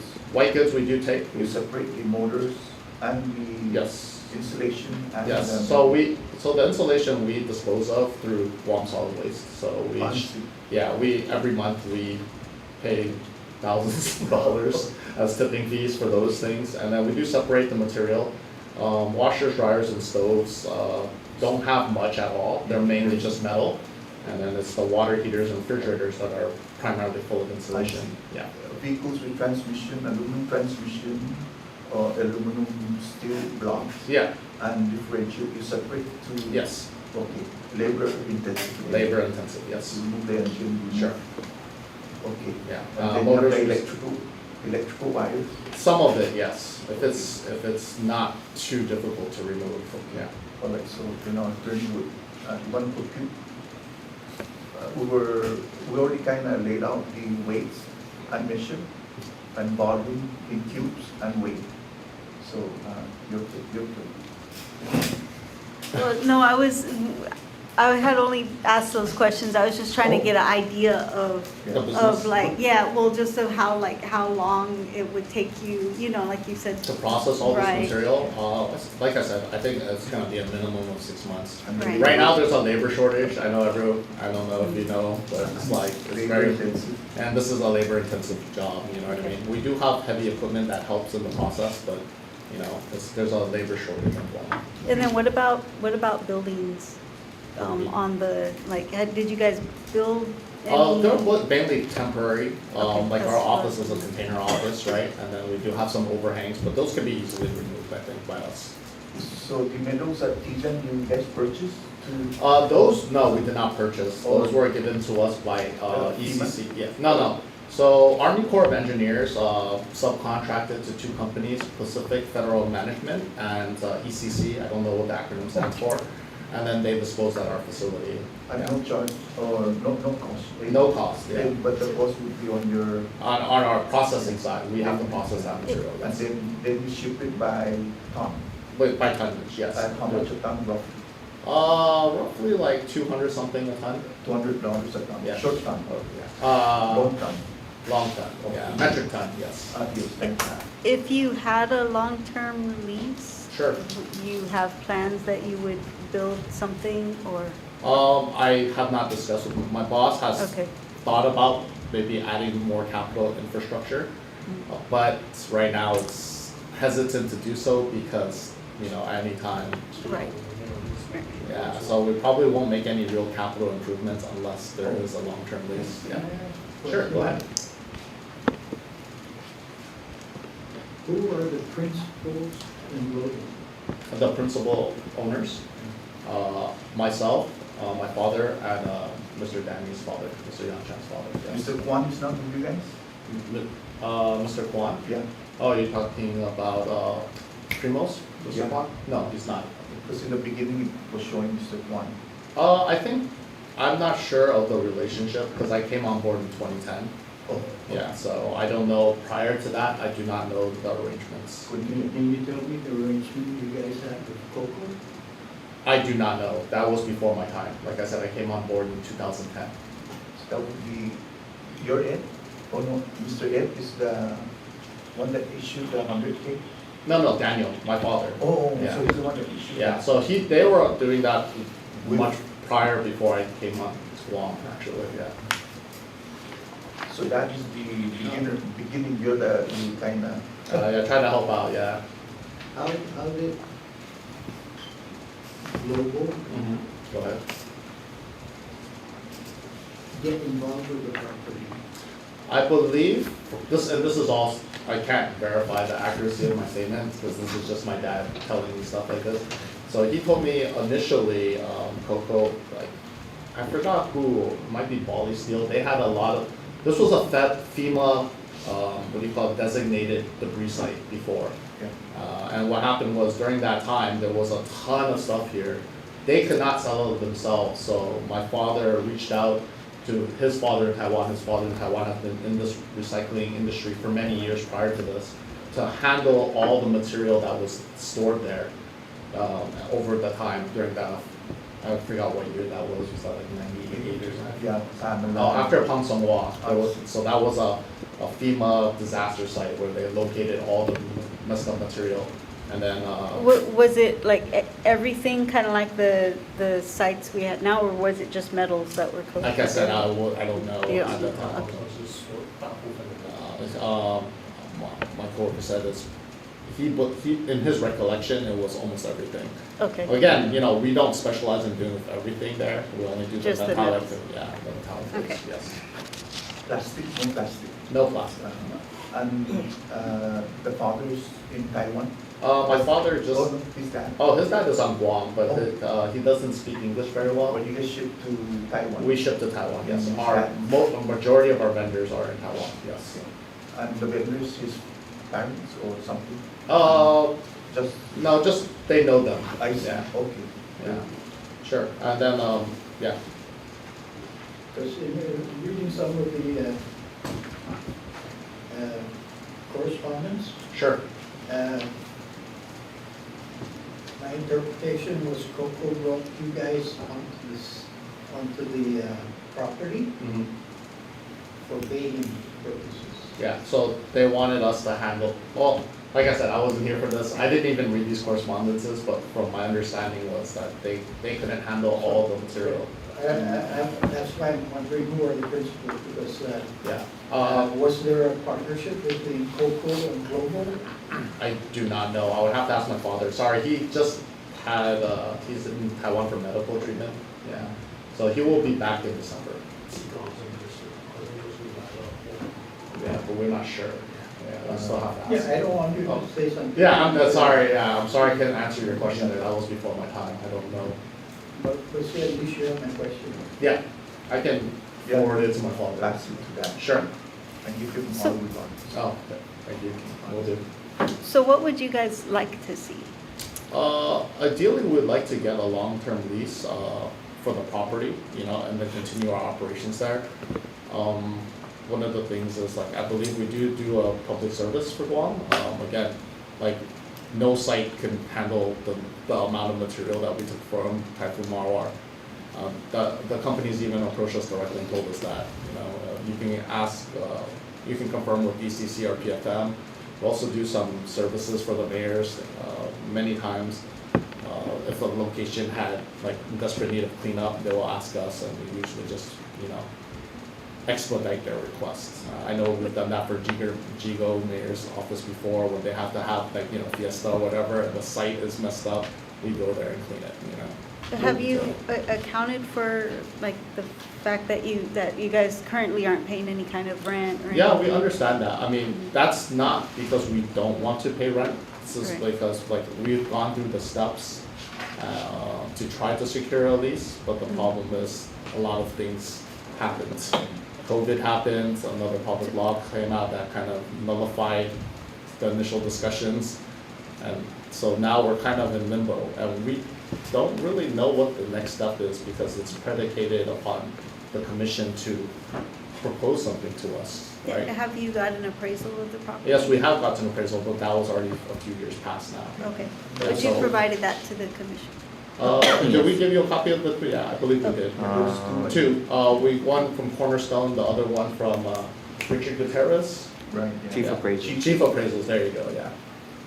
On March 2021, they provided. Now, just from your memory, Sure. what did Richard Gutierrez appraisal come in at? Both of the appraisals were very close to each other. I think each one was roughly about 2 million.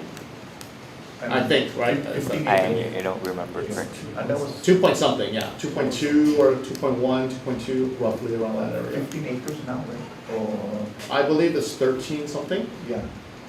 We can verify, but I think it's 15. Oh, it's 15, oh, because there's another section there. Right. Yeah, so it's not, that is not necessary for us to use. We had mentioned that previously.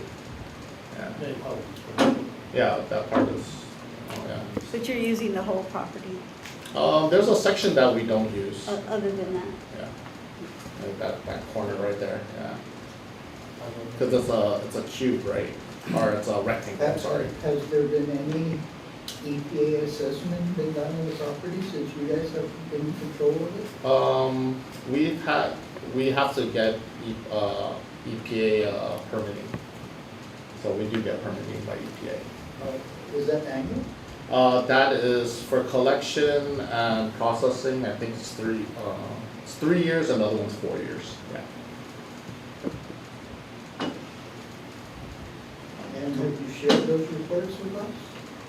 If you need our EPA permits, I can forward them to you. Actually, I have them on my phone if you want me to forward it now. Is that what you're asking about, their permit? The results of the EPA investigation. Which What leads do you to a mean, permit. which? See, they'll be denied if they didn't pass muster. So you mean just of an inspection? Yeah, the results of the inspection, because like I said, if they didn't pass, if they didn't pass, they won't get their permit to operate. Okay, you said the appraisal from chief was about 20? 2.2, Okay. I believe. Again, Joey has the. Yeah, okay, that's about maybe, Go ahead. No, sir. That felt weird. yeah, we're okay. Okay. So at 2 mil at 14, 15, it's about 130. Are you willing to relocate closer to the port because we have another property?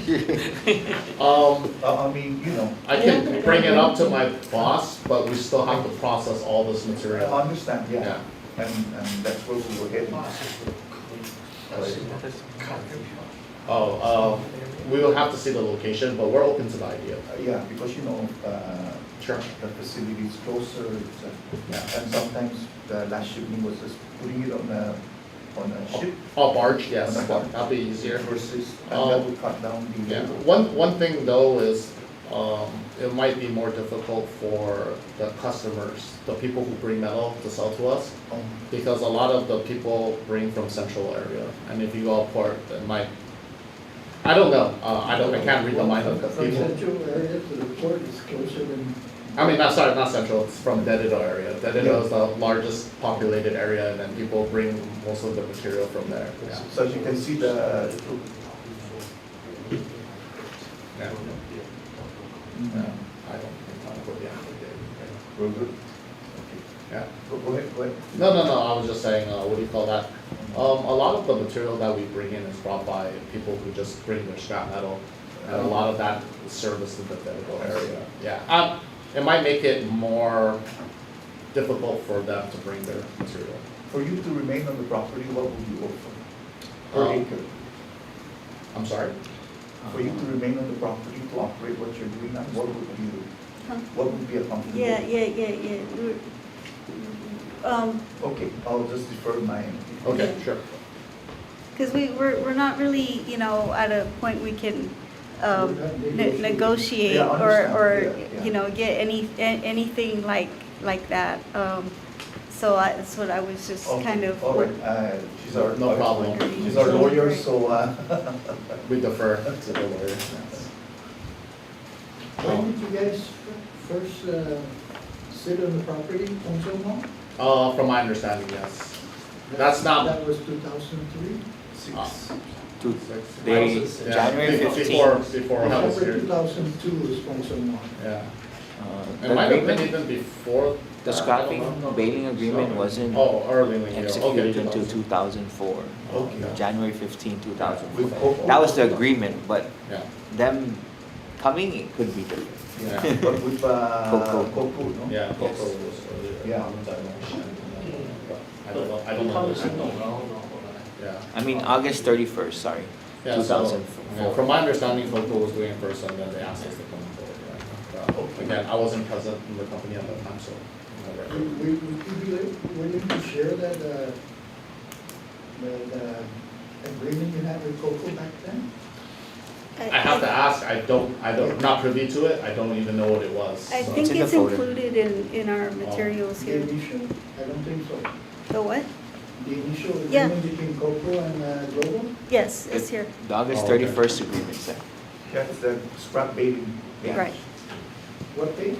The scrap baling, It's, it's far back. 500 metric tons. Okay, that was 04. So, okay, just so I understand where everything, because you said that there were negotiations and then they stopped. right? Yes, So you guys were negotiating with CHamoru Land Trust to Yes. get some kind of a license agreement yes. Okay, and that had previously been approved by the commission to pursue that? Yes. That was when No, Pico it was. was not approved by the commission, it was approved by the director. By the commission. No, By the commission. no, That was- there was a. There was a meeting with Pico, Yeah. the room was chairwoman I'm talking about earlier. earlier. I don't Oh, know. prior to the Right, authorization but to more, occupy. but more recently, so they tried to address it by, 2016? no, this was probably in like 2019 or 2020 that they were trying to come up with with 2019. some kind of an agreement. Yeah. And then as Mr. Chu says, there were a series of interruptions with that, with like, changes in the administration and things like that, that kind of took it off of that path. On September 19, 2019, the board approved. Okay, answer that. That's number 33. Yes. But I haven't seen like that agreement, or I haven't reviewed it, or, I'm not sure exactly what stage they were at. And I'm not sure I see, the where they're saying that they can have some kind of you guys are a commercial operation, right? Yes, correct. So it's hard to see how they can enter into any kind of agreement outside of what the rules for a commercial lease would be. The thing is that, going all the way back to the beginning of when this property was used as a collection site for typhoon debris, right? There's like this continuity that it was used there was material there, they cleaned it up but continued to accept new material. And then here we are now, they accepted all this material from all of the debris sites, and as they say, from all of the different, like, the mayors go around and they, collect like vehicles and white goods and things like that, and they bring it to you guys, right? Yes. And so this has been going on for all of this time, and so they're saying, well, now they're at a situation where if you told them right now, okay, get out, it would take them 6 months just to clean up what's there, and in the meantime, they're not processing anything else that's continuing to collect or whatever. And so it kind of, that's the difficult situation that I think the commission has been trying to figure out, going all the way back to the beginning. And so this is why I think it keeps coming up that you say there's some solution that you might need to find from the legislature. Okay. Because they may be able to grant the commission authority to enter into an agreement that they don't have right now. So right now they're very constrained on how they can enter into an agreement with any kind of a commercial entity to lease out their properties. I feel before we enter into any type of an agreement, we need to clarify all the missing answers to questions. Right, but I'm saying even if you wanted to, even if you're like, okay, let's go put something down, let's all sign it, you guys are constrained by what the law says you can do. Our constraint is 20 years, Right. not more than 20 years or 22 years. Well, but there's more than that, Five because, for commercial. Right, 5 years. right, No, increments of 5 years. CLTC can lease up to 21 years Very for commercial. license, For commercial? for commercial well, license. no, But a 5-year interview for review. For a commercial lease is 25. yeah, but there's other kinds of, constraints, like if you're going to lease out a property, you have to put it out for bid, right? You have to Yeah. have a competitive Competitive. process, and then you have a set But- amount but- that you but- have to, but Like what Joey had just mentioned, it's a 25-year commercial lease. Oh, okay. Yeah, previously they. What they That were, we are in power.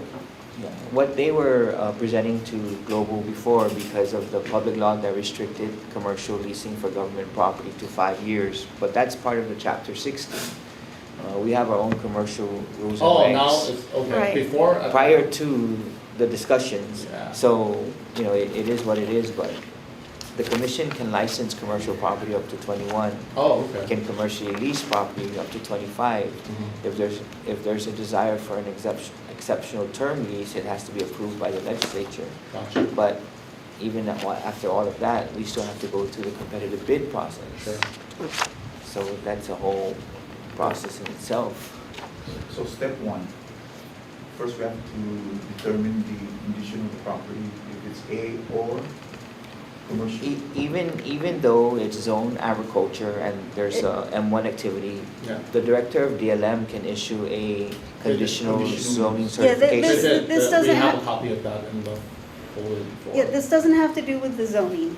Understand. It just has to do with the fact that, if you guys wanted to lease out this property, We can do today. you have to put it out for, right, you have be to, compliant with the zone. Right, because the zone would make the difference in value. oh, Right. okay, yes, but you're talking about something different. Is this property registered? It's registered, there was no issue of Yeah, registration. because Okay. remember, we're going to treat it at the value of an agriculture, right? Versus a value of a conditional commercial. One. Right, but I'm still, I think, you guys are all the way down here, I'm still Oh, over yeah, here yeah, go ahead. on step one, Oh, which is because that, we have studied this case right, for almost 2 years. right. We have dissected it, we have turned it over, we flipped it over, we went to their side. So we know what we want. We know exactly what we want. At least this group that you're seeing here, the past group that was here, now, that's a different story, but this one's a banker, he's a broker. So, me, I'm just a mechanic, so I can drive your trucks and do your shipment. I'm a trader. I can trade international from China, Guangzhou, don't matter. Sure. So we're not ignorant in this kind of operation, so we're ready to deal. And we'll follow the process of the requirement. So that's, and I think that's kind of what you need to look at, because one. before you can put out a property for bid, you have to have a public hearing, and so this property was not included in Yeah. those other So properties, right? if I can expand on the process. Yeah. So if the board should choose that they would like lot 101-22-15 to be used for commercial use, at the next board meeting, it could be an item on the agenda, and the board can declare it for commercial use. Immediately after that, we have to hold a public hearing. After that, we come back and present to the board all the findings or whatever comments were made for or against. And then if the board decides to proceed, then they'll declare through a resolution. That resolution will be sent to the legislature. They have 60 days to decide what they're gonna do. If they don't do anything within 60 days, the 61st day, it automatically becomes approved. And then we have to go back again. And in the meantime, if there's a desire for an exceptional term lease, we have to file a determination of need, we have to publish that, we have to get comments. So that whole process, it takes maybe 6 months to 8 months if we're lucky. We hit it on. But go ahead, and then finish, because we're almost at the end. So, And then after that, the arm. the RFP process, we accept, the board decides who's gonna be the committee. At the end, we take it, review it, we score it, and we present to the director or the board, what's the successful bidder, and we determine whether, if they've been responsive, and then now we determine whether they're responsible. If there's other conditions that are required, for example, like security deposit or whatever the case may be. So that's the whole process. Yeah, and So let me just ask you this, about how much, like in a month? So you said you have like about 30,000 tons there now, and I know that, Typhoon was different, but typically, how much do you accept in a month? It fluctuates a lot. Yeah, there's not a really good average system. What do you want? Some kind of a range?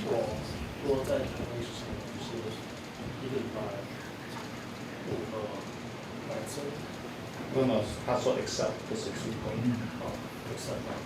Yeah, that's coming in.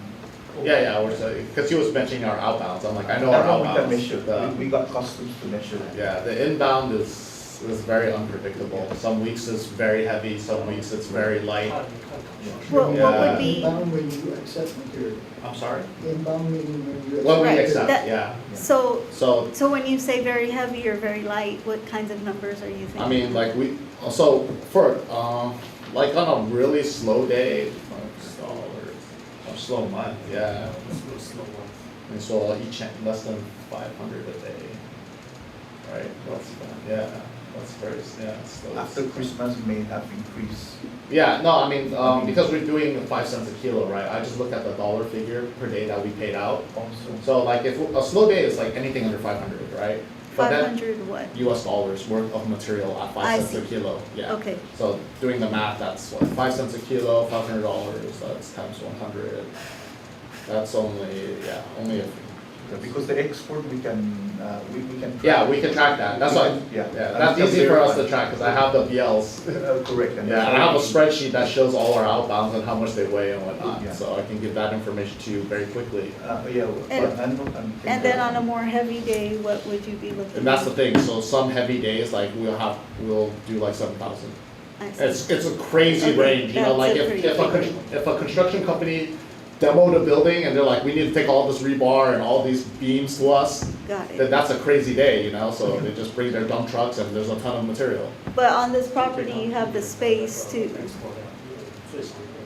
Yeah, I mean, if you need the figures for the exports, I have them, but We will have the, minimum for export. yeah, the inbound amount is much harder for us to delineate, because I have to go calculate the amount we spent every day and. But on a dollar figure, it's easy. And then, yeah, well, I still have to add it all up, because this is manually written down. Because on your financial statement, you have your expenses, Yeah, yeah, total yeah. purchase. Yeah, and so yeah, at the end of the, but that's the yearly basis, yeah, that's our accounting gets it from our yearly. You can take that, divide it by 12 and get an Oh, the average, okay, yeah, sure. I was just trying to get an idea of, you know, because you guys are saying, okay, well, if we might want to move forward with this process, We have to move forward. then what happens in the We're not saying we're meantime? moving forward, we're trying to just get Right. answers to questions that we have Understood. based on the communication. Sure. So I just kind of Eventually, wanted, we will have to do something, Yeah. one way or another, it's There's- going to be done, but for now, I would like to get some answers. Yeah, I'm sorry I couldn't provide all the things that you asked for, so, yeah, before my time. Yeah, because we have to start at the beginning. Yeah, no problem, I understand. Father time is clicking. So every time is money. Yeah. And every time we pass a month, we lose revenue. Yeah. So, and that's why I was asking our attorney for us to implement a warranty, a performance bond. And, you know, she kind of corrected me that she'll work with me. well, I It's a mean, you process. can't. I understand, that's our communication. Right. So we'll discuss that in a different chapter. But we have to, it's required because that one's not even half of what's there now. We just passed by there yesterday. Yeah, it's a lot, because Yeah. the Typhoon Maro was just Yeah, so much so material. all the sites that have been cleaned up Yeah. in Hospital Point and Pigeon, Yeah. they're there. Well, I mean, a lot of it has been shipped out. We've already shipped out thousands of white goods. Yeah, we've been following, Yeah. yeah, we've been tracking. Oh, you see it? It's going down a little, yeah. It's a process again, like, you know, they brought so much material to us. So, in fact, we're just playing golf on number 8. Oh, I wonder, did they ever resolve the GICC thing? No? That's in process too. Oh, okay. I saw they were on the bullet point from the previous one. Yeah, well, at least they're paying about 25K a month, so Yeah. versus So how many acres is there? 250. Oh my God. So, but there's cash flow Yeah, versus the, this beautiful piece of jewel, yeah. the We diamond.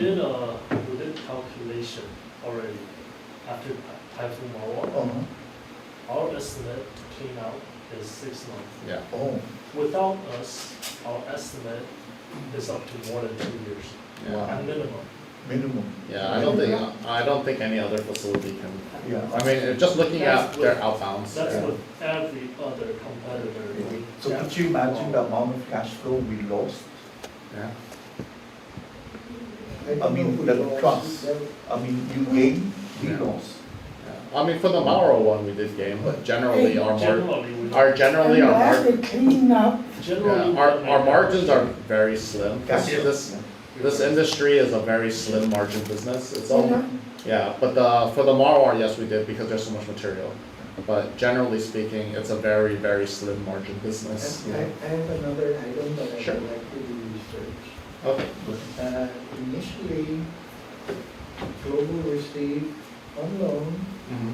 a D, I'm not sure if it was a D4 or. Yes, I D10 believe I sent the letter there. Caterpillar, Yeah, bulldozer. yes. And apparently, something happened to it in your possession, and Uh, you guys ended up cutting it up and selling it? It caught fire, yeah. I did send the letter to Joey stating that. And I don't, Were you there at the time? what year was that? I mean, I wasn't aware of the situation. Mm. Like I said, I can ask my father. My father's the one who told me about this, because I wasn't aware of this until they brought it up. Mm. And then he told me about it, that the reason why it happened was it caught fire. We've had incidences of, But see, it was not reported to us until after you guys cut it up? yeah, I didn't know, otherwise I would have said something. I didn't even know we had the D4 in possession. I don't know if it's a Yeah. D4 or a D10, but Or it was a D8, or, bulldozer. yeah. it was a D4, it D4. was June, we received the letter June 26, 2017. Yeah, that's because they asked for the letter on that time. I have to go back and ask him when that caught fire. I remember we did have several instances of kind of like vandalism, arson at our place where these guys set fire to those junk cars. What was it, because there were no guards? There isn't any guards, the facility is very big. We do have a person on site, but he can't go around everywhere, you know what I mean? And at night it's dark. I know there was a police report done before and even the officers can't find anyone, it's just all jungle, you know? So they just run off, so, that was an issue. We've had several instances of theft where, that's why we, especially like, you know, the non-ferrous material is worth more money, like copper. So we don't deal with that much, but we do have a little bit, we do lock it up now. I know that was a issue with a lot of other recyclers because they were stealing the wire. We do not take non-ferrous from non-commercial customers. You have to present a business license if you sell non-ferrous tools. And that's our way around it. We've had people try to bring in things that they can't answer for, like someone's like, oh, do you guys take manhole covers? And we're like, who are you? You know, do you work for the government? Or is this decommissioned? If not, we can't take this, you know? It's just like some common sense things. There's always people trying to sell material. I hope that this line of communication that we came here to help open will lead us into something positive. I hope so too. But like I said, right now I have my questions, I get answers to questions, so I'll keep feeding you questions, you can give me the answers later on. Sure. Definitely. Mr. Dave? Go ahead. Your turn. Oh, I did my questions in tier weight and volume. So I got my computation already. So she wanted to mention, go ahead, Madam Chair, her gratefulness about cleaning the island. Sure. Oh, thank you. And not only that, being a landowner too, people like to dump.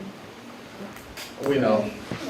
Uh, I know, at least from just my general impression, like, because we pay for the metal, that there's less people just throwing it away, you know what I mean? And usually that's the case. Because costs have gone up so much, we have to charge for vehicles, there's so much trash. Like all the non-metallic things, dashboard, chairs, foam insulation, all that thing, we have to pay to dispose of, the tipping fee. So that's why we charge for vehicles, but that's the case, yeah. And then the metal prices are very volatile. So, you know, like there have been years that we don't make any money. It's literally, we're just trying to stay in business through cash flow, but it's net negative because the metal prices drop. And I believe that was the year the Gov Guam, EPA even, for a lot of the recyclers of like cardboard and metal, they supplemented, or they gave what's that thing called? Or they subsidized some of the costs, yeah, the per tons that went out, because during that time every recycler on Guam was suffering. Like we were operating too much in the red at that time. So every vehicle you receive is about how much? $400 now. Oh, 400, because Yeah. before it was just 2.5. Before it was went up. 150. Okay. Yeah, this was a few years ago though. That would be compact or large size? Or just general passenger vehicles, Like no commercial vehicles. Rush, yeah. And We have to cut the chassis off, remove the engine, yeah. The trash has to be taken out and then we dispose of the trash, yeah. and the oil again, right? Yeah, the oil drain and whatnot, yeah. I have a letter from your dad about the D4. Yeah, Okay. yeah, Next question, letter again. sure, no problem. Well, I mean, The D4 roughly weighs 6 tons, yeah, and he sold it at $50 per ton. Did CLPC ever get that money? no, not that I know of. Maybe they should. I can bring it up with him. He just told me to draft the letter, so he told me the information and I wrote it up. Yeah, yeah, so that's, I mean, like I said, I didn't know of the D4 until. I appreciate you coming over, okay? I Yeah. appreciate you opening the dialogue. Sure. Like I said, that's- If there needs to be a payment for, that particular dozer, we can definitely, you know, we're not opposed to the idea. actually, I think there needs to be a payment for the use of the land Sure. Yeah, that's 8 years. since the beginning. So that would be 8 years. Huh? 8 years since No, they've been the, on the property since 2000, at least. no, the permit was, Yeah, right? No, but they've been in control of the property since 2000, along with Coco, I guess. Yeah, that was Coco, but when you guys were, it was OC. yeah, well, I think I don't know about that time, but, when we were operating solely on that, it was a different year from Right. our operations with Coco. So when you guys, What year was that when you operated? Don't know, I have to ask. Okay. Yeah, I wasn't here. We'll wait for you. Sure. Can you give me a listing of the questions again? So I can- Or through, yeah. 2006 was when they authorized.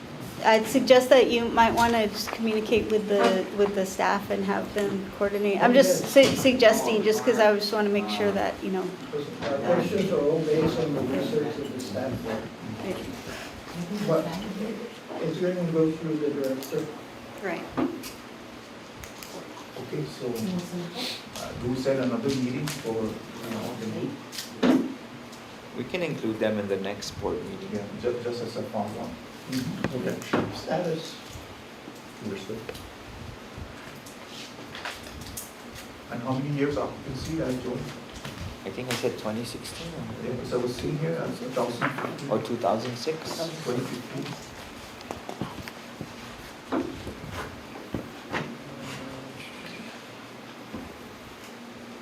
April 17, 2006. 2006. But the authorization to occupy was 15, no? So is that when the clock starts? Remember your opening? On June 19, 2006 is when the authorization to occupy was issued by then Administrative Director Thomas Elliott. Okay, understand. So it started from that and 16. forward. Okay. So that would be how many years, now, 23? Going on 20. 17. Building account from 2006. 17. Yeah. I know that, submitted 100,000, right, back in.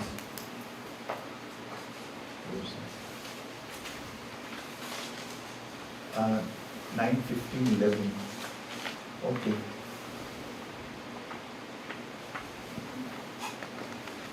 So we'll put them on the agenda item for next month. Could you also find out what was the intent of that payment? From my understanding, that was like a good faith payment to do the lease, but then again, Yeah. nobody ever contacted us or did anything, so. So actually, there's a lot of contact. Yeah. Well, I mean, to finalize the lease, yeah. Finalization of terms is in order. Yeah, nobody ever, I mean, from my understanding is you guys have to draft the terms for us, right? We cannot draft the terms. There was a draft prepared, which was given to your dad. Oh, okay. But like I said earlier, what we were waiting for was the acceptable amount of tonnage you guys can accept monthly to offset your rent. Oh, okay. And that was the agreement that was mentioned. Yeah. Aside from that, there was also monthly payments, but Yeah. that would be reduced by the acceptance of whatever the tonnage Material. was. We were waiting for also not only the total, but a fixed rate of what it would cost you guys. So well, maybe your dad has it, but Okay. we sent the copy of the draft license that was approved by the board. Oh, okay. So there's blank areas that needed information to be Okay, I filled in. understand. So that's what we were waiting for. But that one you said cannot be valid because of It's- system law, right? It's not, and it shouldn't have even been presented to you guys because Okay. of the enactment of the law in 2015. Oh, okay. So even if we wanted to go, even if the intention was to go through the public purpose arrangement, still, it didn't allow for it. Understood. Anything commercial had to go through the competitive bid process. Sure. Okay. So we'll list them, put them down as old business for the next board meeting. Yes. If there's any questions, like my friend Christine said, we'll gather them, then we'll send it to you via Sure. email or via letter, and you can respond. Email preferred, so.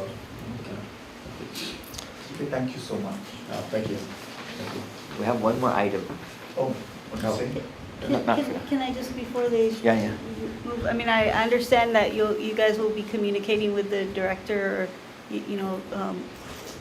I just want to make sure that you guys don't communicate among yourselves about anything that, that has to do with the business of the board, that's, so, like with emails or, right, everything has to be in I the don't read meeting. my emails every day. I just want to remind you so that there just can't be any kind of discussion or That's why we anything had like that. zero red too. I wish I could not read my emails. Okay, so good, thanks. I really do appreciate you coming out. Okay, thank you. But, nothing will get resolved if you don't. Yeah, understood, yeah. Okay, thank you. Thank you for your time. Have a good day. You too. So, Thank you. thank you. So I'll just wait for your correspondence, Joe? Yeah. Okay, great. So the last item for You discussion. know, if I'm not gonna do this kind of work, I don't know. You know what I mean, we're just gonna wait until we get here and then screen this.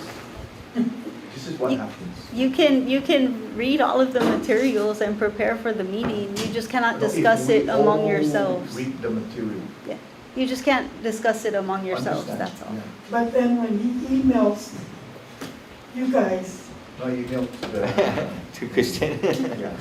There just cannot be discussion. Right, Yeah. right, yeah. So- Because you know, when there's questions that are legal, right?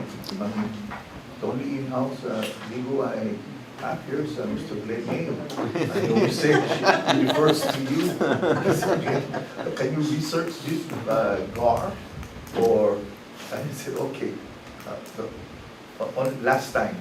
So, but you know, there's a lot of ton of material to read, and it does affect our performance and productivity for, to benefit the trust, to benefit the constituents. That's why we're here. but thank you. So the last item is under new business, item A, the appointment of acting administrative director, Mr. John T. Birch. Left, Is it table, no? Or- Table it, That's up to you guys. Madam Chair. Because we have a constituent also public comment or?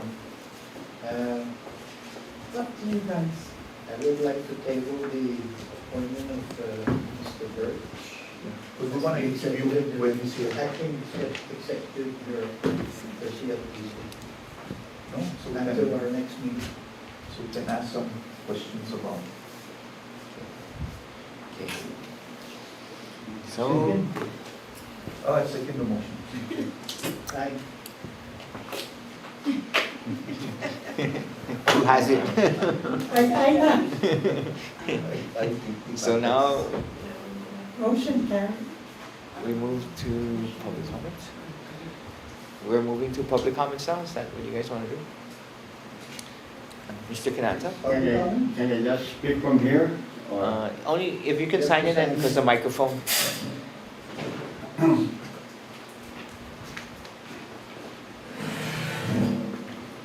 So all of new business will take up.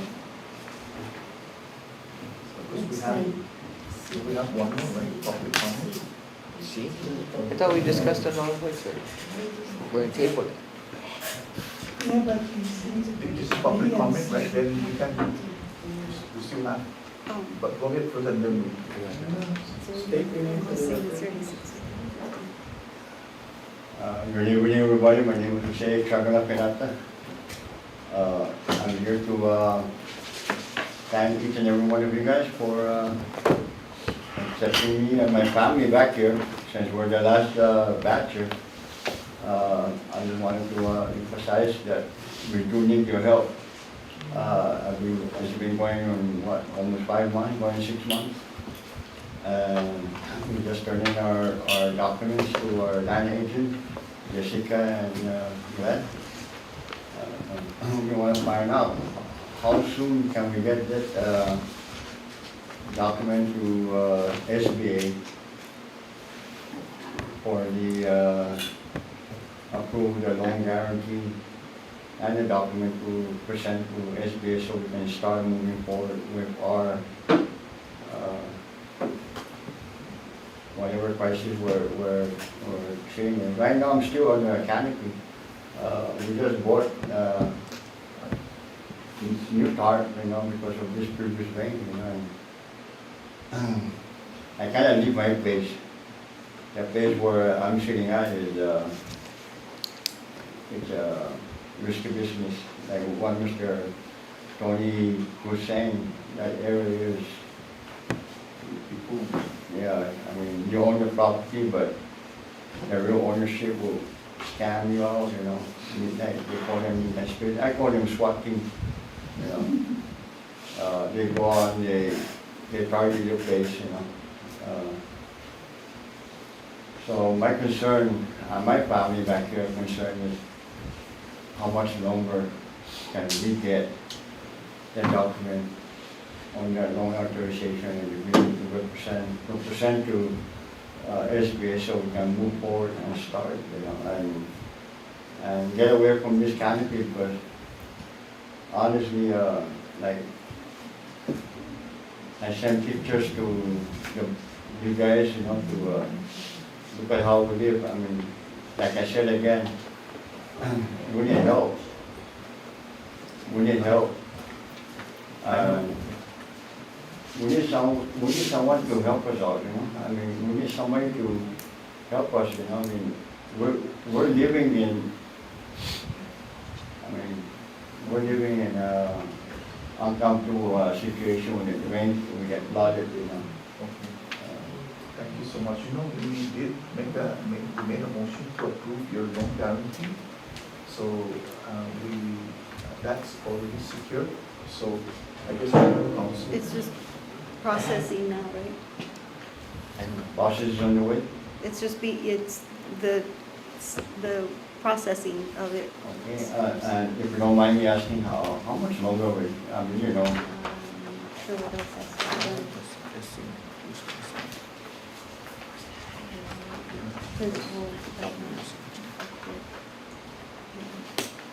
I'm not really sure.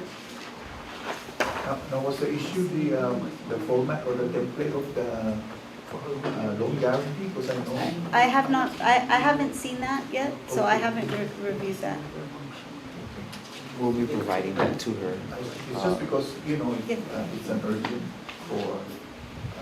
You know, to be excuse me, sir, Commissioner David, excuse me, Yeah, go ahead, sir.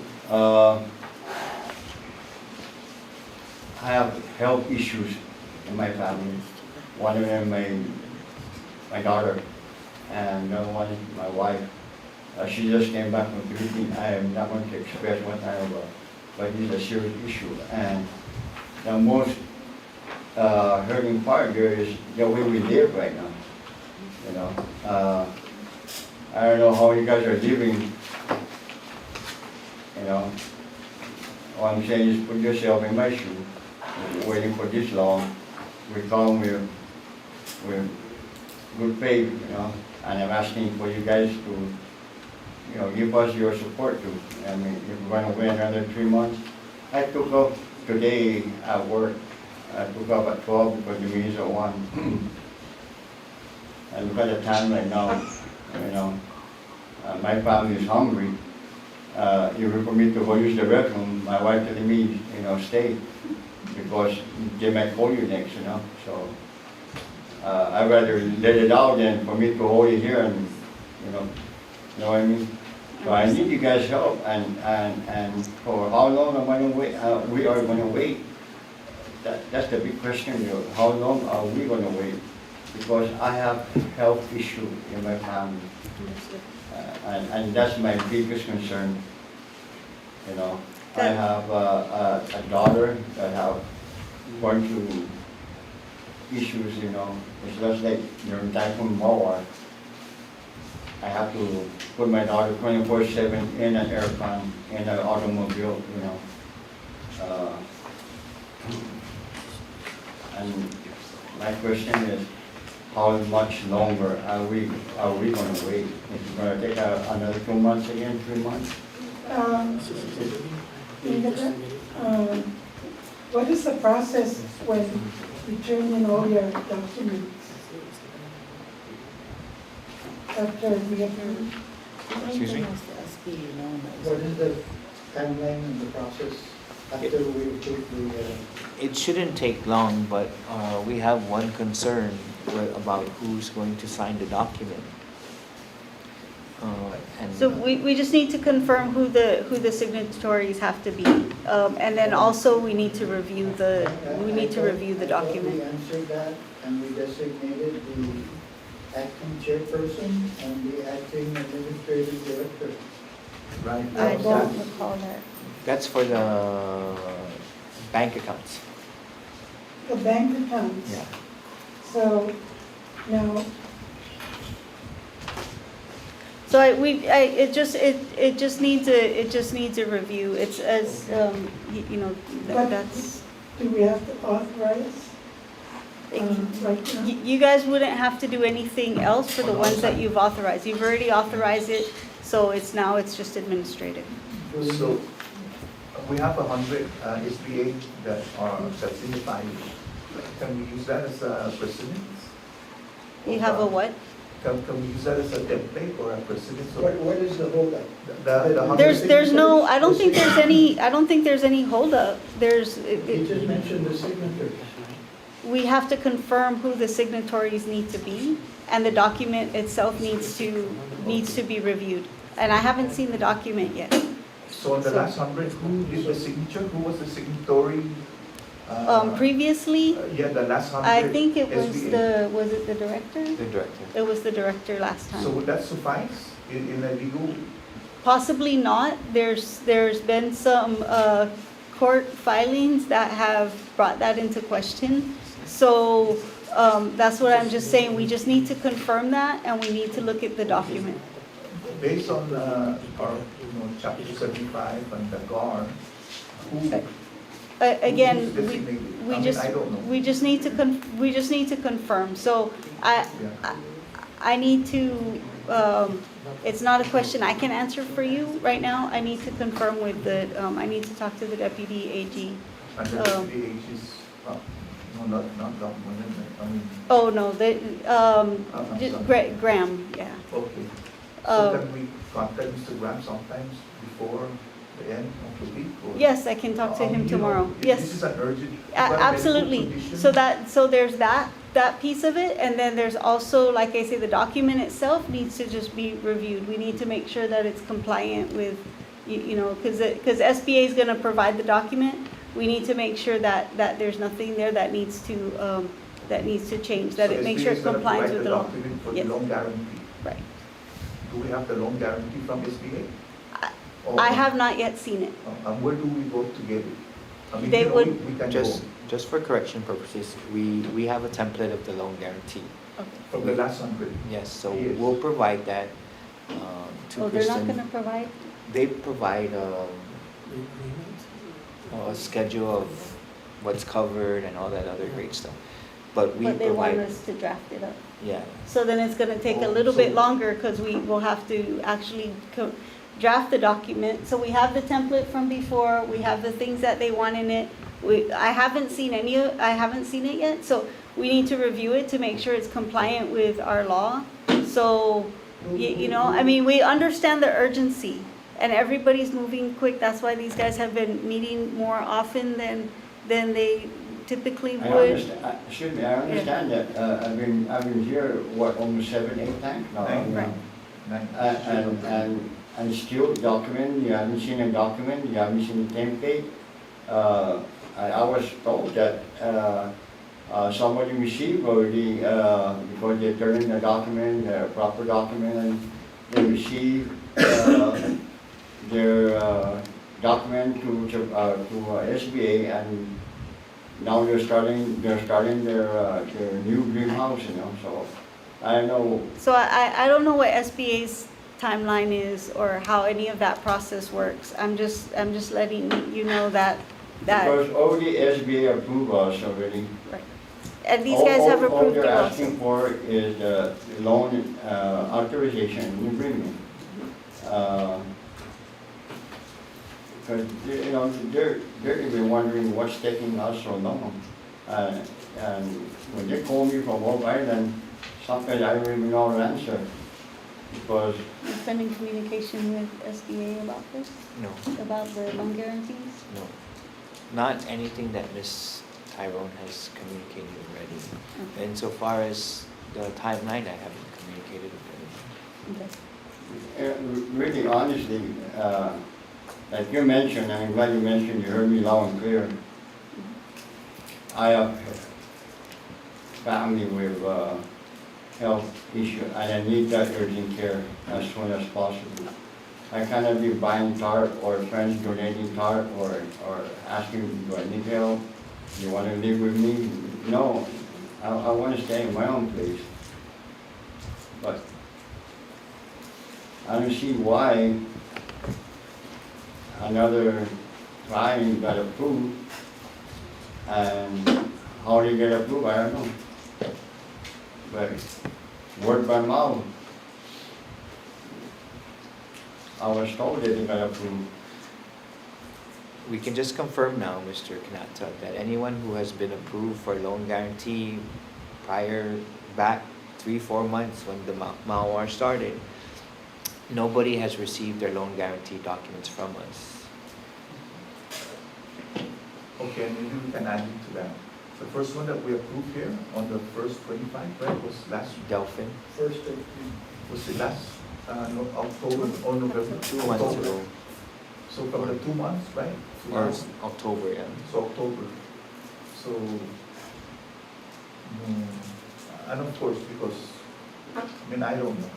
I mean, what do we need to do, right? I mean, is it a signatory or the language or all of the above? What's, Because it sounds like all of the above. right. We have it drafted, we don't have a template, we don't know who's gonna sign. I mean, help us, help our group, right? Do we need to go to, I mean, you're our legal, we look up to you. Right. We really do. And- Understood, Yeah, what I'm saying is that they, you know, and honestly, until you clarified that, I didn't even realize that we have to draft the document. I thought that, I did think that SBA would provide we it, have- but, That's what I thought too, that it would be SBA's template right, to come and say, here's CHamoru Land Trust. Here I have 200,000 from Mr. Pinata. right. Please read the language that in the event that, Mr. Pinata defaults, that it can go into successorship, or it can go into foreclosure, or, you know, in that sense, so. So I think it's, you know, I mean, there's gotta be, you know, it is gonna take, a little bit of time, Do we have an but- updated template from SBA? We have a template that we recently used, I think in 2020 or something, but this is what the loan guarantee document looks like. Right, remember when I did the audit here, right, with Yeah. so, the 20? So this I is, passed that out with our group. yeah, so this is what we prepare internally. Yeah, and it's signed by the Administrative director. administrative director, right? So that means that if Mr. Kinante defaults, right, the administrative director and the controller would sign the foreclosure. Yeah. So it's signed by the borrower, a witness, and the administrative director. And So notarized. who will draft that letter for the disaster claimants?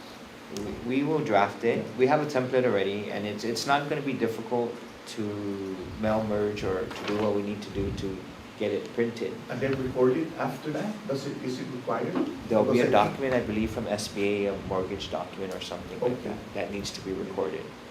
But so there is a document from SBA, that we've seen one. another one that we have From the to sign. prior. No, it's just their mortgage document, I think. But we can pull it, So For just borrower? that, just for the borrower, not for us, yeah, okay. because we All give the SBA guarantee already. All SBA is looking for is just a document saying that CLTC authorized an agreement that that you guys agree to approve, so that I can bring it over to SBA and they can record it, and then I can start with whatever I have to. But It sounds like if you guys haven't seen any document, then we're still gonna wait, you know? But that they gave you some terms that they need to be included? Is that? No, this is not a, Okay. it's just very basic verbiage. Okay. So, all right, so we still need to take a look at it and, but I mean, we're not talking about a long period of time, but you need to have, you know, some period of time for these guys to actually, you know, process it through. But everything that the commission needs to do, that's already approved, so now it's just administrative. I understand, you know, this is more war only happened, he attacked Guam a month. Getting the document is almost like 1 or 6 months. I mean, this is worse than Mawar hitting Guam right now. And I'm here 1 or 8 times already. And still, you're saying you haven't seen any template, you haven't seen any document, process is this, process is that. And I'm just wondering, I mean, I got my family here, and if I wanted to bring my other daughter here, you guys are gonna feel sorry. But being sorry because you guys saw my daughter is too late already, because I'm struggling, we are struggling, but there's no support, no understanding. I mean, CHamoru Land Trust, yes, you know, help us local people, you know, help us. This is the first time I heard that it was stocked at this level. I thought that we had a template, and I thought that we already agreed on the signatory authority. Joy, does that have a successorship in the event?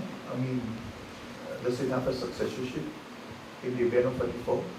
That package, because I wasn't sure if it was included. No, but already the guarantee will tie Therefore, us much to further it, yeah. successor. Yeah, so If the loan is guaranteed, then by all means, can you just give me a document to present to SBA so I can, I've been getting call from SBA, from the attorney of the SBA, and like I said, I don't know how to answer it. Mr. Kanaka, is there any issue with CLTC? I said, ma'am, attorney, all I'm gonna tell you is, it's a waiting game. Okay, maybe a straight, out of the, we have 26, right? Yes. We got 26.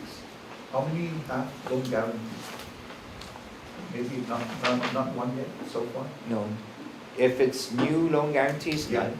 If it's existing, one that we know Yeah. of is Now, the Guam Housing Corporation, that would be the first one, right? Yes. Does he have a loan guarantee? No. No. So he hasn't started yet? No. It was a condition on that. I see. So is there something that we can do to help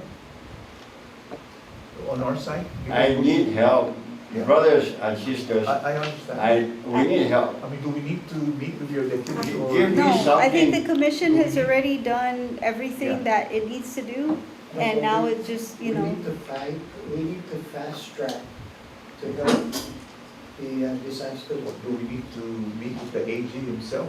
I mean, you know, we'll ask, we're more or less big. What I'm saying is that I haven't even seen it, so I don't even know if there's any issues or anything like that. So right now, I don't foresee any, and if there's no issues, then we can, you know, it will just, Well, how you know. long will it take you to review it, to make corrections and finalize it? I haven't even seen it, No, so.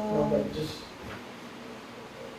I don't know what your schedule is, Right. that's why I'm asking you. No, well, obviously, this is, you know, an urgent matter, and so whatever whatever the schedule is doesn't, you know, everything is, So if this Joey were is, to give it to you. yes, it will be fast tracked, Tomorrow morning, yes. would you be complete with the review and the It de- finalization of it in 2 days? It depends on if there's any issues, so I can't tell you yes or I'm no, talking but I about the can, form I letter- can the say form letter that of as acceptance. soon as it comes to me, I know me and my boss and his boss all understand the urgency of this. And your boss is Mr.? My boss will be Mr.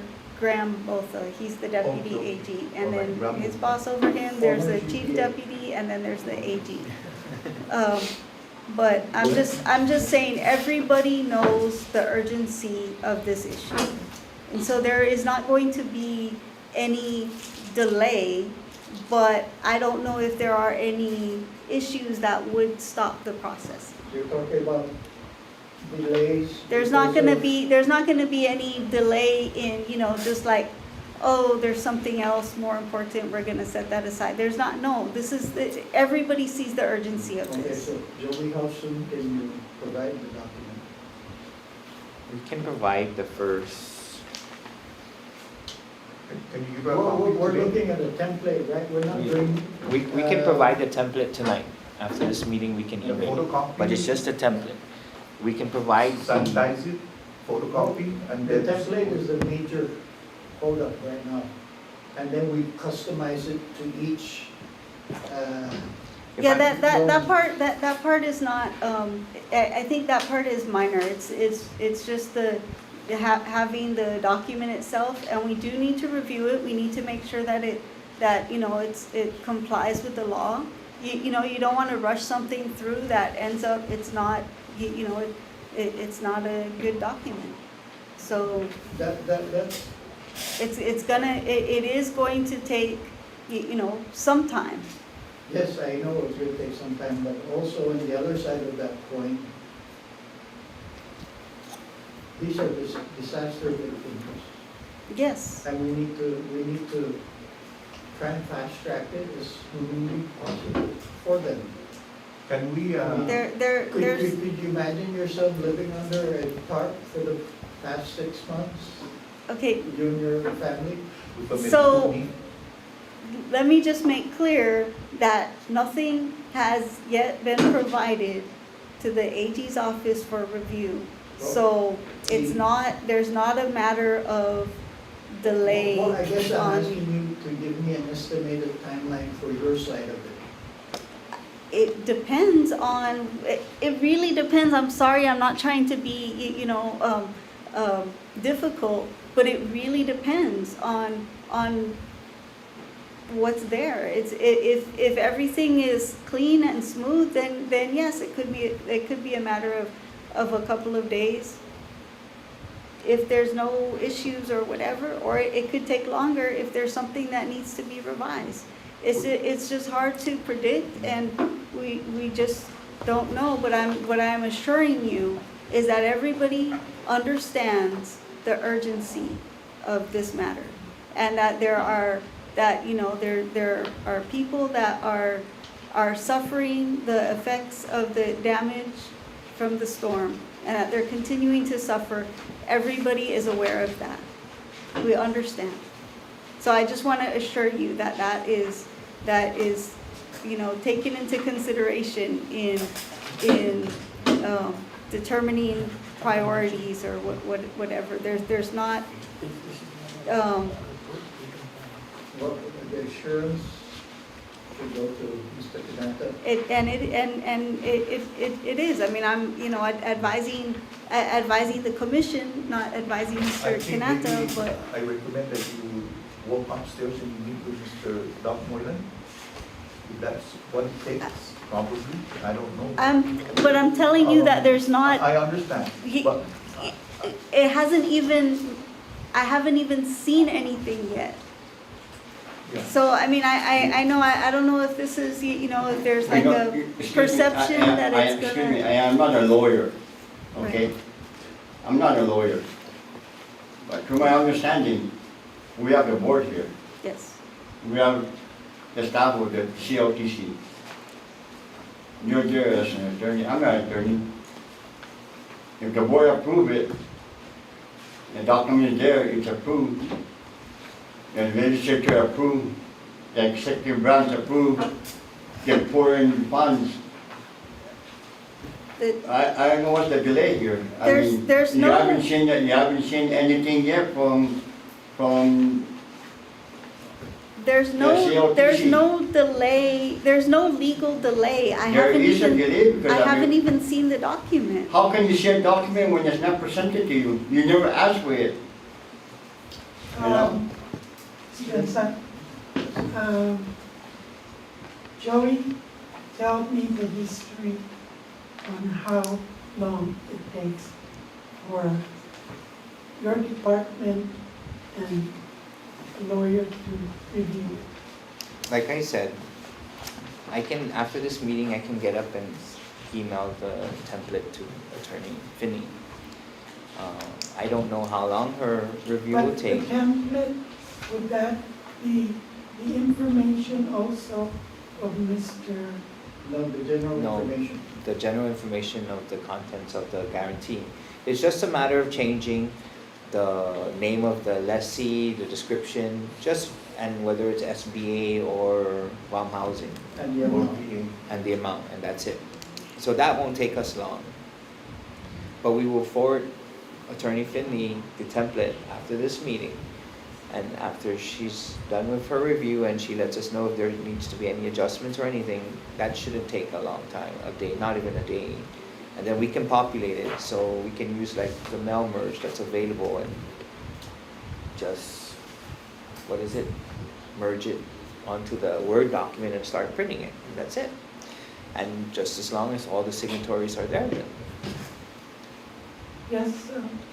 As Joey mentioned, we have a template, right, for the loan guarantee between SBA and Small Land Trust. I'm just saying this, not to hold back or delay anything. I recommend that we proceed and move forward, right, with the template. And like Joey mentioned, is going to forward to our legal.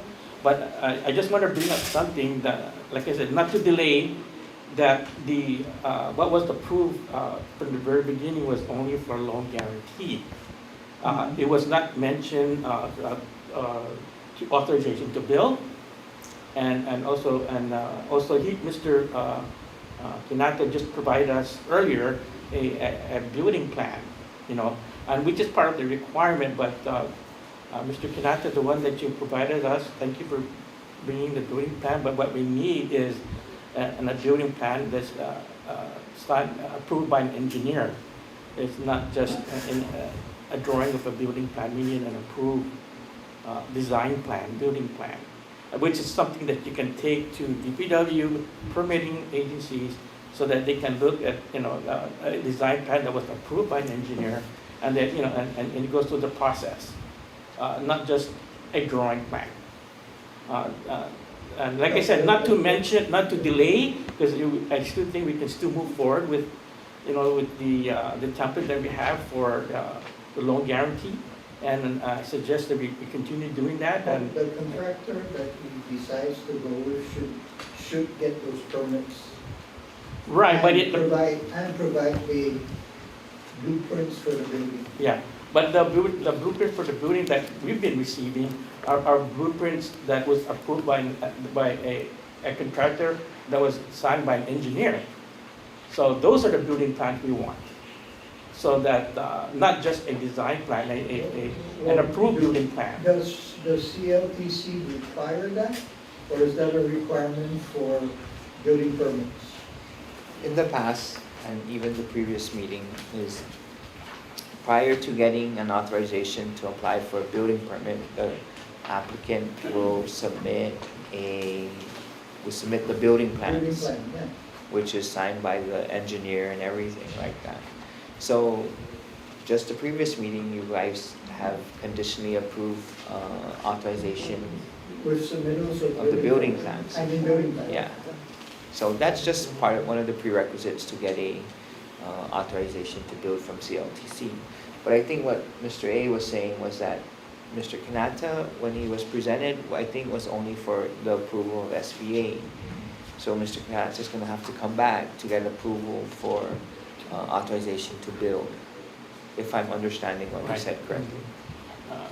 But not to delay anything, because we can go back and do, and give authorization to build and so forth. But in the meantime, simultaneously, we could be working on his agreement, from our side of the house, right? Based on the template that is going to present to our legal. We're going to hit everything one time, not just hold back on anything. We want to. Yeah, it can be done concurrently. Right. Yeah. Okay. So I just wanted to mention that because it was only approved for a loan guarantee, not to build or and stuff like that. So because it's only this one's only a public comment, we cannot vote on that. It has to be in the next board meeting. Yes. Did we motion back then for loan guarantee and permit to build? No. Not from Mr. Kanata, Okay. but he was given a letter about the approval to build to submit his building plans. And you got the letter? He got it the day he came in for public comment at one meeting, I believe. Yeah, and he said got a plan, and the plan needs to be stamped?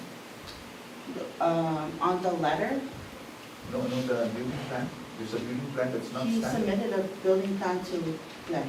Just earlier before you Yeah, came and in. it's not, Yeah. so it needs to be stamped. It has to be an approved plan. Yeah. Yeah, so you want to give it to him so he can have the. He has the original. I have a copy. Okay, all right. So at least that solves that. So what if the contractor is an engineer? You know, he signed the document. Yeah, yeah. But this is something that if you submit this to DPW, No, is it this signed? they Is it signed? no. Oh. This is There's a signature there. but this is not signed by an engineer. This is not adequate for a permitting.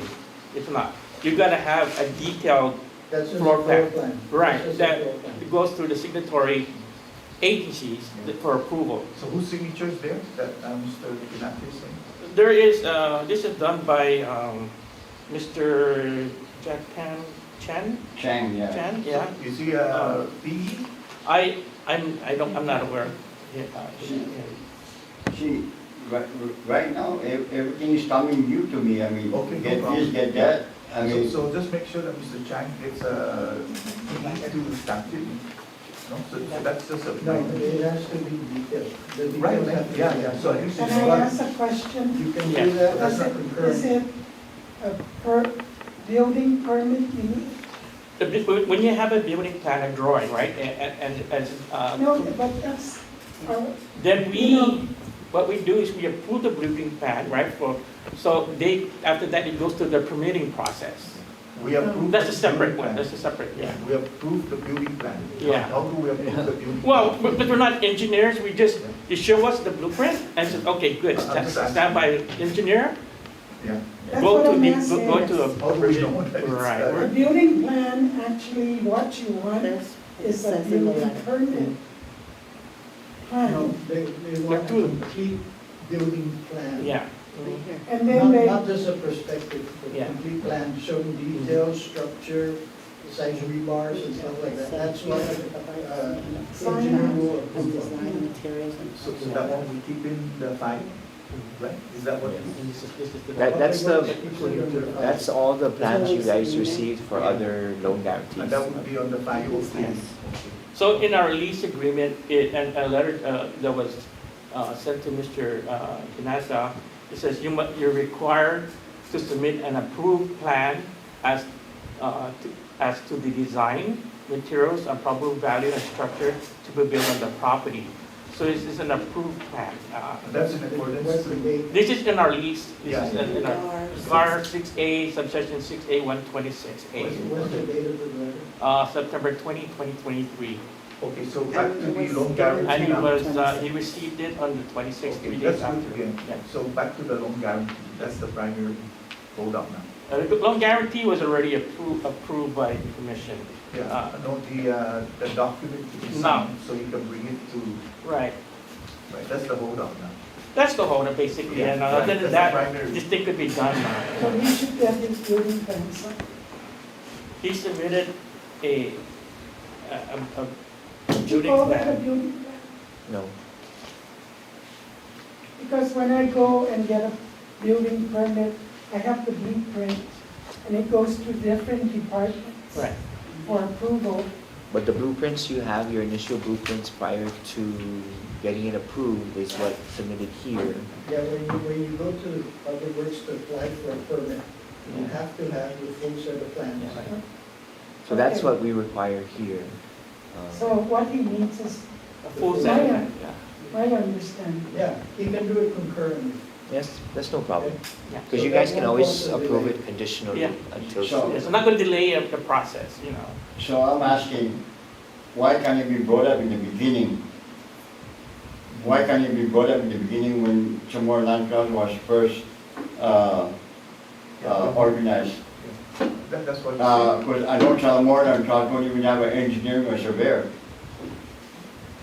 Why was it brought up in the very beginning and we'll follow that template? And for me to be coming in and then hearing, I need this, I need that. I just wasted money for that printout, you know?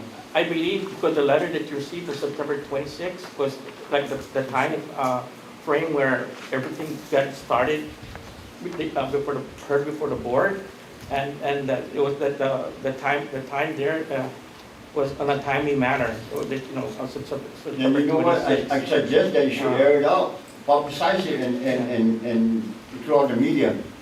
Put in a newspaper, if you need CHamoru Land Trust approval, these are the requirements you need.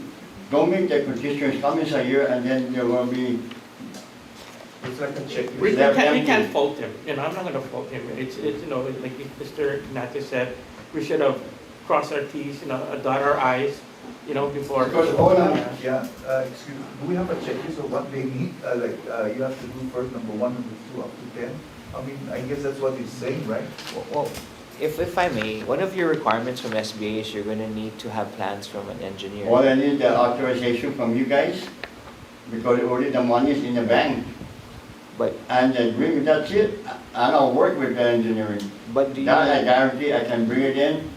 Well, you guys already pre-approved that it's approve the authorization. He's and asking then for we'll a have- checklist. Yeah, understood, no, but what I was alluding to was that, eventually you're gonna have to get a building plans to spend that federal money from a licensed engineer to draw it and all that other great Yeah, stuff. but Chamorro Land Trust don't even have engineering. No, but Don't even have surveyor. what I'm saying is, whatever you're gonna use, or whatever your contractor's gonna use to construct your home, is gonna be a building plan that's signed by an engineer. But you guys know how to read the plan? We're not here to read your plan. It's for us to present it to the board, for the board to know that you've fulfilled the prerequisite requirement of submitting a plan, for them to approve you to build your house, or to approve so you can go apply for a building permit. That's what it's for only. It's not for them or for us to approve, but it's to meet the requirement that everybody else has to go through. Your contractor can give that. So my suggestion is you should publicize this in the newspaper, honestly. Because not only I right now, and my family back here are just waiting. I remember this word coming from my mouth. I have a disabled child. Remember that when you guys go to sleep, and when you go to church, pray for me and my family. Don't pray for nothing, because the Lord is not in your heart. Don't be a liar to the church. And what I'm asking you guys, thank you so much. You guys are hurting my family. CHamoru Land Trust. CHamoru Land Trust not helping the people of Guam.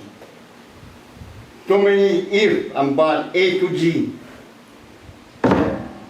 Advertise it that condition that is on the CHamoru Land Trust, you need all these documents, A to G.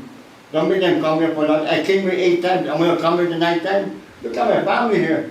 They've been here since 12 o'clock, and they're hungry. Now you want me to wait another month? Come on, man. You guys are living under a solid roof. When it rains, nothing leaks. Me, when it rains, and it wind, the canopy shakes. When it rains, it gets flooded. I can't leave my place. Come on, man, wake up. Are you born with Jesus Christ in your heart? I don't think so. You guys go to church for what? To pray. Pray for the people that need help.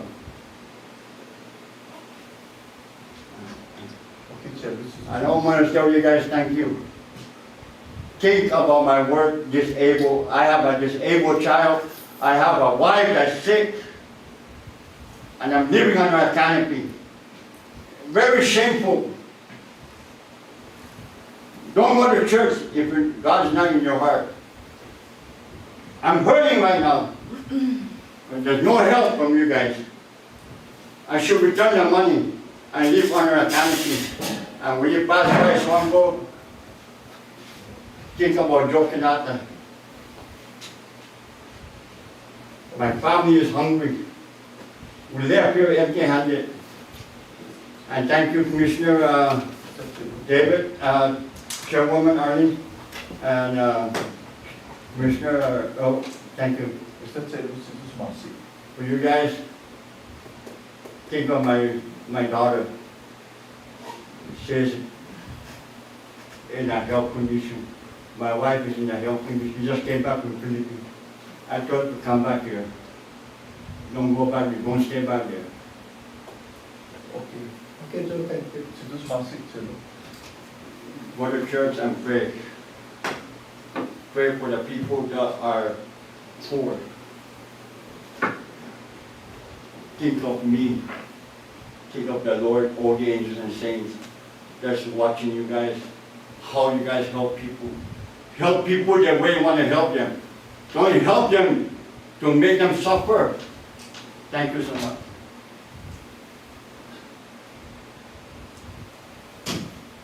There being no other business. No, wait, we still have public comment. And excuse me, if SBA call again in the middle of the night, I'm going to tell them I want to return the money. Say that, not at all.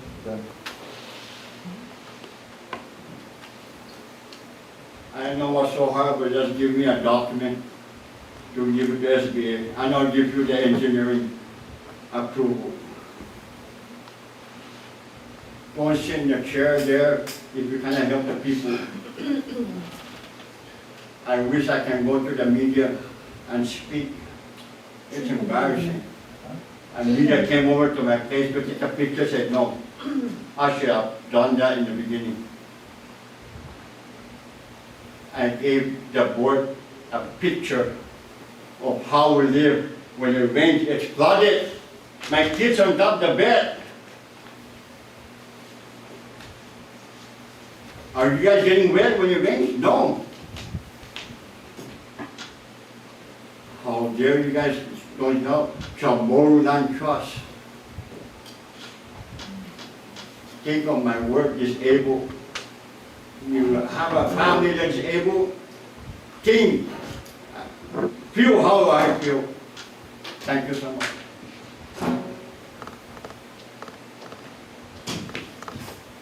Still public comment? You're gonna make comments? Yes. State your name for the record. Just sit on it.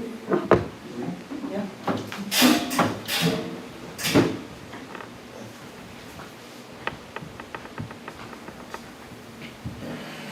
Yes, I have to sign. Yeah. There's a public. Yeah. No, just make your, just go ahead. State your name for the record. Yeah.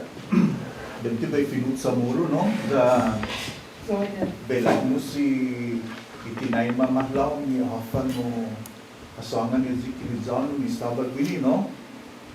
Da untung hafan ay no tisina ta senti sinintenya, no? Untung hafan na tisina ta senti sinintenya zana Kilizano. Nakfigan sti na mamahlaw, timan mamahlaw anzu. Taza minamahlaw. Sa no tinsyasyanti sinenti ni sinatsaga. Taza gini sumasaga ki papa ezi susumi na lonsu. Taza gini fofodun zagir no pakzu. Taza gini no gaipadrun ni inutil. So mala sa English, the constituent that just left, I can see because I was a land agent at one time. And I can see understanding, we can say living in an ivory tower kind of condition. We have not felt the constituents feeling and pain. Having a handicapped child, we may have our caretakers for our parents or elders, right? But when you have a child that you bear and is a handicap, unable to speak, read, or feed themselves, yeah, it's a challenge. So, but my public comment is just about that. I understand that we all have to follow the rules and regulations and law and 12-226 and 35-112 and all the other requirements. No, why? Because that's the requirement, right? And I understand that I hear a lot from our land agents that we want to feel the apathy of the struggle that our people are facing out there. However, again, I'll keep saying it, right, that the reason why we're here, that the CHamoru Land Trust was established because of to right the wrongs of the past. So again, that would be on the constituents that are waiting, the 36 or 37 that are waiting for a loan guarantee.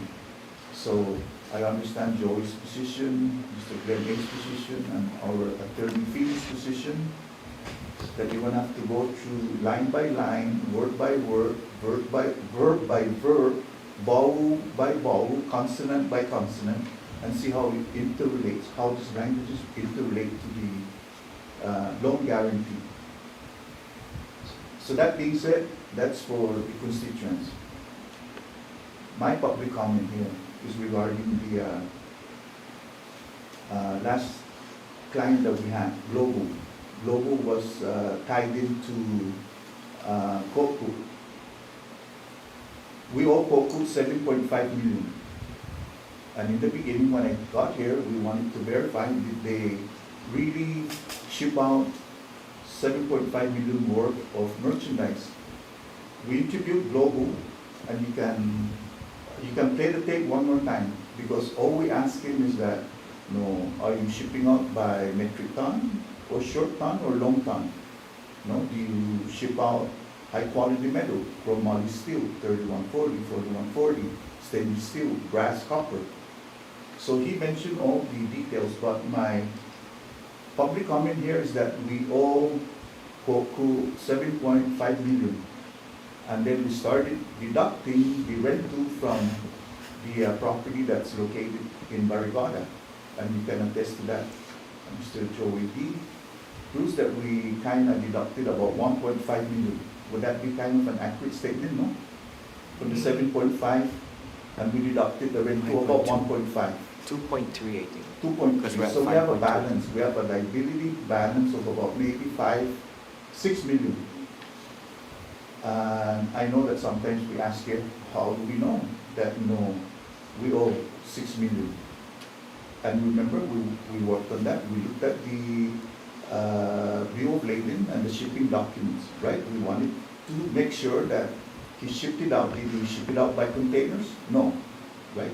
He shipped it out by a ship. We verified the ship. And then he got deducted about, I guess, 10 tons because of metal and dirt. So we did analyze the export. My point here is that we have a liability of about 6 million. Now we have a liability with about maybe 10.4 million from the old SPA. And we were starting to have a liability of about maybe another 5 million. Yes? Yes. So now we have a liability of, including the COCO, a 5.8, which they can take us to court. And we have an attorney that can probably litigate that.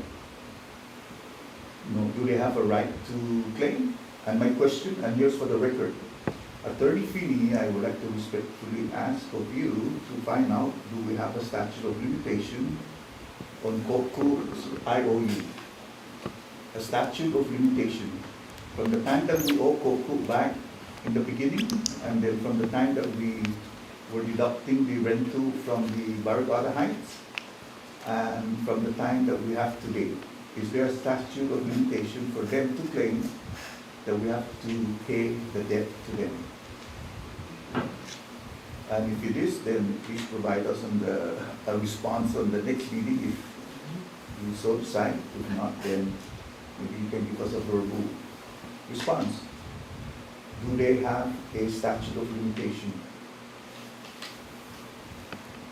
And if there is, then when did the clock start? That's it. Thank you, Madam Chair. Very good.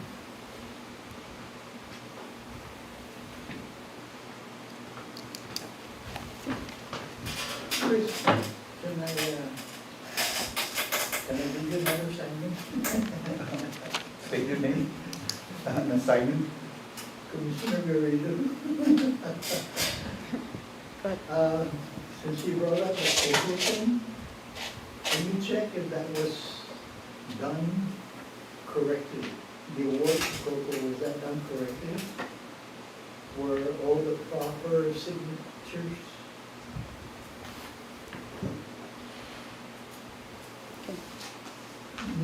That were needed on that document?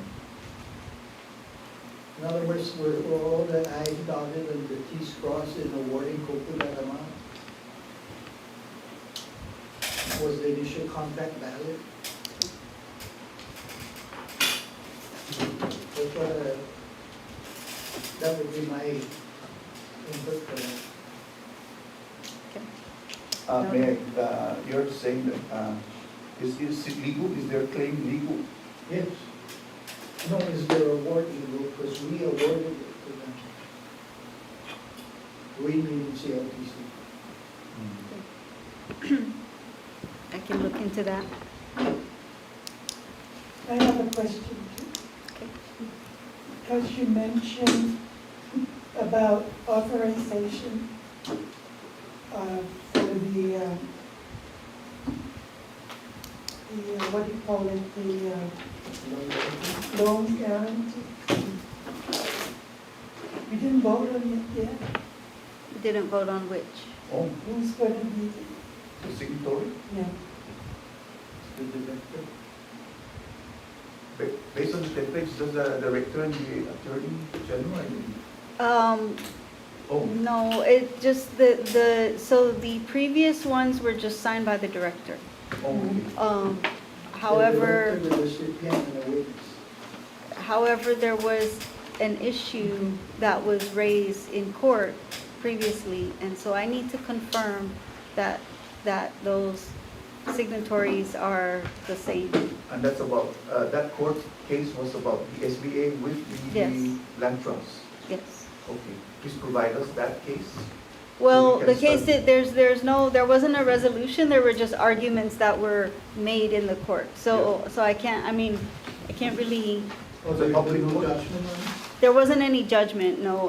There was and I don't, it? We just You need to debated see in the- court. right, but an argument was made, you know, and so I need to confirm if that has any effect now on who Is the that public signatories. record for us to? Not yet. I mean, is it about a Well, year now? what was or- filed was public, but I don't have it right now. We have to do a little bit of research here to locate it. Oh, it wasn't just this year? Or- No, it was several years ago.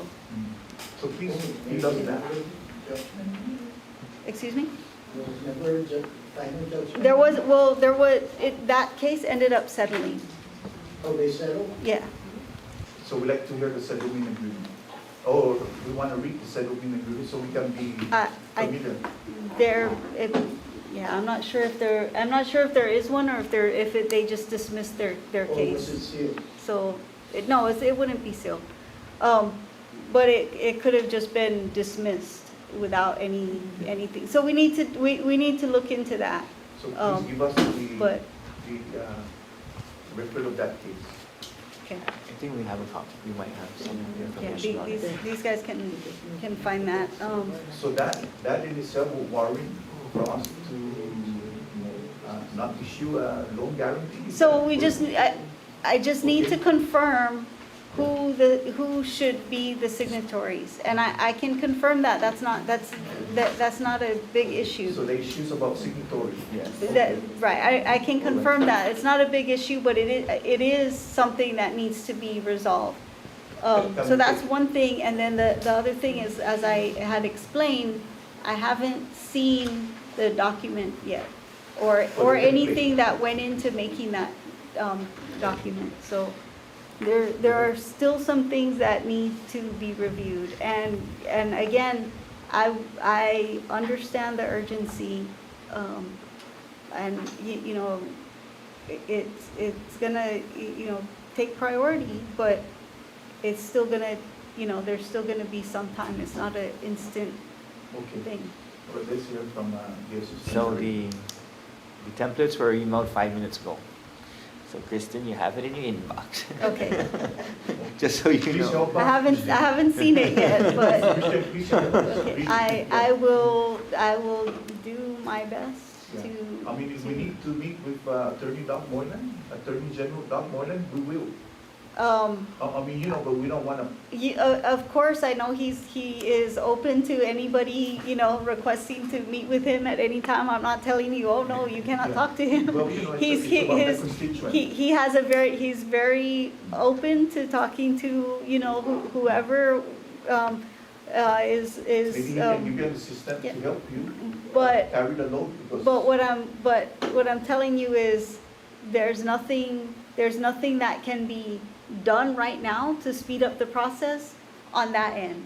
So, you know, no matter, you know, if he says, Kristen, I want this out by the end of the day, I haven't even looked at it yet, so it can't happen. Yeah. So just, Okay. I'm just saying, you know, just give me I a trust that chance. you will open your email and start reading it as, I think your email can do audio. You can convert text to audio. That I'm gonna listen to it on my way home to Talafofo? No. Subliminal. No, I will read it at first thing in the morning, though. No, honestly, thank you. We need your help. There's one item we didn't go over, which is item C, the null and voids, but can we request to table that to the next meeting? Yes. Which one is that? Under new business, item C. 102. On item 2, the null and void, Madam Chair, I would suggest that we table it into our next regular board meeting. I don't see the number. Item C. Which one is that one? Second. The The Bernice number- Tudela, Nelson? No, under new This is a new business. business, Oh, letter C. Now and void, Oh. next meeting. oh, this is where our attorney needs our help again. We need her help. Is this the one that we were supposed to have That's the 102. an amendment, right? A language amendment There's- for the attorney, for the legislature? There's a bunch of issues involved in that, so can we please consider the staff's time and, For next meeting. I think we're gonna have to address it at, Wait.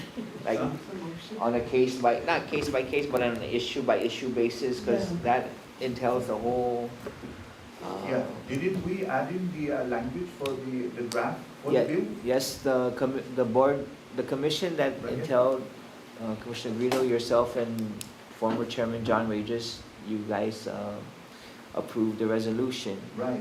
That resolution was sent to the legislature, although unfortunately there has not been any movement in it. But at to the this very, legislature or the previous? I think they 37? missed Tyrone, so 2018. this legislature. Okay. So one of the things we will do at the next meeting is to present the progress of what has been done since, former Attorney General Elizabeth Barrett Anderson has deemed certain leases null and void, and where we are today. Because you did an opinion on that, right? Yes, sir. Okay. Just to let you guys know, though, you know, these, your meetings, your regular scheduled meeting time is the same as another agency that I have to be present at the meeting. And, so I just want you to be aware, this meeting starts at 1 o'clock, right? By 3:30, Yeah. I will have to leave so that I can cover that other And this is agency. why So we wanted to probably speak to Attorney General Doc Moylan to add in more staff to help you. then if that's what you want to talk to him about, please. Right, because you're spread out too thin right now, as what we hear, right, is that this is. That's this not, one- that's not what I'm saying, that there's no delay there. I'm just saying the scheduling conflict as far as being present for the entire meeting. Yes. For a meeting that, you know, is gonna take this many hours, it's just not What's the other possible. agency at 3 o'clock or 3:30? The other agency meeting that starts at 4 is Solid Guam waste. EPA, Oh, EPA. yeah, And who's the other one? that I'm assigned to. I'm Yeah. assigned to many agencies. Yeah, how many? Several, I'll have to stop and count, but. Yeah, so see what I'm saying, right? You're overloaded in a sense. And this is And we need basically, attention on this one. this is, Full It- attention. Okay, I mean, I am trying to provide you guys with the best legal service that I can, and I hope that that you're not finding that it's coming up short. I'm 6 foot. I mean, I know I'm only 4'10". And I'm size 14. You can see my shoes? And you can tell me the size of your shoes, then we can answer that question. So, I have a motion on the table. yes. This is on the now and void to take up for the next. yeah, understand, and I second the motion. Okay, good. Aye. All in favor, say aye. Okay, so, Motion carried. yeah, so we're out of the record now? Kill the audio. Okay, we're off the record? No, not yet. Oh. You have to adjourn. Motion. You have to. I motion to adjourn, Madam Chair. A second. All in favor, say aye. Aye. Yes.